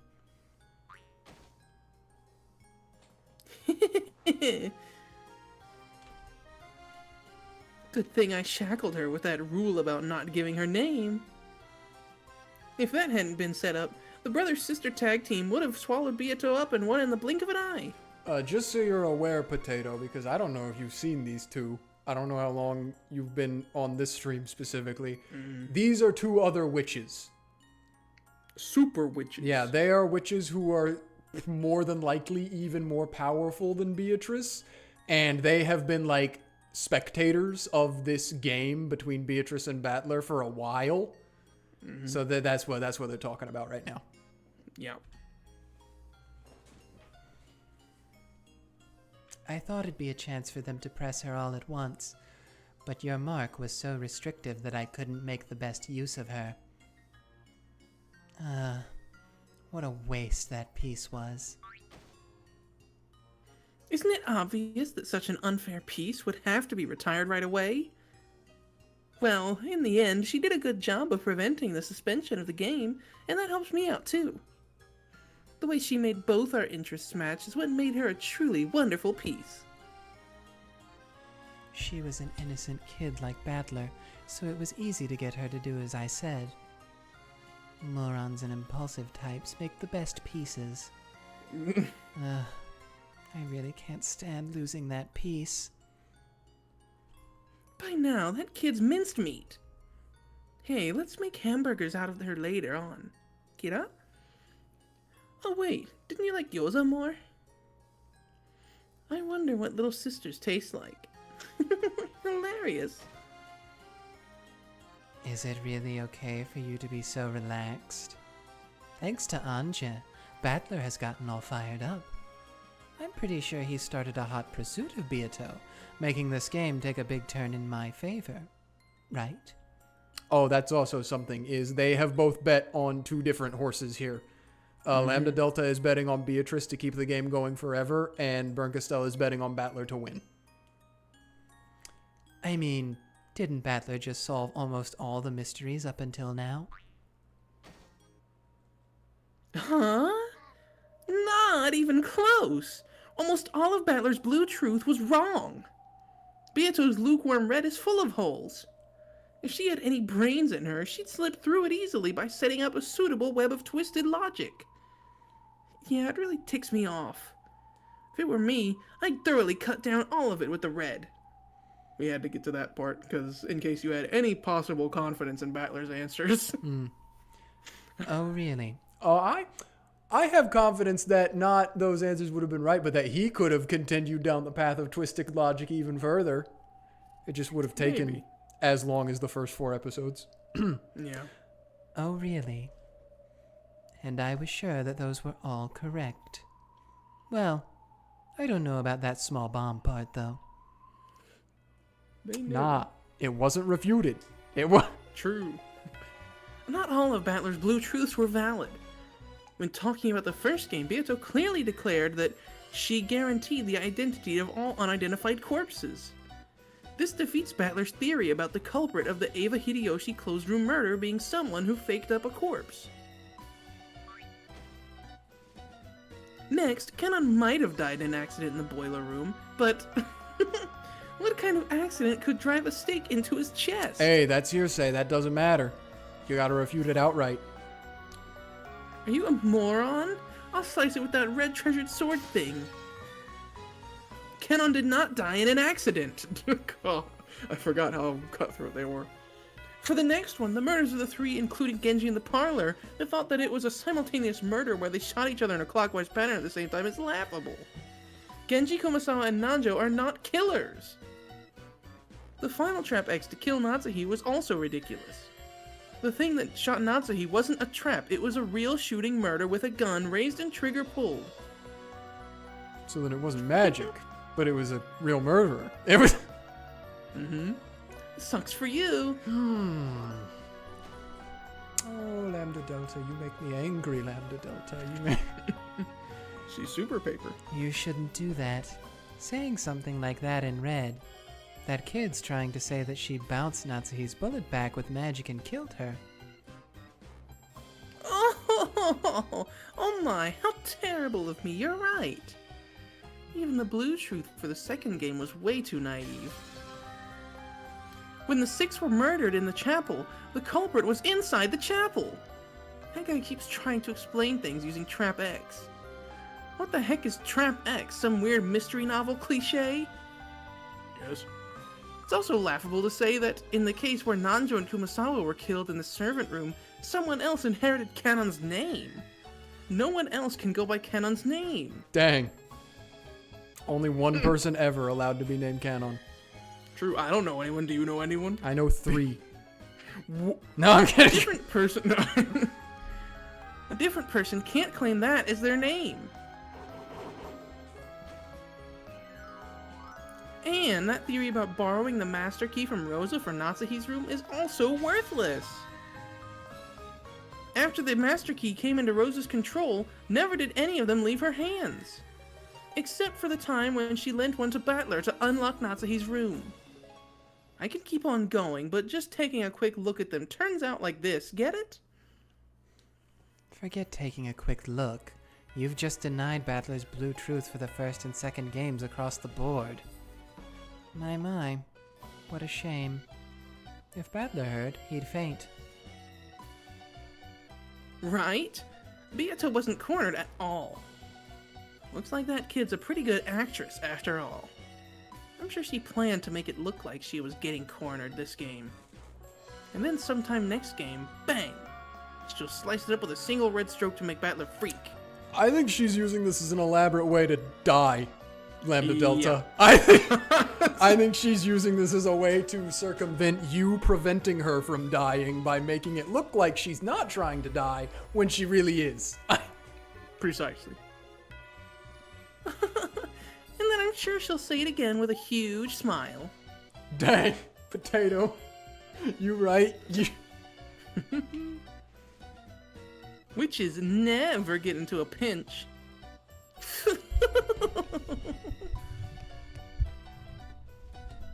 Then that whole tragic atmosphere as though Beato was getting cornered was all an act.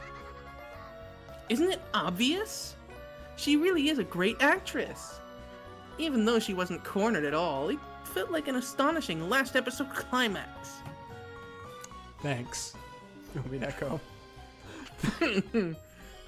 She's totally the winner for Best Supporting Actress this year. Supporting? You self-centered little... Oh, but of course I'm the I knew star. it. I knew that's what she would say. No, Ange is the star of episode 4. Excuse you. Listen, I love her in every universe. Ah. You do fine too, Bern. At the end, she said something like, "Kill me," and laid out a big riddle. Wasn't that her last stand, with Beato to be finished for good if that riddle was solved? Come on, were you seriously tricked too, Bern? That wasn't even close to a last stand. Beato's still holding back a killer hidden move. When she stuck out both hands to give the final riddle, did you notice how she lowered just her right hand? Yeah, now that you mention it, is that what that meant? Sure is. That kid still had plenty of hidden moves left. And none of the mysteries have been solved. That tension, like she'd been exposed and the next episode would be the last. She truly is a genius at acting. Yeah, I want to see her knock Battler down to the very bottom right away. That kid's been totally encouraged by her North Wind and the Sun strategy from last time, right? I'm sure Battler will sympathize with Beato again and fall for it completely. After all, a single tear from a woman can fool a man. Totally economical and profitable. I'm not gonna deny you on that one. Yeah, same. I was gonna say. I wonder if Battler will get caught by the same move again. I've got to spur him on so he never feels sympathy again. Although, Ange's mincemeat seems to have done that pretty well. A power-up from an Ange-flavored hamburger? Oh, of course, I won't lose either. Starting here, I'll thoroughly support Beato to rally her up enough to compete with Battler. Beato won't lose. I mean, I'm threatening her with a wonderful punishment game if she loses. Your punishment games are seriously not cool, so you should go a little easy on her. Not cool, Lambda Delta. Don't say that again. Aw. I've decided what to do for your next punishment game, Burn. Wanna hear? Wanna hear? No. Come on, ask me! Start. Guess what? Guess what? I'll lock you in a wonderful, wonderful castle. That castle will be surrounded by pure white castle wall of 12 kilometers to a side, with a height of 10 meters. Magic and tricks are prohibited. You really couldn't jump over that, right? 1 second, I'm reading. 1,440,000,000 cubic meters. You can stop there. I already know what you're going to say.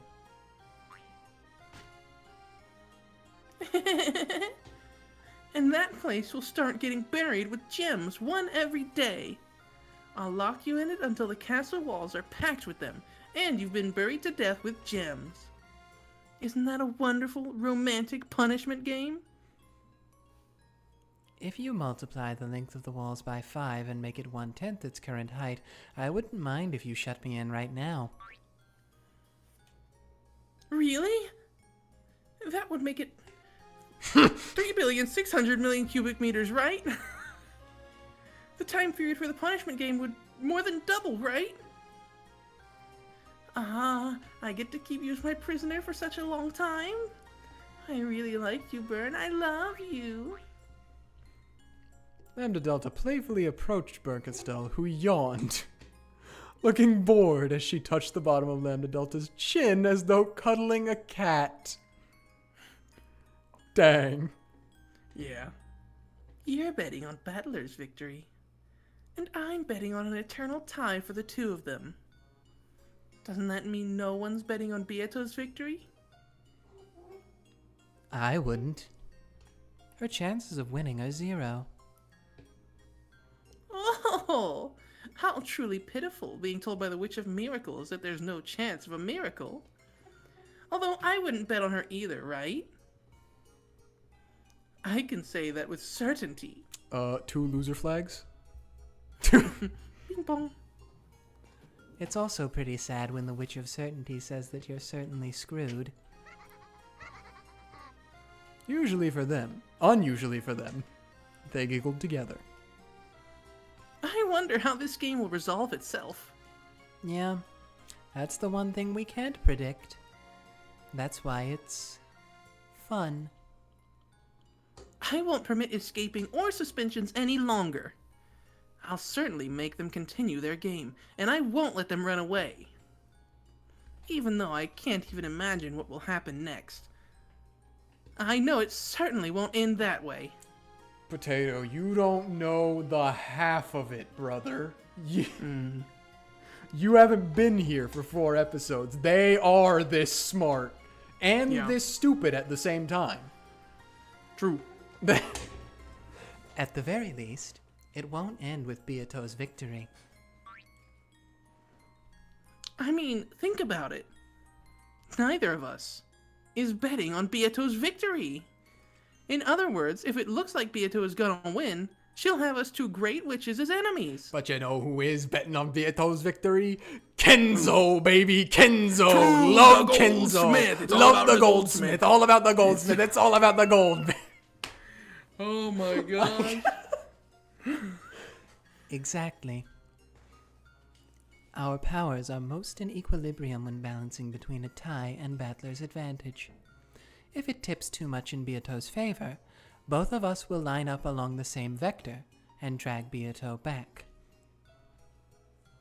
In other words, the instant Beato's in a superior position, she'll have to deal with both of us as enemies. A common front with Burn sounds fun. Thanks. But I'm not going into a completo candy bath with you. Aw, and I was gonna cover you with melted marshmallows while taking a completo shower. How pitiful. That child is a living toy, a doll you caught so that you could play with me, Lambda.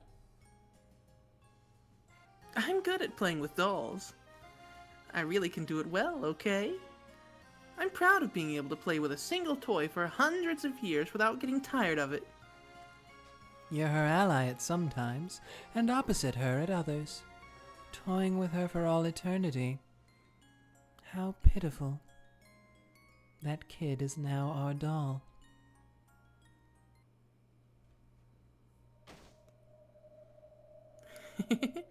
That's right. That kid is our doll. No end has been prepared for that kid except the ones the two of us desire. In other words, I can say for sure that this can only end by repeating a tie for eternity because of me.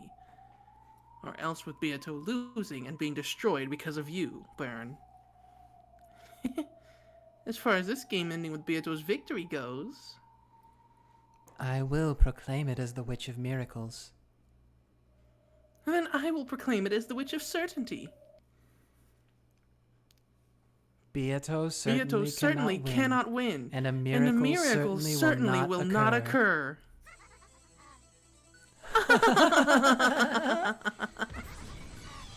I think that's the first time we've seen Burkestal laugh Yeah. like that.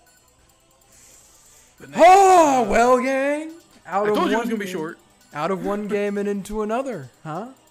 True. And now we're gonna start seeing the real frigged up side of those two. We got a lot more characters to see. I'm excited for Sumides and Rat. Oh, I'm excited for the Very good! Oh, yes! Very good.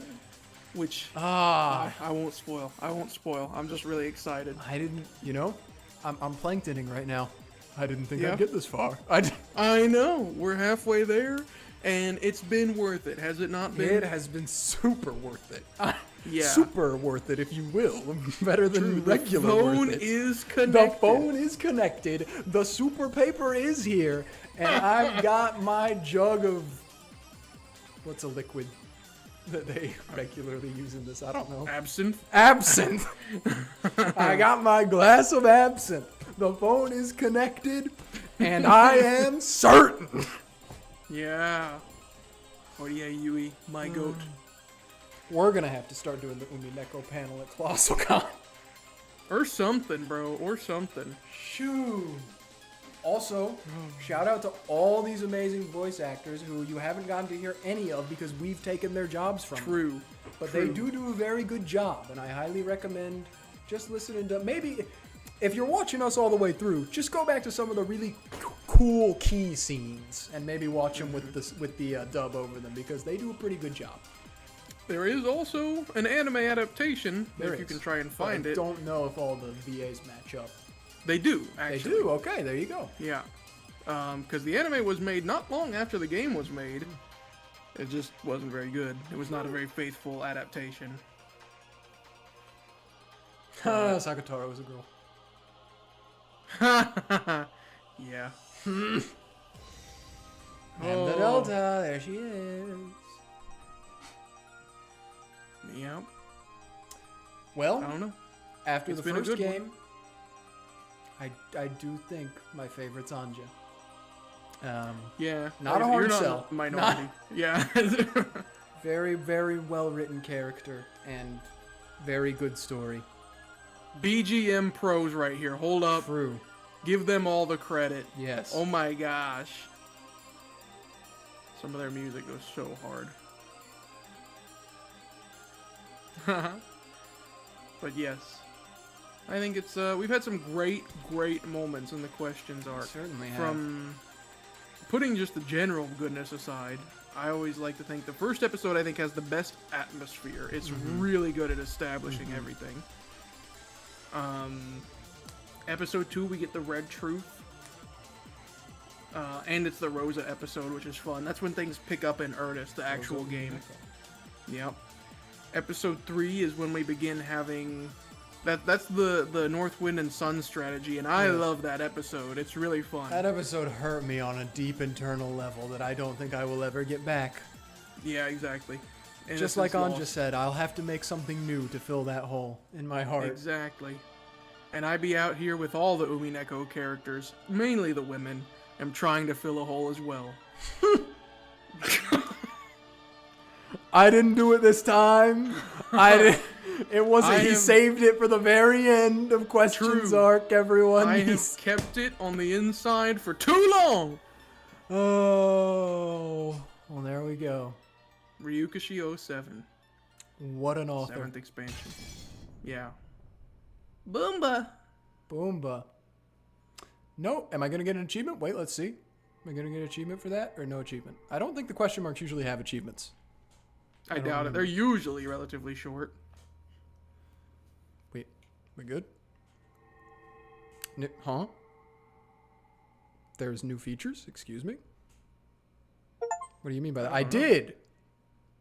I got the achievements called The Beginning. Oh. And the last one was The End. True. Okay, what else is there on here now? It said it added more. I don't know. Probably just stuff in the music box, maybe?